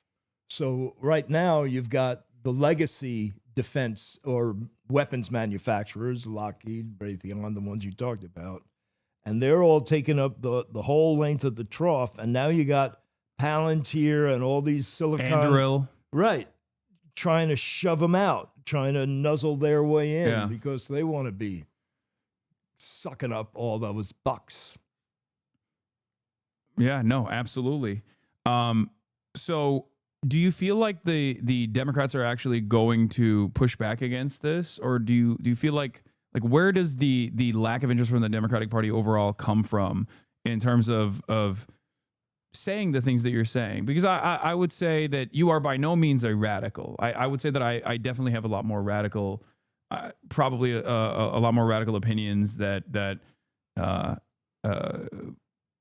some Americans might not even initially get on board with. But this is not radical at all. This is very reasonable, right? This is an incredibly reasonable proposition. to do right by others. I think it might have been Eisenhower who said, every dollar being spent on a bomb could be spent on books or could be spent on bricks to make houses here. And yet we spend it over there. We spend it on weapons of war instead. How do we get back to that mentality? Every gun, every rocket launched, every missile fired signals in the final sense a theft from those who are hungry and not clothed, those who are something or other. That was Eisenhower's thing. Yeah. So how do we get back to that? I think we get back to it by electing politicians that are not mainstream Democrats or mainstream Republicans. I mean, everybody realizes that the Democratic Republican parties are broken, that they're corrupt, that they're about self-preservation, that they're not about what's good for the country. They're about what's good for the particular politician to get elected next year. And so, Bernie was running, and he, the DNC, kind of tilted the table against him. But if the DNC had not done that, he would have got the nomination, and I believe he would have got the presidency. I mean, because, Trump got it because what people wanted was none of the above. They wanted, no, I don't want a mainstream Democrat. I don't want a mainstream Republican. I don't want more of this shit, because year after year, they keep on saying, oh, yeah, we care about you. We care about you. We care about you. But year after year, things get harder and harder and harder. In the richest country in the history of the world. Yeah. I mean, we have enough money. You can't believe, we can't conceive of the riches that this country has. I mean, we have $1 trillion a year that's now going into the Pentagon. That is a little under $3 billion a day. I mean, just on nuclear weapons, we're spending over $100,000 a minute. What could you do with that money? I mean, for less than 5% of the Pentagon budget, you could eliminate homelessness. You could eliminate starvation and food insecurity, not only in our country, but around the world. I mean, there are 3 million kids a year that are literally dying of starvation. Yeah. For $50 billion, that's 5% of the Pentagon budget. We could provide food security for every one of them and provide food security for everybody in the United States who doesn't have enough to eat. Yeah. And we make the decision to instead, let's build more nuclear weapons. I mean, what would Jesus do? I mean, what does that do to the soul, the spirit of our country? Supply side Jesus. Yeah, like Al Franken's joke. It's just Jesus would not cure the lepers unless they were in their network of coverage. That's how he operates. You don't understand. American Jesus is very different. I mean, it's a cliche at this point, but yeah, if Jesus came back to the United States of America, they'd probably kill him. They'd be like, you're a Mexican communist. Get out of here. What are you talking about? That woke stuff. We have, I think that's just like aesthetics anyway. I don't think any of these guys actually truly are believers, or at least they believe in a very distorted version of what they perceive Christianity to be, prosperity gospel, and in an evangelical format. It's a permanent state of war. not helping the poor at all. It is a permanent state of war. I mean, how can you possibly say that we're at peace if we're spending $1 trillion a year on weapons, on the military? I mean, we're not. We're not at peace. We're preparing for the next war. Yeah. It's absurd. I mean, is this really the best our leaders can do to solve problems by killing our brothers and sisters in other countries? Yeah. But again, I think it goes back to the profit. It goes back to the profit incentive, which is that It totally goes back to the this is profit the one incentive. industry. I mean, there are other countries out there who spend far less in their military development that end up doing far more in terms of developing their countries. There's many reasons to criticize China, certainly in their own internal affairs. They've done a litany of things that I personally find unfavorable. Having said that, they also engaged in tremendous development internally over the course of even the war on terror sliver of American history. They didn't do much of that, and instead they just kept building high-speed rail and rapid urbanization and tremendous infrastructure. And I always point to that to not say like, oh, we should be more like China, even though America does actually seemingly take on more of the social repressive aspects of Chinese governance in an exaggerated manner, as a matter of fact, and apply it here. But I wish we would also focus on internal development, rebuilding our infrastructure, and instead of relying on the initial gains made by the New Deal that we've been eating off of that victory for a very long time, for far too long. That's why all of our infrastructure is crumbling. I mean, China reduced poverty in their country by, I don't know. I mean, 800 million people. Some huge percentage. I mean, while in our country, the spread between rich and poor gets wider and wider and wider. Yeah. So that's what I always point to. That's always present. But then people hear that and they go, "Oh, you love China. Why don't you go live there?" It's like, okay, maybe. I mean, if the government keeps doing what it's doing, who knows? I mean, there's problems in our country. There's a lot of screwed up things that our country does. I'm sure there's a lot of screwed up things that China does. Yeah. But what the big thing that the U.S. does is it says that we must have full spectrum dominance militarily, that any country that starts to develop economically or starts to develop militarily is automatically considered to be an enemy. It's the official policy of the United States to not let any country become developed militarily or economically. And as soon as one does, like China, that for that reason only, China becomes an enemy. Yeah. And why? I mean, yeah, they produce 30% of everything that we consume. So it's additionally crazy. And you see that with what Donald Trump has been doing now with this like universal tariffs regime. I mean, you're a business guy.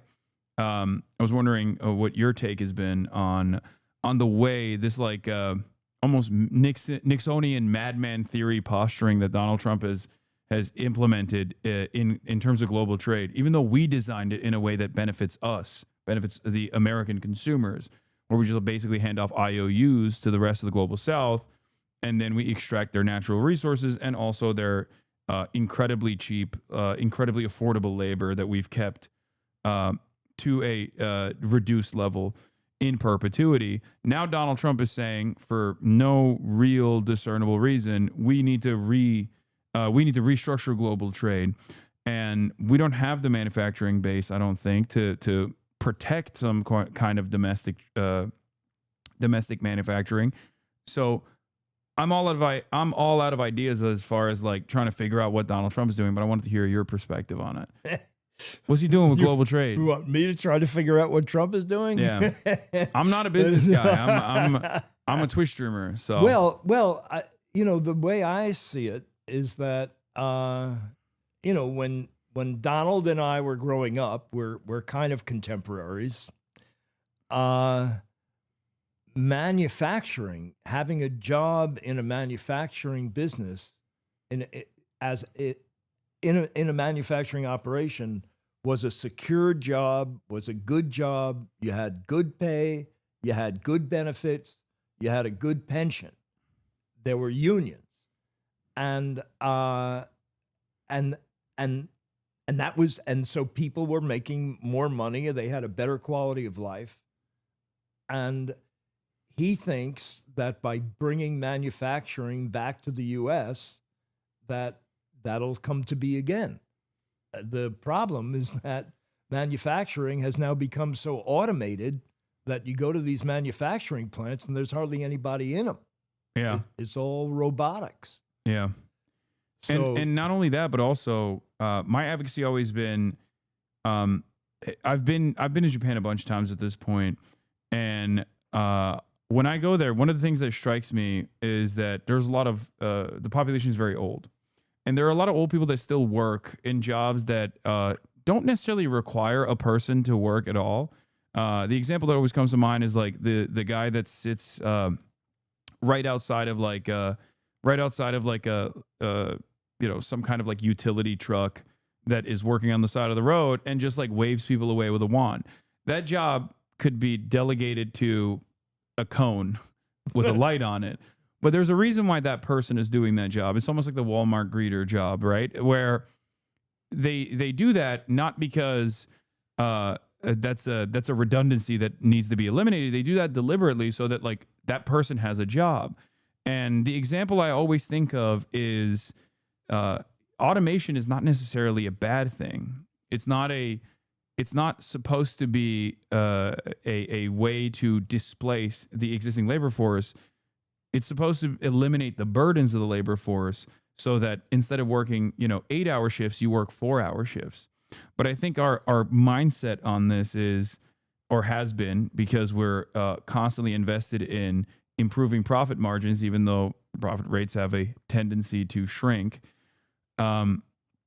is to displace the most malleable aspect of commodity production, which happens to be labor, constantly depressing wages, looking for secondary markets where we can move manufacturing to. That's what global trade has created for the American labor force.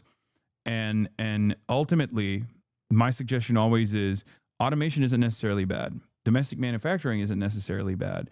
It's just that we have to ensure that there are still people that are working, even if they're not really doing anything. There's just a person that's just sitting there just to collect a check for sanity, for social cohesion, so that the system doesn't collapse.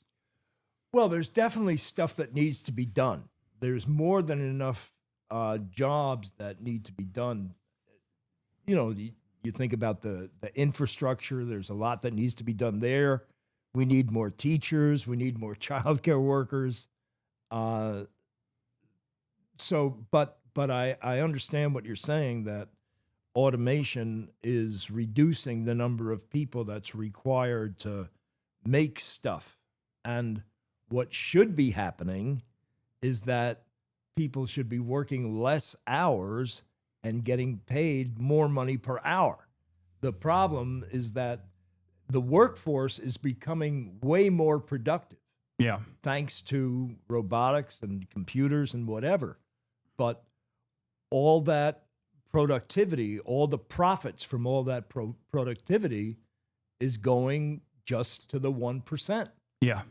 And no, that's what we need to change. I mean, why don't we how about having like a rational minimum wage in the country? Yeah. I mean, or the a federal minimum jobs wage program. The minimum wage is $7.50, right? Yeah. I mean, there are people that are working and getting $7.50 an hour, which is ridiculous. Yeah. One thing I've always fantasized about is that we already have a massive government jobs program. It's called the military. And I wish that like the DOD would be, in a future utopian society, the DOD would be restructured into simply just like the Army Corps of Engineers. Instead of like instead of holding arms, they hold shovels and pickaxes, and they build roads and are constantly working not to kill children overseas, but instead constantly working to build bridges and homes and factories. I think that makes a tremendous amount of sense. Yeah. I think the people that end up going into the army would appreciate that a lot better. Yeah. I mean, they're going into the army because they genuinely want to serve. They want to have meaning in their lives. Yeah. Or because they're poor. Right. And they Or- want to pay right. for college. That's another big part of it. Both are true. And so why not get that by actually serving the country and making the country better, as opposed to killing or threatening to kill people all over the world. Yeah. After Walmart, the military is the largest employing body in this country, if not, well, not the planet. I think the Chinese military is larger, but that's it. And I don't know what it will take to have this kind of like dramatic restructuring, this redesign, because I feel like what I see from American politics has been this endless sea of cruelty and lack of interest in moving this country in a positive direction. And that, I think, is devastating for a lot of younger generations that still have that, I guess, naivete where they think they can just go out on the streets and protest and maybe even make change happen. And our system basically is designed in a way where we just stamp that naivete out. We stamp that hopefulness out. And then we make people feel like change is never going to happen in the positive direction. And it pushes people in the direction of nihilism. Well, I think you're right. Yeah. I think that, like I say, Bernie was a force against that nihilism. And I think that Mandami is, and then there's another guy in the Midwest. Omar Fateh. Right. I'm going to be doing a collaboration with him as well, like I did with Zoran early on. I'm going to be flying out there. Oh, great. Yeah. That's beautiful. But and so I think, what Up in Arms is about getting the issues that we're talking about into the presidential debate. And the big hope is that we're going to establish a constituency of voters that are going to say, hey, I'm going to vote for a candidate who's talking about making America a more compassionate place and meeting the actual everyday needs of our people instead of shoving it all into preparing to kill people all over the world. If we can get a constituency of people like that, someone's running for president, he wants votes, and he or she, and that's a way to shove them in the direction that we want them to go in. But I mean, when you talk about nihilism, I mean, what? You can either fight it or you give up. Yeah. Or you say, you either fight it or you say, okay, I'm in a country that's going to screw a whole bunch of people, and I'm going to keep paying my taxes, and there's nothing I can do about it. That's the case. Well, and I'll tell you, you mentioned young people. There's this group called Dissenters. The website is wearedissenters.com. And they are amazing. They're organizing on college campuses. They're multiracial, they're multigender, they're working on exactly this same issue. And that's what we need to do. Yeah, we need to rise up and continue pushing back, no matter what the letter is next to the congressperson, because I feel like a lot of people find themselves falling into the team sports mentality, and they think like, oh, well, the Democrat is they're good by design. Definitionally, they're like morally better. And while there is truth to that, if you compare all of the policy outlines of the Republican Party versus the Democratic Party. Certainly, there are plenty of instances where the Democrats are not as bad as the Republicans, and yet they still actively, in my opinion, especially we saw this with the Kamala Harris campaign, they run in the direction of the Republicans, and then they end up reiterating Republican policy from 4 years prior that they had run against. Kamala Harris did this with immigration, for example, and so did Joe Biden. Joe Biden ran on a promise of, in the first 100 days, that he was going to push for amnesty for all of the non-citizens that have been living on U.S. soil. Conditional amnesty has always been more popular than mass deportation, and yet that never happened. They completely dropped that. And of course, the Republicans never stopped pushing lies that immigrants were not simply people trying to make an honest living in this country, that play an incredibly important role in the American economy and in the social fabric that binds us, that keeps us together, are active members of our communities and a part of American culture, but instead violent parasitic forces that must be removed using Nazi style rhetoric.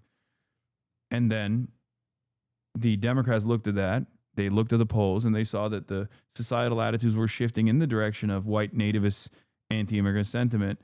And they said, oh yeah, well, they're right. Immigrants do constitute a national security threat. We are going to be the adults that actually do the border wall. Trump is not serious about building the border wall, which I thought was such an ineffective way to advocate, to win an election, by just conceding on a major issue to your opponent on their strongest issue. Yeah, I totally agree with you. And you know what strikes me about the immigrants coming to this country, if you look at the history, they're mostly coming from countries that the United States fucked over in one way or another. Yeah. I mean, either we overthrew militarily their governments, read Smedley Butler, who talks about how war is a racket and how he was overthrowing governments. And, this guy was the most decorated Marine back in his time. And he's talking about he was doing it all for the banks, for the big banks, and for the big corporations. Yeah.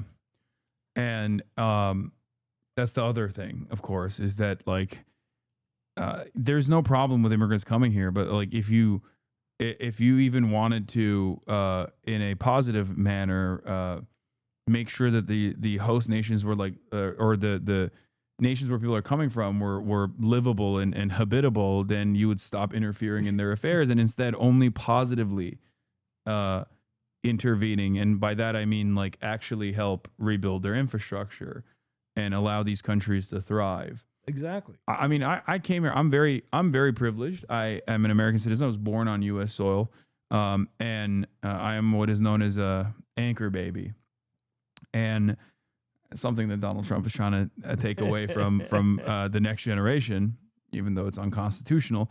Anyway, and even with all of that fortune, even with all that privilege, I have family members that live in the United States of America beforehand as well. I had been to the United States of America. I learned English at an early age. I'm a native speaker, even though it's my second language. And I always thought my own journey is to the United States of America. When I was at the age of 18, I came here for college. That journey was so easy in comparison to the treacherous trek that so many people have to engage in, where they leave their entire lives and their livelihood behind. They leave their culture behind. They leave their families behind in many instances just to make $1 in the United States of America. So in spite of that privilege, there were still hardships that I experienced, loneliness and changing everything about how I lived and what I knew about the world when I came here to a totally different environment. So I always think about how people who are far less fortunate than myself came here, and that's what gears me to advocate for migrants in general and the humanity of migrants in general, and to advocate for amnesty in general. Because I just can't understand how people look at all that and think, no, these guys are actually here to destroy the country or something. Yeah, what I don't understand is what is the problem with immigrants. I mean, how are they making our lives any worse? I mean, yeah. I mean, my understanding is that unemployment is really low in the country. They're not stealing our jobs. It's jobs that Americans refuse to do. Mm-hmm. And they pay taxes. I just don't understand what's the issue? It's just scapegoating because if you don't address the real, no one wants to address the real problem, which is corporate consolidation and endless greed and endless war as a consequence of endless greed.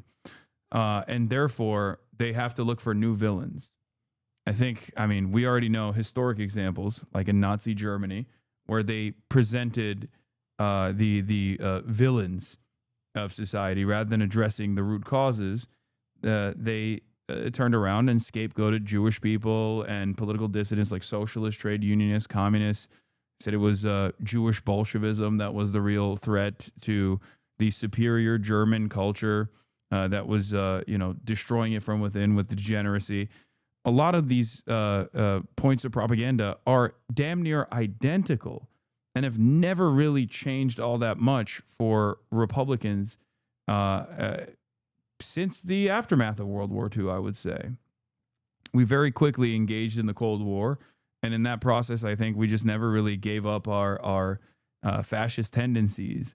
And here we are. I think it's like unfolding. The logical conclusion of all of that enmity is the Trump administration.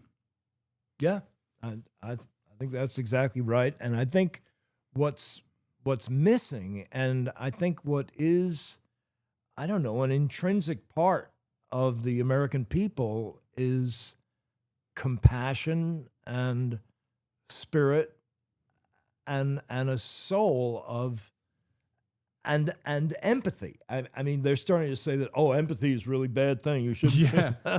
I can't believe that. They're just being whole ass villains. That blows my mind. People, because empathy gets in the way of, give it all to me and fuck everybody else. Yeah. We don't care about those other people. Fuck them. They say violent empathy or toxic empathy. Right. That's crazy. It's just, I call it vice signaling. Because conservatives used to say like, you're virtue signaling, which is, signaling that you're more virtuous than you actually are. The underlying premise is you must be faking it, right? But it's still basically is an admission that like the thing that you were advocating for is virtuous. Nowadays, I think conservatives are vice signaling, where they say things like suicidal empathy or toxic empathy, and actively push for toxicity, actively push for more violence and more harm to others. It turns into this incredibly weird, immoral proposition that they're running off of, which is like being a bad person is actually a virtuous thing. It's a good thing. Right. And I don't understand how people don't see it. That's the horrible part. I mean, I think that most people believe that there is some kind of spiritual aspect to our lives. As you give, you receive. As you help others, you're helped in return. And it's the same for countries. As you give, you receive. As you help others, you're helped in return. I mean, the major way that the U.S. interacts with the world, especially now that, Trump has cut off, the measly aid that we used to give out. Yeah. The major way we interact with the world is at the point of a gun. Yeah. 800 military bases all over the world. Yeah. Absolutely. Okay. I'm gonna switch because you've been here for a while now, and I want to take up more of your time. And thank you so much for coming on. My pleasure. This has been a wonderful conversation. We got to switch gears and talk about ice cream. Oh, all right. That sounds like fun. I'm a huge ice cream fan. Thank you. Thank you for consuming. Oh, sorry about that. Don't worry about it. It's all good. Watering your floor. Yeah.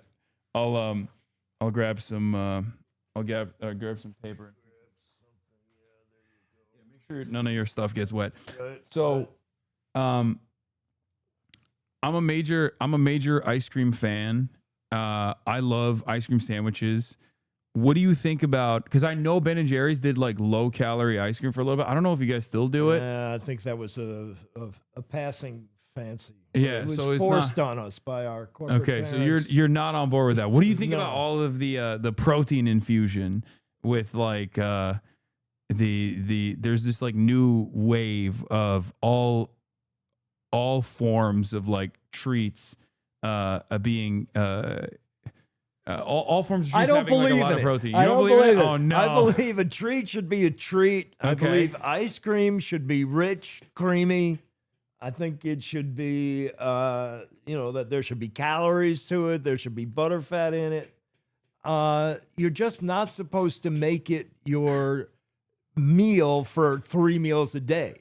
One meal a day is okay. I mean, I once worked on this caloric daily intake thing where, if you only substitute a pint of ice cream for 1 meal a day, Mm-hmm. you could eat lettuce and rice the rest of the time and you'd be fine. Damn it. This was all a trap. I brought you in here so I could convince you to not only You brought me in here because you thought I'd bring you ice cream. Yeah, well that, but then also I brought you in here because I thought I could convince you to not only do low calorie ice cream again, but also on top of that do protein ice cream. Oh God! I need my protein. But ice cream is supposed to be an indulgence. I know. It's supposed to be. It's like I was once at some restaurant in France, and some other American tourist is at another table, and he's giving his order, and he'd say, "Can you hold the butter?" That's crazy. And the chef comes out and he says, "What are you, crazy?" Right, just like you. Okay, that's crazy. That's crazy. You're right about that. No, I get that. I'm just, I like to put protein into every meal that I have because I need a lot of protein. All right. I'm a big boy. Shake it on the top. Use protein sprinkles. Okay, that's what I'm gonna do. Where instead of convincing you, it seems you're an immovable object. That's correct. On this is no, and I'm not into tuna fish ice cream. I'm not into chicken ice cream. I'm not into any of of those course not. savory ice cream things. No, I would never. That's no. That's a Thank bridge you, too thank far. you, thank you. That's a bridge too far for sure. But it's just. I mean, protein. That's close to chicken. You can make it. You can make sweet protein. A lot of the protein is sweet. You put a little bit of whey in there. Okay, ice cream sandwiches. Best version of consumption, I think. What do you think? Well, I'll tell you my secret pleasure at Ooh. night. Okay. It's mostly good after between 10 p.m. and 1 a.m. Vanilla ice cream on wheat thins. Oh wow! Open faced. It is sweet, salty, crunchy, creamy. Whoa! It's everything you've ever wanted in an ice cream. That's brilliant. Yeah, I never thanks. thought about that. Thanks. That's amazing. Yeah. Okay. Yeah. Hell yeah. Really That's good. a game changer. People are gonna try that. People are gonna try that after this and be like, damn. And wheat thin sales are going to shoot through the roof. They I know mean, you got a lot of listeners. That's why man. you're OG. Okay. Is it? I don't know if this is like asking you to pick through who's your favorite children, but like, do you have a favorite flavor of Ben&Jerry's? I move around, but I stay with Chubby Hubby, New York Super Fudge. Let me look this up. Cherry Garcia. Yeah, people were saying Cherry Garcia. They like that. There's also this thick mint that has this really large, thick chocolate disc on the top of what they call chocolate ganache, I believe. I think that's really good. Oh yeah. Oh, they're saying fish food. Fish food is the last flavor that I was personally involved in. Okay. I will say, I think chocolate chip cookie dough on top forever. Yeah. I'm a huge, I am a loyalist of chocolate chip cookie dough. It's because when I was younger, I think my parent, like I loved eating chocolate chip cookie dough, and my parents told me, I don't know if it was a lie or not, but like they were like, oh, you'll get worms or something if you eat the cookie dough, and I still ate it. Good work. I would still go in the fridge and I just eat the chocolate chip cookie dough. I even prefer it almost to like a cookie. I love a chewy cookie, but chewy chocolate chip cookie, but cookie dough is my thing. And you guys even have like, I think a cookie dough that you would Pellets. just sell. Yeah, you could just get a bag of chocolate chip cookie dough. pellets. Oh, so good. You know, Ben&Jerry's invented chocolate chip cookie dough ice cream. No. Yep. Yep. What? Yeah, amazing. I mean, no. It's amazing. I mean, there was somebody who invented vanilla ice cream, somebody who invented chocolate ice cream. Ben&Jerry's invented chocolate chip cookie dough ice cream, and now it's become like a standard for every brand. That's amazing. I'm sitting across from the inventor of the greatest ice cream flavor of all I have time. to say, it wasn't me personally. Well, you played a role in it. I mean, there was a guy who was there in the shop making ice cream in a 5-gallon rock salt and ice freezer. That's how we were making ice cream back in those days. And there was another person who was baking chocolate chip cookies. And you just fall, the guy said, hey, throw some of that stuff in. And, no. Right. And it really took off. And then, you know, I mean, that was making it in bulk in 2.5-gallon containers. And it became so popular that we wanted to start making it in pints. And the problem was that the little chocolate chip cookie dough balls, I mean, people were rolling them by hand. Yeah. You know, I mean, that's a lot of balls to roll. Yeah. And they're really sticky, and they would get stuck to all the machinery and crap. And then we started coating them in cornstarch, I think. And now they're made by this great company in Vermont that employs people who speak like 5 or 10 different languages. I mean, they're all immigrants, and what they do is that they freeze them as soon as they're extruded into these little pellets. And I'm blown. I can't get over this. It says that it was in 1991, Ben&Jerry's began selling pints of the flavor, which quickly became popular with consumers. 1992, chocolate chip cookie dough accounted for 20% of the company's total ice cream sales. Wow. 20%. Well, today, the biggest selling flavor is half-baked, which is half chocolate chip cookie dough and half chocolate fudge brownie. Yeah, no, I love that. That's my Ben&Jerry's flavor. That's my top flavor. I love it. Wait, someone said ask him about grape flavor. You guys have no. We don't do grape. Yeah, that's crazy. We had grape nut ice cream for a while. Grape nut cereal. Have you ever had Turkish ice cream? Who's Turkish? Oh, is that stuff that's like really stretchy? Yeah. I think It's got because I asked my cousin how it's made. Because it's like what makes it so chewy, because it's like kind of chewy. Maraş dondurması. It's from the area called Maraş in Turkey, and he said that they use where is it? They use sahlep, which I don't know what it is. I don't know what sahlep is in English. Let me just see. Sahlep powder. I guess maybe it's the same thing. Yeah, is a warm milky drink popular in the Middle East and Turkey. Flour made from the tubers of the orchid genus Orchis. Huh. That's what makes it like, because I initially thought it was like mastic. Like I thought it was like mastic gum that they put in it, but it turns out it's not. That's what makes it chewy. Anyway, if you guys want to broach into the Turkish ice cream territory. What is this? Show Ben your favorite Ben&Jerry's flavor. Oh, the Americone Dream. Yeah, Americone Dream. There was some concern that wait, really? Because they're firing the guy, is it still going to survive? And I believe it will. Oh, okay. So how does that work? How does the process of like getting a Ben&Jerry's ice cream flavor work? Are you still hands on in that? Are you like?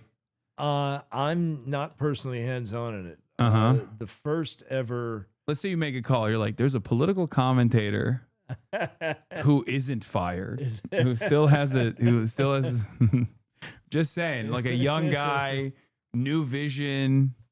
No, I'm kidding. I'm sure. Do people ask you that all the time where they're like, everybody wants ice cream flavor? Well, I mean, we came out with Cherry Garcia, and then every band got in touch with us. We want our ice cream flavor. Yeah. What's the craziest flavor that someone has suggested, if you don't mind me asking? Crazy flavor. Nothing. Well, they keep on suggesting these savory flavors. Oh, that's the new thing that they want? Why would anybody want savory? I don't get it. I just don't if you want savory, use wheat thins. Put a wheat thin underneath the ice cream. Exactly. Yeah. What about pistachio? Do you guys have a pistachio flavor? We do have a pistachio flavor, and there aren't that many ice creams that have a pistachio flavor anymore. And yeah, which is interesting because that's huge in Turkey. But then again, there's a lot of pistachio in Turkey. Right. What? We have a pistachio flavor, and what is some other flavor that you don't? Oh, we have Chunky Monkey. Banana flavored. Yeah. And you can't find another banana ice cream anywhere. I don't think. I mean, banana ice creams, they used to be yellow. Yeah. But or this is really OG. I feel like they don't do that anymore. Tutti Frutti. Yeah, that is very OG. No, I was not like a big fan of it. I've never been not either. I don't know why. I've always felt like fruit flavored ice cream is a bad take, I know, but it's just not for me. Well, I mean, during my day at Ben&Jerry's, we found that we were not able to sell any fruit flavored ice cream unless we added chocolate to it. Oh, okay. Yeah, that makes sense. Well, I mean, I guess like strawberry cheesecake is the only one that I make an exception for because it's a cheesecake. Right. Right. Well, someone said rum and raisin. I don't like rum and raisin. But again, that's just me as my own personal preference. It's an old time flavor. Yeah. We had rum raisin for a while. Yeah. That's interesting though. Like I guess the palates change over time. Yeah, Chubby Hubby was kind of one of the first sweet and salty things. And then there's been there was a real sweet and salty craze. Yeah. I mean there's a company called Salt and Straw. Yeah, I know that does specifically that, where it's like everything that they do is like very salty, very rich. Huh. That's probably why a lot of people are asking you to do more savory stuff. Honestly, yeah, they got like some of them are just straight up salty. Like they have like a goat cheese one where it's like just salty. It's not for everybody. Okay, out there idea. I'm gonna throw some ice cream flavor ideas at you. Yeah. And see if you already have it, because Ben&Jerry's has a lot of flavors. I don't know all the flavors. Okay. Cinnamon Toast Crunch. Cinnamon Toast Crunch. It's almost like a cookies and cream, but instead of the cookie base, instead of the Oreo cookie base, the base is Cinnamon Toast Crunch cereal bits. I think it could work. That's free ball for you. I'm giving that to you for free. It's all good. You can take that home with you. It's fine. Okay. Baklava. Baklava, the company has tried. And there were two flavors that we came out with at the same time. It was baklava and cannoli. And I was saying that baklava was going to sell better than cannoli, but I was wrong. Yeah. Well, baklava seems too oriental for Americans, I think. Still, it might have a resurgence now that like Dubai chocolate. I don't know if you know what that is, but Heard of it. Dubai chocolate is like popping off right now. It's a TikTok trend, but it's basically. Do you know what kunefe is? It's a Turkish. It's like a Middle Eastern dessert. It's like phyllo dough pieces. I think it's almost like it looks like thick pieces of hair, strands of hair. Kinda hairy. Yeah. And they douse that with like some kind of pistachio chocolate, and then they put that inside of a chocolate, and that's how they make Dubai chocolate. Sounds pretty good. Yeah, it's not like coconut, chat. It's not. It doesn't have the same mouth feels like coconut at all. It feels like it's closer to like a noodle, like a crispy pastry than coconut. There's a lot of. I don't like this personally, but have you guys ever tried rose flavoring? Yes, we have tried rose. I don't really like it, but I kind of liked it. It was kind of subtle, and I think we added some pistachios to it. Yeah, and I'm usually not kind of a subtle guy, but yeah, it worked for me. Okay, what is your favorite flavor that went away? You have one where you're like, I really like this. I banged for this, and people just didn't get the vision at the time. Well, the original one was mocha walnut.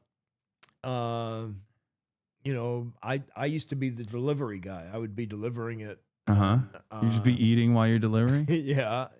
And, you know, we got complaint letters. Half of them said there's too much coffee in the mocha. Half of them said there's too much chocolate in the mocha. So, you know, it was kind of a subtle, you know, there's nothing, the walnuts and the mocha, it's kind of a subtle thing. And you know, you had to have a hankering for that kind of thing. Okay. And then there was coffee almond fudge, which I thought was a great flavor, no longer around, and coconut almond fudge. So you're a fan of you're a fan of the nuts in the ice cream. Yeah, well, you know, you might have heard that I don't have that much of a sense of taste. Oh, I have not heard that. It might have been considered, you know, a problem for an ice cream man, but we turned it into an advantage. So, you know, when you don't have much of a sense of taste, You go for texture. Correct. That's exactly it. No, texture is very important. Right. I agree. I think mouthfeel is a Mouthfeel, very I love it. very important aspect You of know, it. not that many people, Yeah. you know, use that word Yeah. aside from myself. Yeah. No, I love using that word. Yeah, mouthfeel. yeah. It's a subcategory of the sense of touch. My chatters made churn out the vote. Socialist woke bet.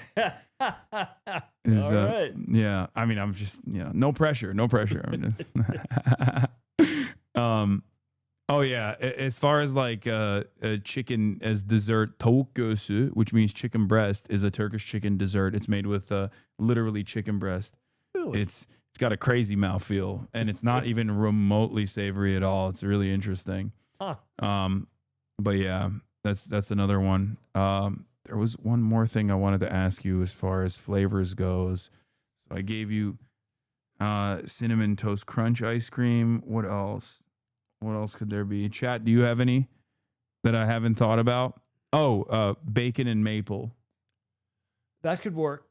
I could definitely understand Yeah, that was another one. Oh, people are saying Vegemite. that. Oh no. Ugh. Yeah. No. Okay. Well, what do you think about the so you don't like the protein ice cream? No. You're not in favor of it. No, ice cream should be ice cream. Okay, what do you think about like the Greek yogurt shops that they have now where it's like you can just like put a bunch of stuff on it. What's your you've been to one of these places, I assume, where you go to like a frozen yogurt shop? Yeah. And they have all these toppings that you put and then they weigh it. Yeah, I like it. What's the a problem is no-no? that the cups are too damn big, and when Yeah. you go to check out, it's like $20. Yeah. No, that's how they get you. Yeah. So what's a no-no for you in terms of toppings? Let's say you're Gummy bears. I think this gummy shit is really ridiculous. Yes. That's why I asked you, because someone was suggesting gummy bears. No. Gummy bears, I love gummy bears. Not on ice cream. They get cold and they get hard. Yeah. And it changes like the mouthfeel of it all. Right. It's not gummy anymore. Yeah. It's not it's not good like on ice cream. A jujube. Yeah. You remember jujubes? No. No. These were like super hard gummy things. Uh-huh. They were like stale gummy things. Yeah, no, I don't like that, but I do like, as I've said before, the crumbled cookie toppings. I Yep. love. Yeah. Which another good ice cream flavor could be cookie butter. Cookie Which I don't even know if you guys have her already. butter. You've never had cookie butter? No. Oh, it's like Lotus Biscoffs. Like it's like little biscuits. They have a specific taste. Yeah. So you take And they turn that butter into like and you make it into that taste. They basically turn that into like they take that cookie and they turn it into like spreadable, like a spreadable thing basically, and it's incredible. What, and you like spread it on bread? Yeah, you can spread it on bread Or crackers. I just eat it straight off the. Straight. Yeah. Good. Ask me about red velvet. You know, I don't believe in red velvet. Well, I And- mean, and it's not. It's nothing. It's just food it's coloring. just red, right? Yeah. I agree. Okay, we're locked in on this. So yeah, red velvet believers, you're wrong. It's true. I don't know what it is. I still think it's different. In my mind, it tastes different, but I know it's not different. If that makes sense. Well, you know, especially for a guy who doesn't have a sense of taste, it's really not different. Okay, someone's asking Earl Grey tea flavored ice cream. Too subtle. I mean, well, you know, again, a guy who doesn't have a sense of taste, I can't tell the difference between all these different teas. Yeah, you just got to put sprinkle some nuts in there. Yeah. Tea and nuts. Okay. Well, Ben, thank you so much for coming on. It has been a was pleasure, amazing. dude. Thank You're you. beautiful. You're awesome. I'm gonna go grab some napkins. Yes. Fix the water damage here, but it's all good. No, don't worry about that.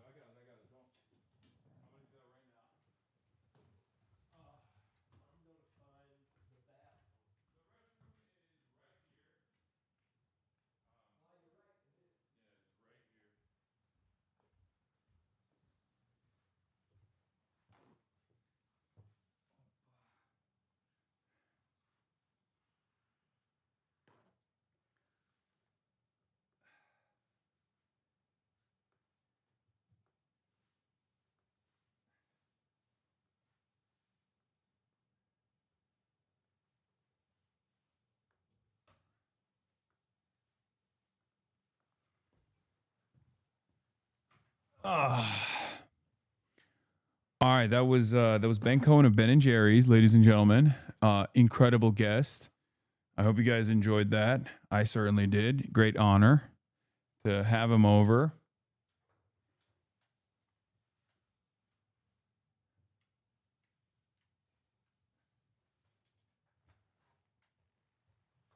An OG. He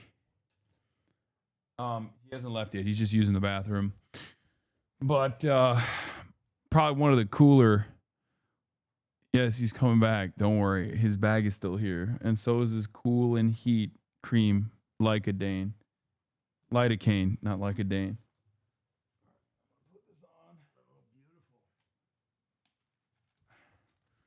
Do you want your Pentagon budget paperwork back Well, so you can? If you'd like to keep it around and use it, you can do that. Oh no, I mean you're using that to preach the gospel to people. Wait, so you say you were born in 1950? How old are you now? Oh, thank you. How old are you now? Oh, really, really old. 74. You're 74 years young. Yeah. And also you're very active. Yeah, I can get down on the floor. Yeah.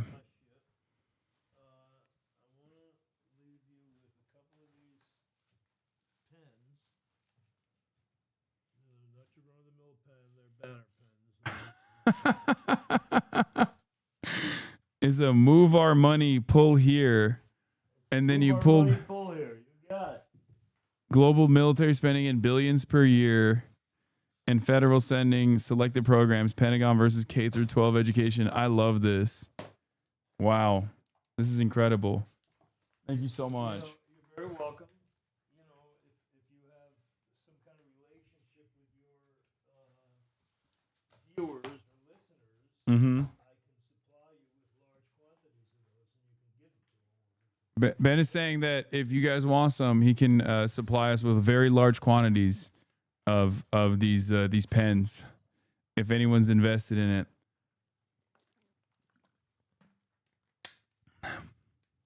Yeah, we got drops. Finally, Twitch drops. What?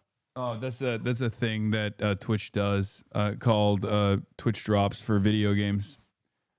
All right, well, thank you. Dude, it's been a pleasure. Thank you very much.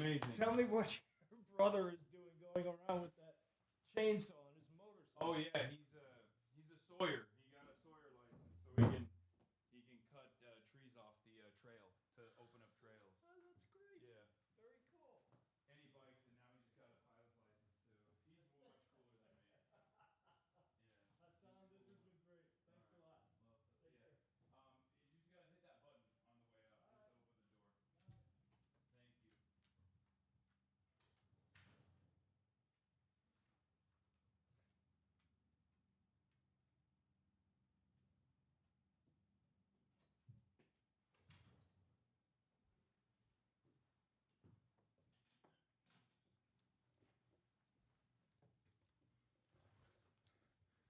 How cool was that, huh? How cool was that? I thought the interview wasn't as contentious as it could have been. You didn't push him on protein ice cream at all. You barely presented an argument. I expect a bad input on a video on this too. Oh, God. Oh, God. Any attention? My one chance to bring attention to the injustice of a late night snack being discontinued, gone.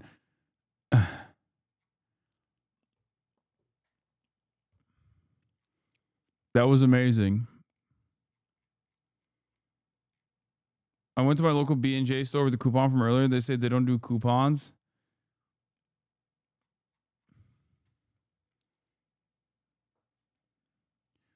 Yeah. Ben is a OG. Ben is a OG. You know, he's been at this for a long time. Just admit it's not an issue. You could push harder and give ideas on protein ice cream like peanut butter and whey. You know way too much about ice cream and desserts. I can't believe Ben&Jerry's invented ice cream, cookie dough ice cream, which is my favorite. Which is my favorite type of ice cream. What an incredible. Why didn't you ask him on when they're shifting to only vegan flavors? No, there was someone in the chat while I was talking to him. There was someone in the chat who was like, "Well, you leftists are all the same. You literally behave in the same exact way when the topic of animal welfare comes out." There was someone who was trying to debate me while I was doing this interview about animal welfare. So don't worry. I saw the chatter. They were trying to do activism in the chat by being a nuisance. My favorite type of activism is being a nuisance in Twitch chat. The real activism. Yeah. Oh man. Wow, that was fun. That was a fun little interview that we did, huh? This is a message to Ben, but I just wanted to let him know he's such a major inspiration for me as someone who else is anosmia. It's rare to hear another person have it. HasanAbi audio popping off. What is this? Empires don't die quietly. Bro, you said HasanAbi audio popping off. It's got 474 likes. Go away kicking and screaming, and it's incredibly bloody. And especially given the short timeline of human existence, we will experience all of that. I'm going to kill myself before that. You shouldn't. You want to know why? Are you really going to not see the end of Israel? You're really going to end your life before you see the end to Zionism as a fascist ideology. You can't. You can't do that. You got to survive directly out of spite. You're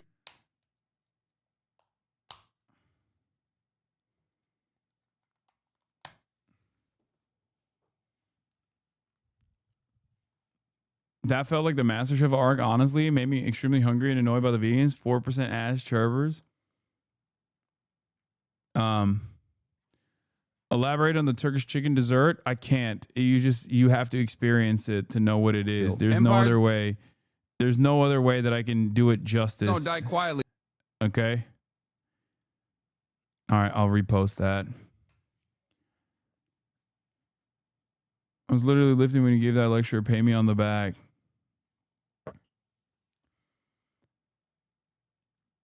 I didn't read chat once, and that interview was awesome. Yeah, I didn't either, because he faced me immediately when he sat down. So I was like, you know what? I'm gonna do the same. And I think that led to a spectacular interview. We're gonna obviously get back to the untold, fresh new hell that is opening up on a daily basis. But wonderful interview overall. I enjoyed it quite a bit. I hope you guys did too. Yeah. Your autistic ass is much better when you cut off chat. I agree. Ben&Jerry's posted the first and farthest left content I ever saw when I was stuck in my lib MSNBC days in 2020. I didn't know there was such clear ideologies that matched mine. It was Ben&Jerry's Matt Bernstein. That was it. They're excellent. But then I found your stream. Hell yeah.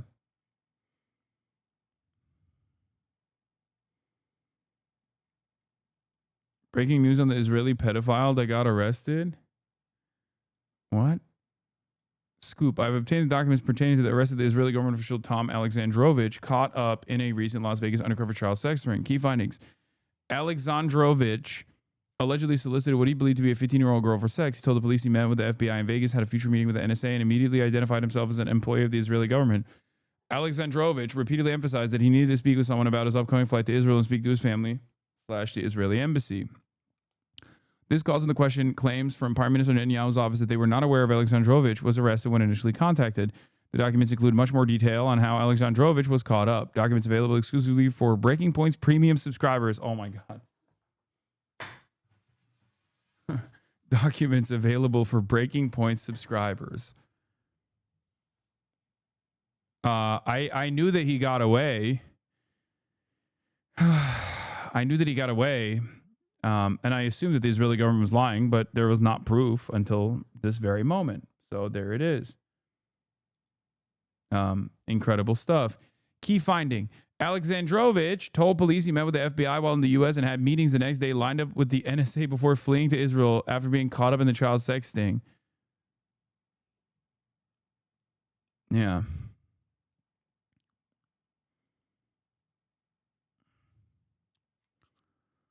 Typically, the left so-called premier journalists refuse to ask the hard-hitting questions like whether or not he condemns Hamas. As a so-called devout Israel supporter, I expected better of you shaking my damn head.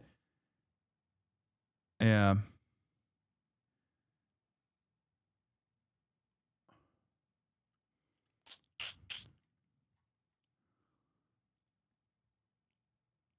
It's so... This is the least surprising turn of events for the saga of Israel, for the record. Okay? Anyway, let's get back to Hot Mike catching Trump saying he thinks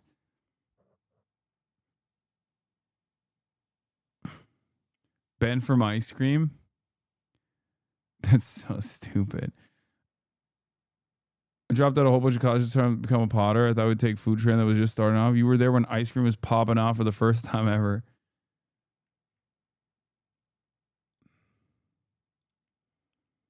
Did Hasan ask him what his favorite flavor of Houthis was?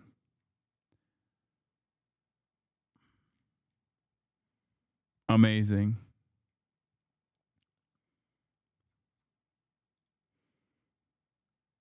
Dude, you can't live a happy life like this. I swear to God. It's so sad.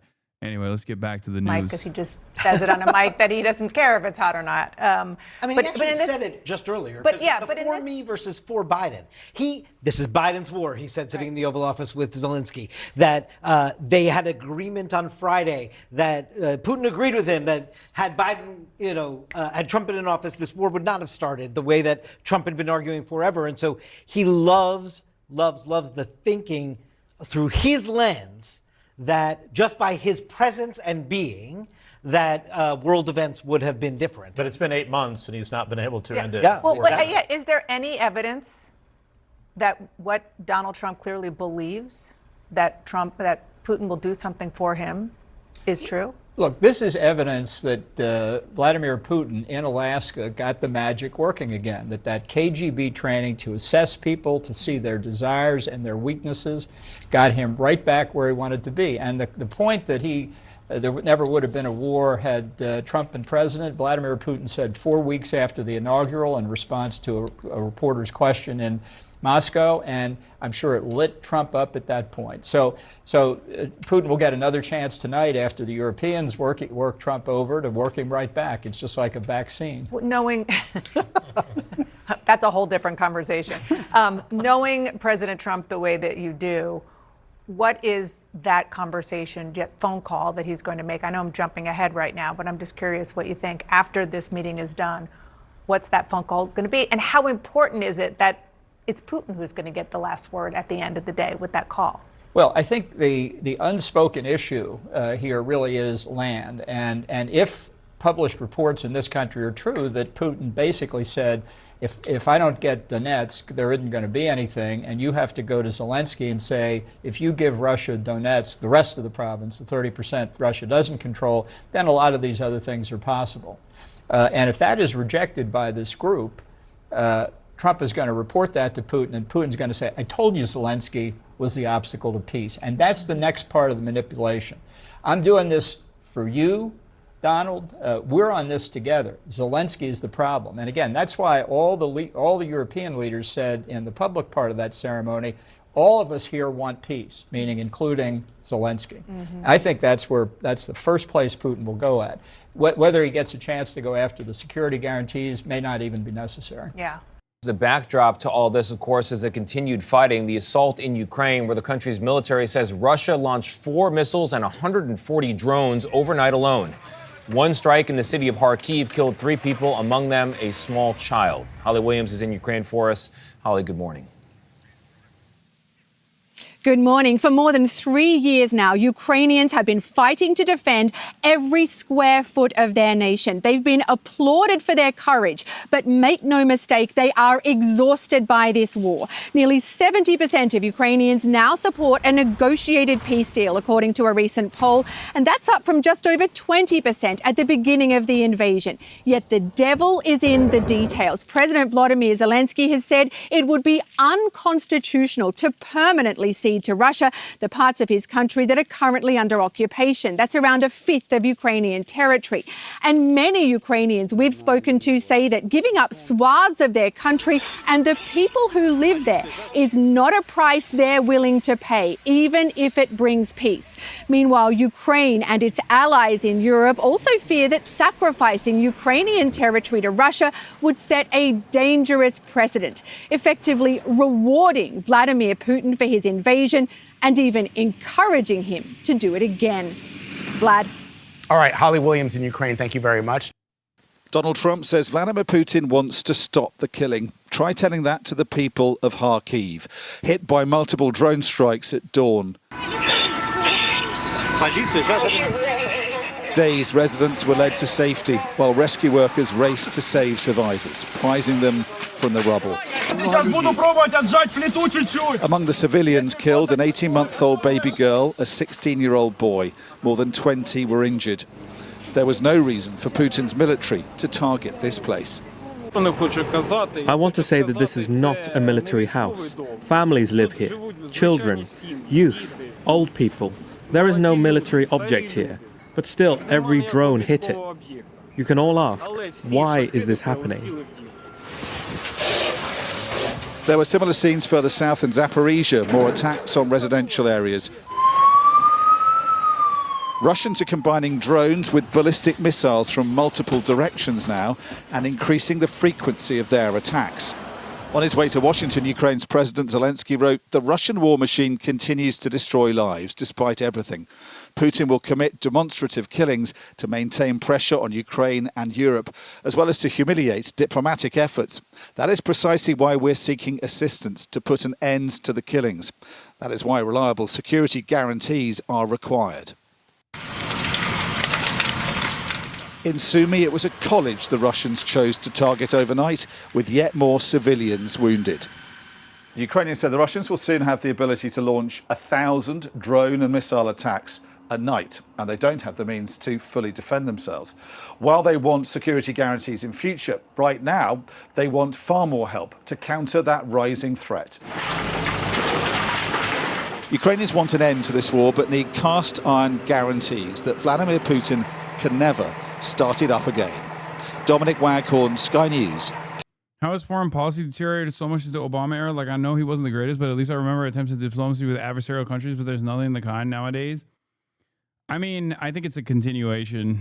The last attempt at like diplomacy with the adversary was Iran, and look where that went after, you know, look where the fuck that went when Donald Trump became president the first time. It's not even a thing. It's not even, and even with Obama, there was like plenty of moments where people were losing their minds. Kyiv. Let's turn. Hamas agrees the latest Gaza ceasefire proposal, sourcing group says. The very fact that this is being reported on the BBC is interesting, because normally I wouldn't hear from the Hamas side of things from the BBC. I would hear from Drop Site. So I wonder where this is. Coming from.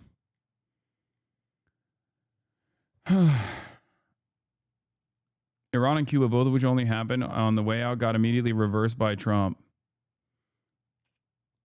To the Middle East for the next few moments, because Hamas has informed mediators that it approves the latest Gaza ceasefire proposal. That is what a group official has told the Reuters news agency. AFP are also reporting this, that a Hamas source who requested anonymity told them that Hamas has delivered its response to the mediators, confirming that Hamas and the factions agree to the new ceasefire proposal without requesting any amendments. A Palestinian official earlier today told AFP that mediators had proposed an initial 60-day truce and hostage release in 2 batches. Well, let's go live to our Middle East correspondent, Emir Nader, live there in Jerusalem. And Emir, tell us more.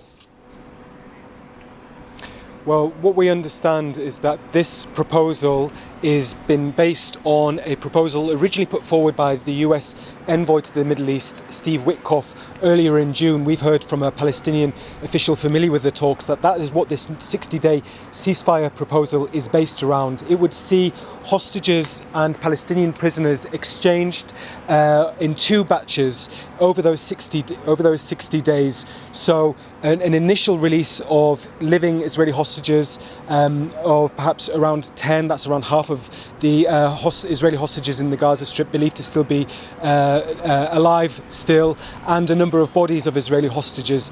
And then there would be negotiations during this period ongoing for a permanent end to the war. That was the proposal put forward by Steve Witkoff earlier this year. We understand from Palestinian officials familiar with the talks that it is the proposal that has formed the basis of what Hamas have agreed to today. It was put forward to them in Egypt, where there have been these very reinvigorated negotiations, discussions ongoing in an attempt to avert Israel's planned invasion of Gaza City, which could have very huge, untold consequences for the million Palestinians that are there. So it's really focused.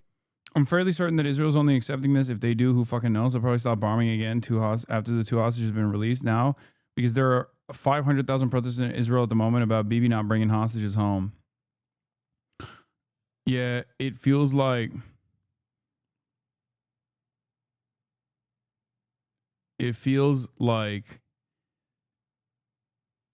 it's I guess like the internal pressure is mounting in Israel. But did they not already accept this?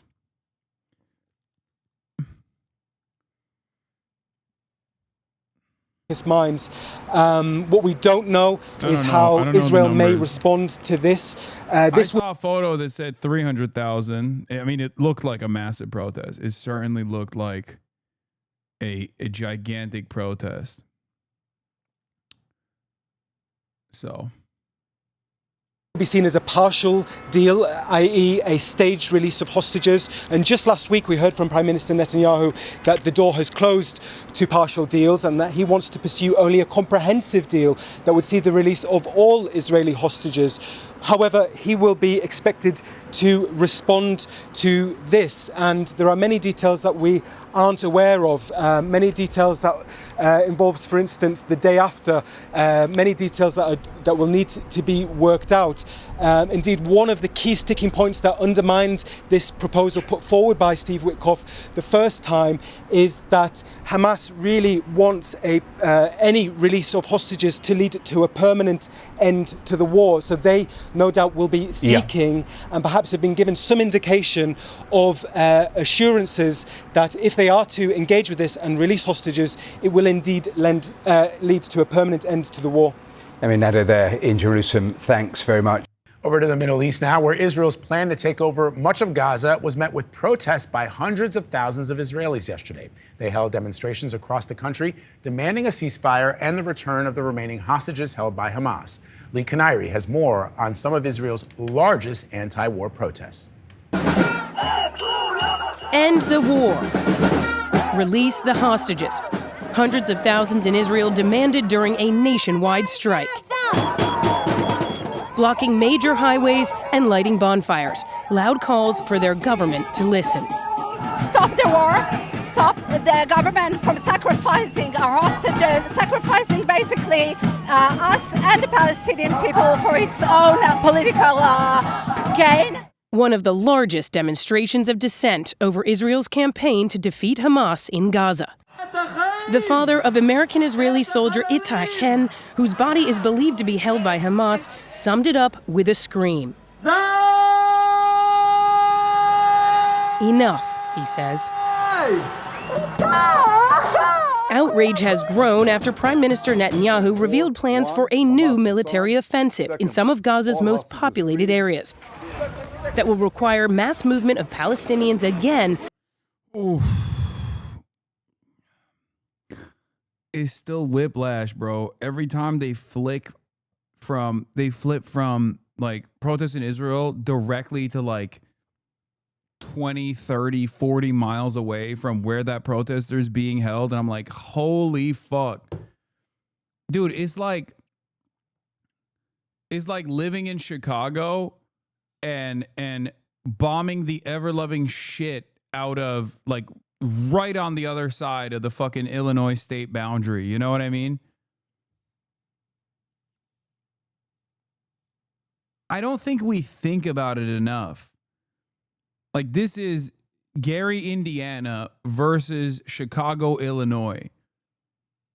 Okay? Like, imagine if the people of Chicago were just like absolutely destroying, just like bombing the fuck out of Indiana. And before you joke and say, oh, Indiana deserves to be fucking bombed or whatever, like, it's just so insane. Oh my God.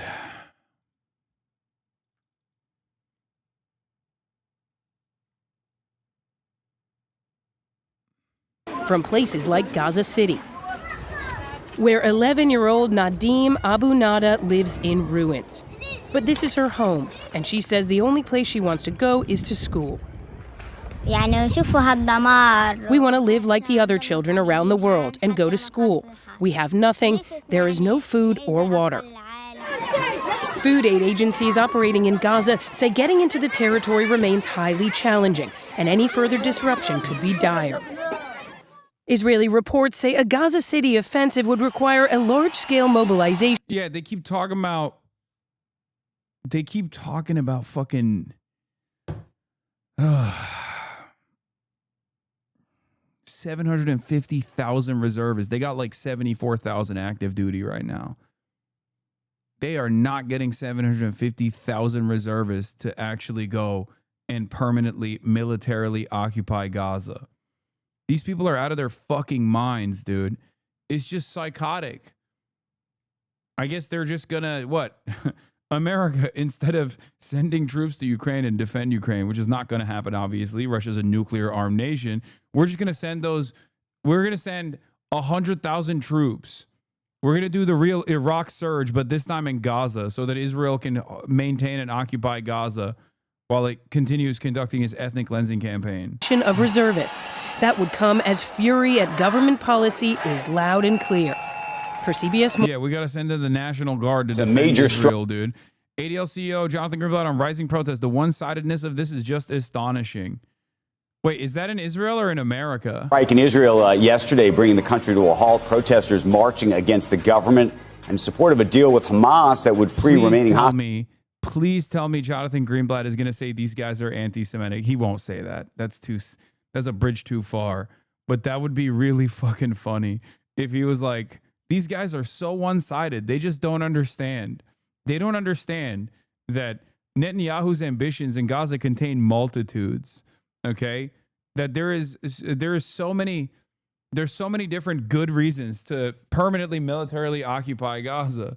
It's really fucked up how these Israeli Jews waving the Israeli flag, mind you, again, which is a red flag to begin with, are protesting against the Israeli government and behaving in the direction of Hamas. Hostages held for almost 2 years. On Saturday, New York City saw its largest protest against Israel action against Hamas in Gaza in months. And new and returning college students now arriving on campuses across the nation as all of this is happening. Jonathan Greenblatt, the CEO and national director of ADL, sending a letter urging universities to better address anti-Semitism. I want to welcome you to the show this morning, but boy, is this a unique and complicated moment, given these protests, given this sort of issue about the way the government of Israel is acting or behaving and some of the tragedies taking place in Gaza right now, and the confluence of anti-Semitism. How do you think about that right now? Look, I think the complicated is the right word for it. I think all of us on all sides sort of bemoan the tragedy in Gaza, right? It is painful to see these pictures of people, clamoring for aid and in such desperate need. And at the same time, it is painful to see protesters here in this country putting all the blame on the Jewish state for a war that Hamas started. And there's anxieties to go back. My question to you, as a Jew, especially now, where do you believe anti-Semitism starts and stops? And the reason I ask, in the context of, are the folks that are protesting what Israel is doing right now, do you think that they are unto themselves anti-Semitic? Is that protest? Do I think someone who works directly with the Israeli government to do propaganda and work to actively deplatform and destroy all American critics of Israel in the United States of America should be tried at the new Nuremberg? There is never going to be a new Nuremberg, but the people that were tried in the old Nuremberg were not just like journalists, but they were journalists that worked directly with the Nazi government. It's not going to happen, but yes.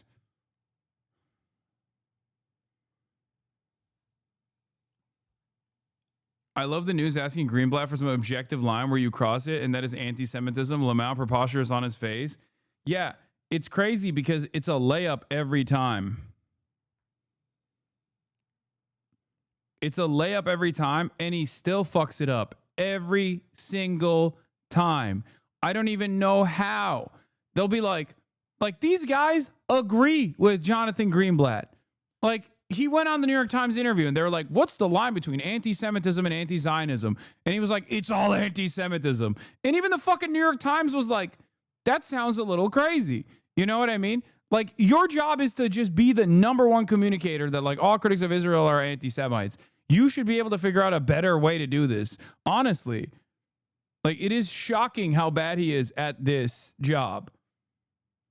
Anti-Semitic. Look, I've got to say, it's a fair question and kind of an amazing. It's a fair question, but it's all anti-Semitic. Sorry, Mr. Squawk of Squawk's Box. MSM still acts like ADL is the king of the Jews. I mean, it's just the Pope, as Sam Cedar would say. The Jewish Pope. Here he is to ordain all critics of Israel as anti-Semites 22 months into a genocide that Israel has been engaging with.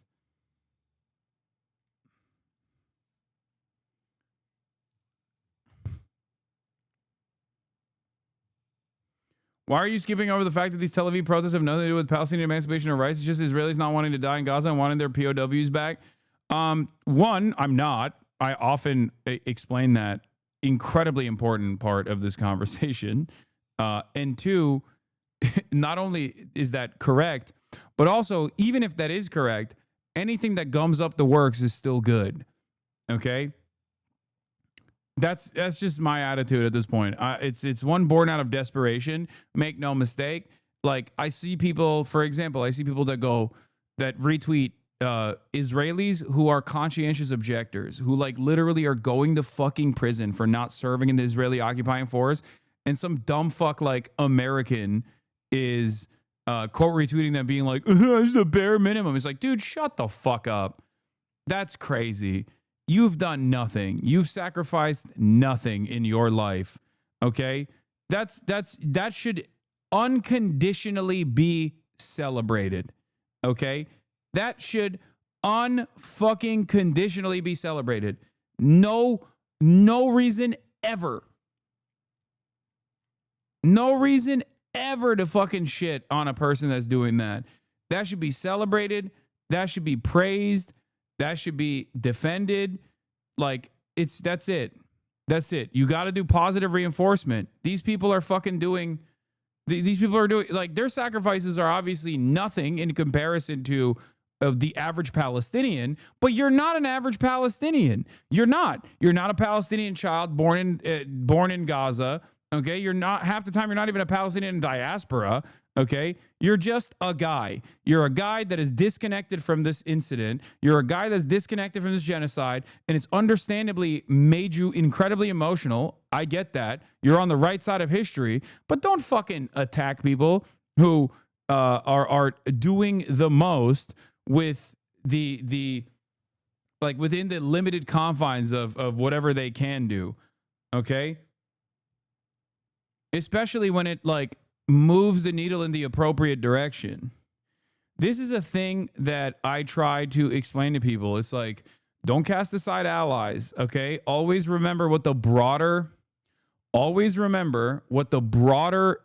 societal attitude is, and try to move as many people as you can to your position. And the best possible way to do that is by being open-minded, by being charitable, by trying to actively promote people like that, for example. Okay? Wait, why shit on the protesters? Oh, no, people were saying that these protests are just for like, it's not for Palestinian emancipation. It's not even like a straightforward anti-genocide protest. It's just like people that don't want to go serve. And also people that want the hostages to be released because like there's still their family members and friends that are like prisoners of war in Gaza. And I am diaspora Palestinian for your information, so I got skin in the game. No, I don't. I understand that. I know. I get that. I'm saying that many people who do say that shit are not. But even then, it still doesn't matter. I will say this to a diaspora Palestinian. I say this to a Palestinian that's even in fucking, that has escaped Gaza. Okay, because this is a conversation about methods. This is a conversation about appropriate anger being directed in the place that is productive. That's crazy, brother. No, I that's the crazy law. No, dude, this is entirely different. This is not a conversation about morality, dude. What the fuck are you guys talking about? This is a conversation that revolves around pragmatism. It doesn't matter. I understand where people are coming from, but ultimately you need positive reinforcement, and it's a good thing. It's not a fucking lip take. None of you are doing anything. Shut up. People get so fucking goddamn annoying about this shit. Shut the fuck up. Shut the fuck up. Oh my fucking God. Everyone that goes, that's crazy. No. If someone is a refusenik, you should absolutely support them. You should praise them. They are doing a good thing. They're refusing to serve. They're saying it's a genocidal army. They are anti-Zionists. Okay? Shut up. You need to expand the permission structure. And ultimately, you're picking away, you know, one by one. Maybe it's like a handful of people, 30 people or whatever. But like you're picking away at people who would otherwise go and serve in the genocidal Israeli army and continue the fucking occupation. It's a good thing. Every obstruction, even if it's not immediately for Palestinian emancipation, is still a good thing because this gums up the works for the Israeli state. Okay? Do I wish that these guys were actually straight up anti-genocide protesters that were like, fuck you, Benjamin Netanyahu, fuck Zionism, fuck Israel, blah, blah, blah? Absolutely. Okay? I wish they had the same level of smoke for their government as I do for mine. As someone who protests every goddamn day of the fucking week, okay? As someone who does advocacy every goddamn day of the week, someone who attends protests frequently, I have a lot of smoke for the American government. I want the American government to change its ways. I wish broader subsects of Israeli society had that same level of anger and resentment for their own government, okay? I do. I wish that was the case, okay? Having said that, even if they don't have that same level of smoke, this still fucking gums up the works.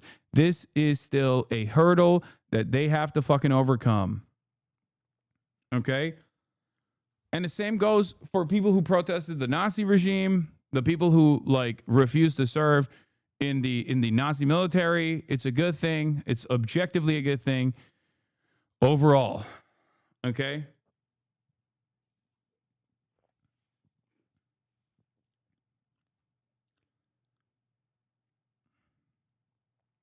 You feel me? Amazing one. Because I know I've said, and many people have said over and over and over again, protesting Israel isn't anti-Semitic. The hundreds of... shut the fuck up. Yes, you do. You do say that. You can't say that right now because the videos on the fucking screen are Jews in Israel protesting against the Israeli state. So it comes across as like a fucking moronic statement. Bad take. No one ever explains why it's a bad take. This person will just double down and say, it's actually fucking libbed up. I am getting sicker and sicker and more tired of some of the most snarky, annoying fucking assholes in this goddamn community. It's really shitty, especially because like it's rendered my position impossible because of my own personal radical framework. That it has made it already impossible for like the average lib to even fucking entertain what I'm saying with like an ounce of fucking charity. But in the same time frame, a lot of these fucking assholes are desperate for even more purges. Anyone that's already in here who actually doesn't have, who is almost identical to your worldview, might have a different method of advocacy, and you just take that fucking marginal difference and you turn it into the most consequential aspect of your politics, your reflection of politics. It is inherently reactionary. It's so fucking annoying. You guys need to shut the fuck up, okay? Please, for the love of Christ. Holy fuck. Yeah, nobody wants to fucking tackle mountains. They just want to die on molehills. Okay? God damn.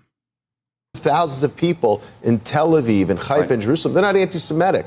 But if the only country... Yeah, he's saying, yeah, you're only not anti-Semitic protesting the state of Israel if you're Jewish and in Israel. Thanks, Jonathan. Great point. No one else gets to protest Israel. Only Jews in Israel. Not even the Palestinian citizens of Israel. Only the Jews, okay? Also, they need to cut it out with this interfaith marriage nonsense. I am a civil rights advocacy organizing... I'm the leader of a civil rights advocacy organization. Hello, I'm Jonathan Greenblatt. I am anti-miscegenation. That you think has any responsibility for the situation is Israel? If you parade signs around that claim Israel is a Nazi state, if you make wild claims that, like Bella Hadid's father, Mohammed Hadid, did over the weekend, that he wants to destroy the state of Israel, that crosses a line. I mean, literally, I just can't understand, Andrew. Yeah. This motherfucker always has some celebrity's name that he can drop. I care about children in Gaza It's too. got to be such a, you know, you don't. Yeah, you care about killing them. But why was there not a single sign yesterday or over the weekend saying they care about Israeli children? Why isn't there a single person at these protests saying, Qatar, lean on Hamas? What do you mean Israeli children, bro? What do you mean? What are you talking about? Like, is there an imminent threat to the Israeli children beyond the Israeli state itself? Like, what are we talking about? How do people not realize he's just all lives mattering a fucking genocide? That's what he's doing. Okay? That's it. That's what he's doing. What do you mean Israeli children? Like what? Like what are you talking about?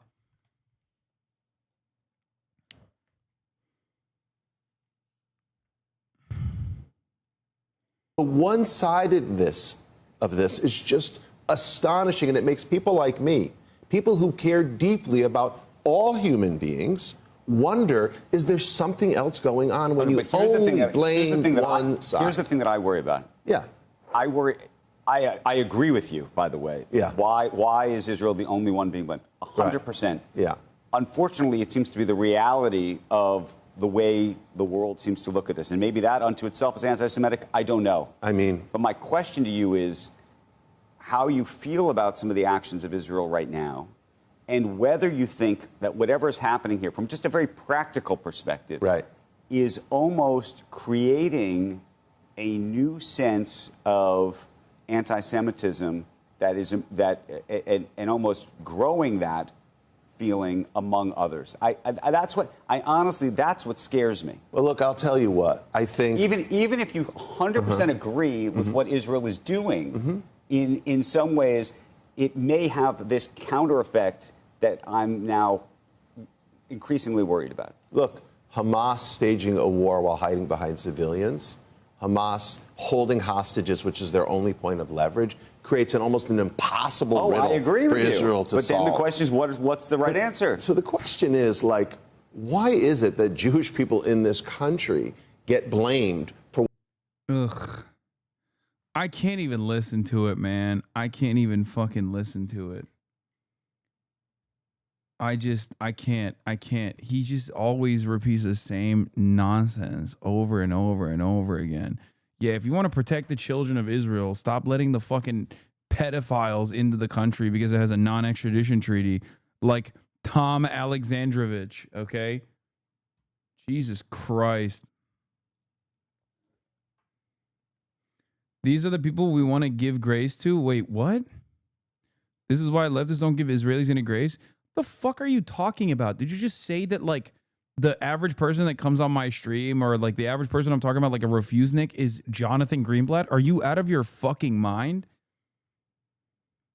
Stop monolithizing people, okay? Jesus fucking Christ. You're treating Jonathan Greenblatt like a refusenik anti-Zionist. The fuck? What the fuck? Dude, where did everybody's brains go? God damn, dude. It got lost in the fucking sauce. People have lost the goddamn fucking plot, dude. They're so... Yeah, no wonder people like Tucker Carlson. All you dumb fucks need is just like one person to say the words, and then you're good. Twitter, they went on Twitter. Yeah, I don't know. It just feels, God, I hate to say it, but it's just like, it does truly feel like a silly endeavor. No matter what I do, on the one hand, I can't even fucking bring like kind-hearted liberals who are like broaching the subject matter at all onto this cause so they can become more radicalized. Because every fucking outlet is up my goddamn asshole. Every single independent content creator is up my fucking asshole. And my own community is like internally trying to consistently make this a smaller and smaller place. Some of you need to just quiet the fuck down and shut the fuck up. Okay? Go busy yourself with something else. I just want someone on these networks to cut off these freaks and scream how insane they sound, talking about Israeli safety when tens of thousands are dying. They will never do that because the fucking people on the other side are also in tune with that worldview. Noah Smith, leftists use Palestine primarily as a wedge issue to try to win internal factional battles in the Democratic Party. They don't actually think they have much chance of affecting events in Palestine. Leftists have been organizing especially on campus about Palestine for decades when the pro-Palestinian position was totally irrelevant to anything going on in the Democratic Party. It has become significant in the Democratic Party only lately because of Israel's recent actions. These takes don't seem to be intention. Leftists have been trying to build factional power rather than constructively influence events for decades. Oh, you hate your community? Not the entirety of it, but lately the fucking vibe shift has been tremendous. Tremendously unproductive to the grand design that I have.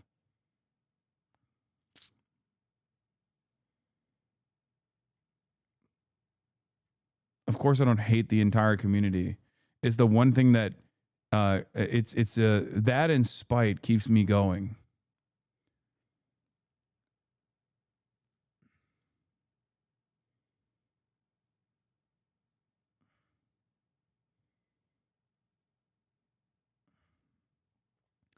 Because like 95% of the disagreements that stem out of chat is not even a position that I hold.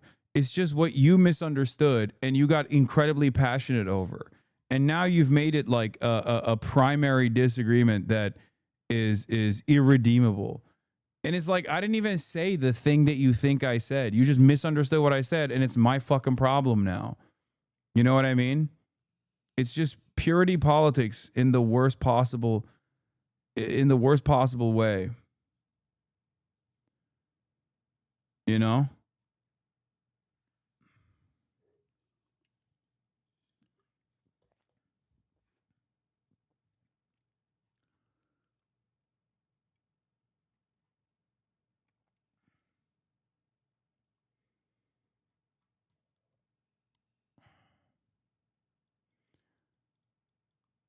Yeah, it is. It's also the external forces, obviously, mostly. The fucking elevated death threats, like kicked up to a much higher degree. The level of vitriol and fixation they operate with goes far beyond critique. It's obsessive, violent, disturbingly normalized. The constant stalking, lies, and coordinated harassment should alarm anyone who cares about their online safety. They're constantly brigading anyone and everyone that I collaborate with and bring that toxicity over to other people. Everybody in this industry knows who the fucking villains are. They just don't want to say anything because they don't want to get a fraction of that fucking smoke.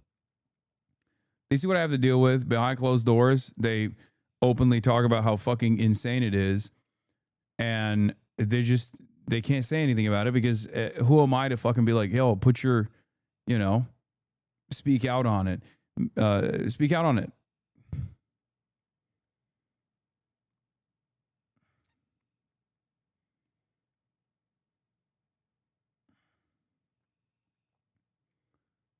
Why not fight fire with fire? What do you want me to do? I'm a leftist, okay? We don't get the same level of fucking breathing room to just operate with the same level of toxicity, okay?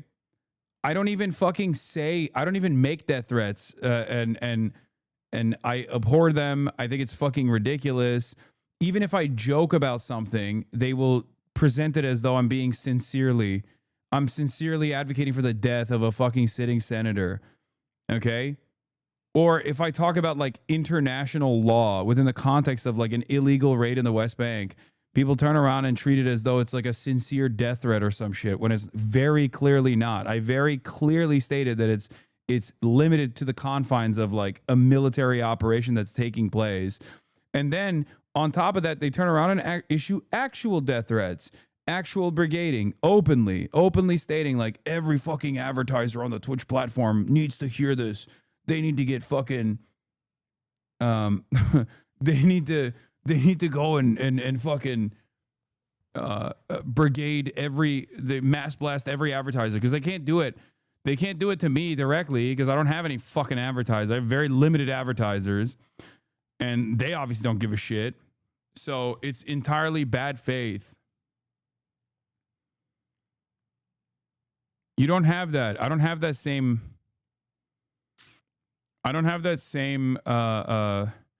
capacity to do so. especially because it gets in the way. Like even this meta commentary about like being visibly left, being visibly progressive on the internet, and how much that opens you up to the floodgates of hatred is unironically deviating the attention away from the shit that I want to talk about. You know?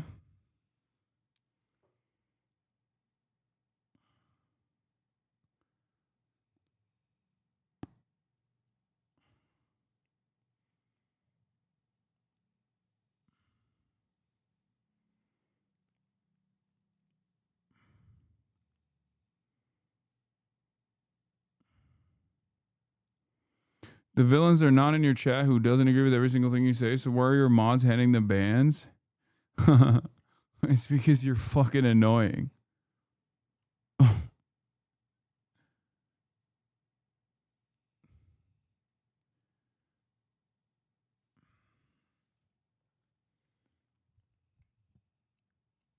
Yeah, you get timed out one time and you just fucking make it your life's mission.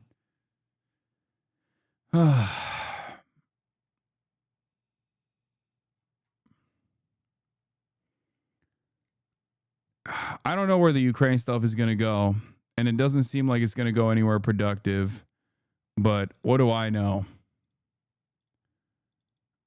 I'm confused by the overall positive vibes that came from the Ukrainian side and the European side as well. But I don't know.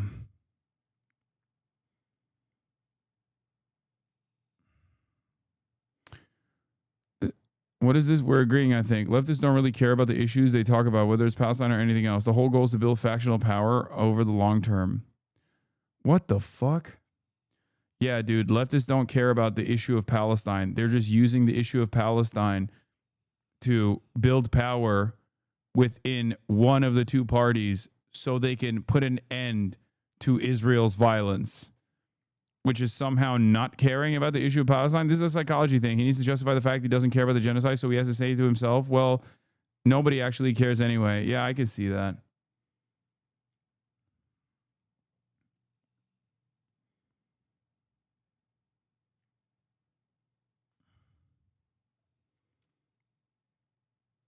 Yeah, there's no reason at any given point to actually care about whatever the fuck Matt Iglesias has to say, honestly.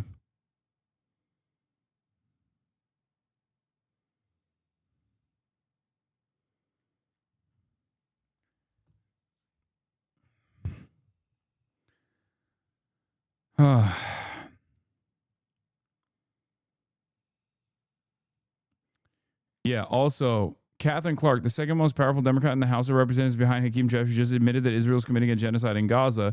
New, days after saying we have to take action to stop the starvation and genocide and destruction of Gaza, top Democrat Catherine Clark backtracks, says she wants to be clear, I'm not accusing Israel of genocide. Yeah, she should have followed that up with saying, I'm not accusing Israel of genocide. I'm saying Israel's doing a genocide. And everyone can see it. It's not an accusation.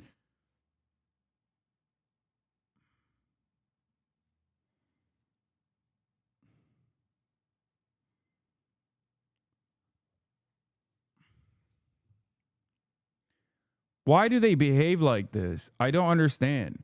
Where is the pressure coming from? Like, it doesn't make sense. Just say the fucking truth.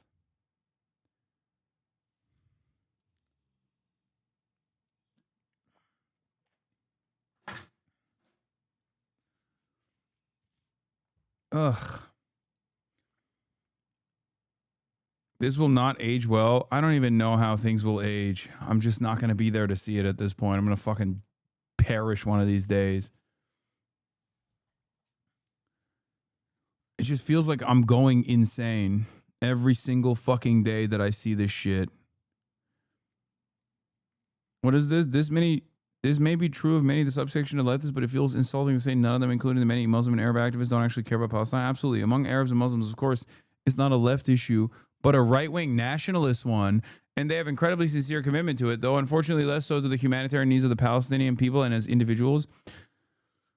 I can't say what I think about Matt Iglesias, and I feel like he's just writing this shit so he can piss people off.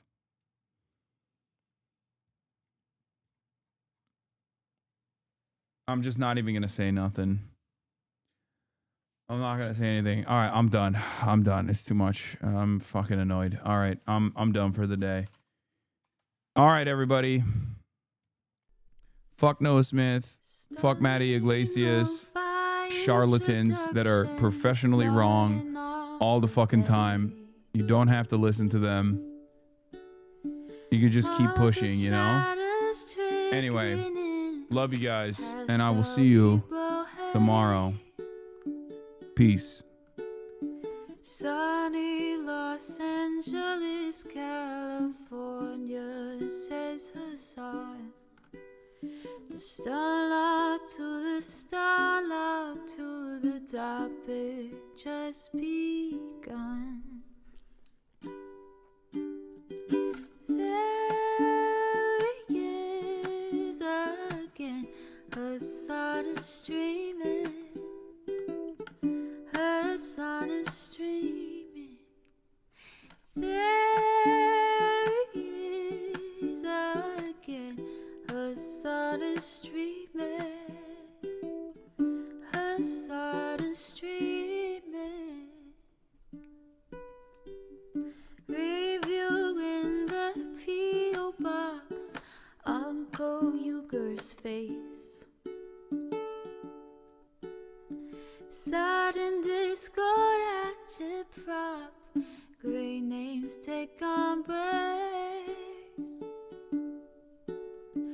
Tiny Bernie Sanders, LGBTQ Air Force.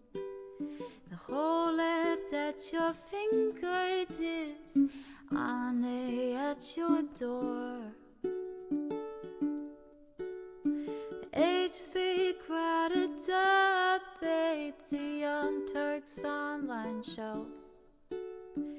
3 full fucking years of this, plenty more to go.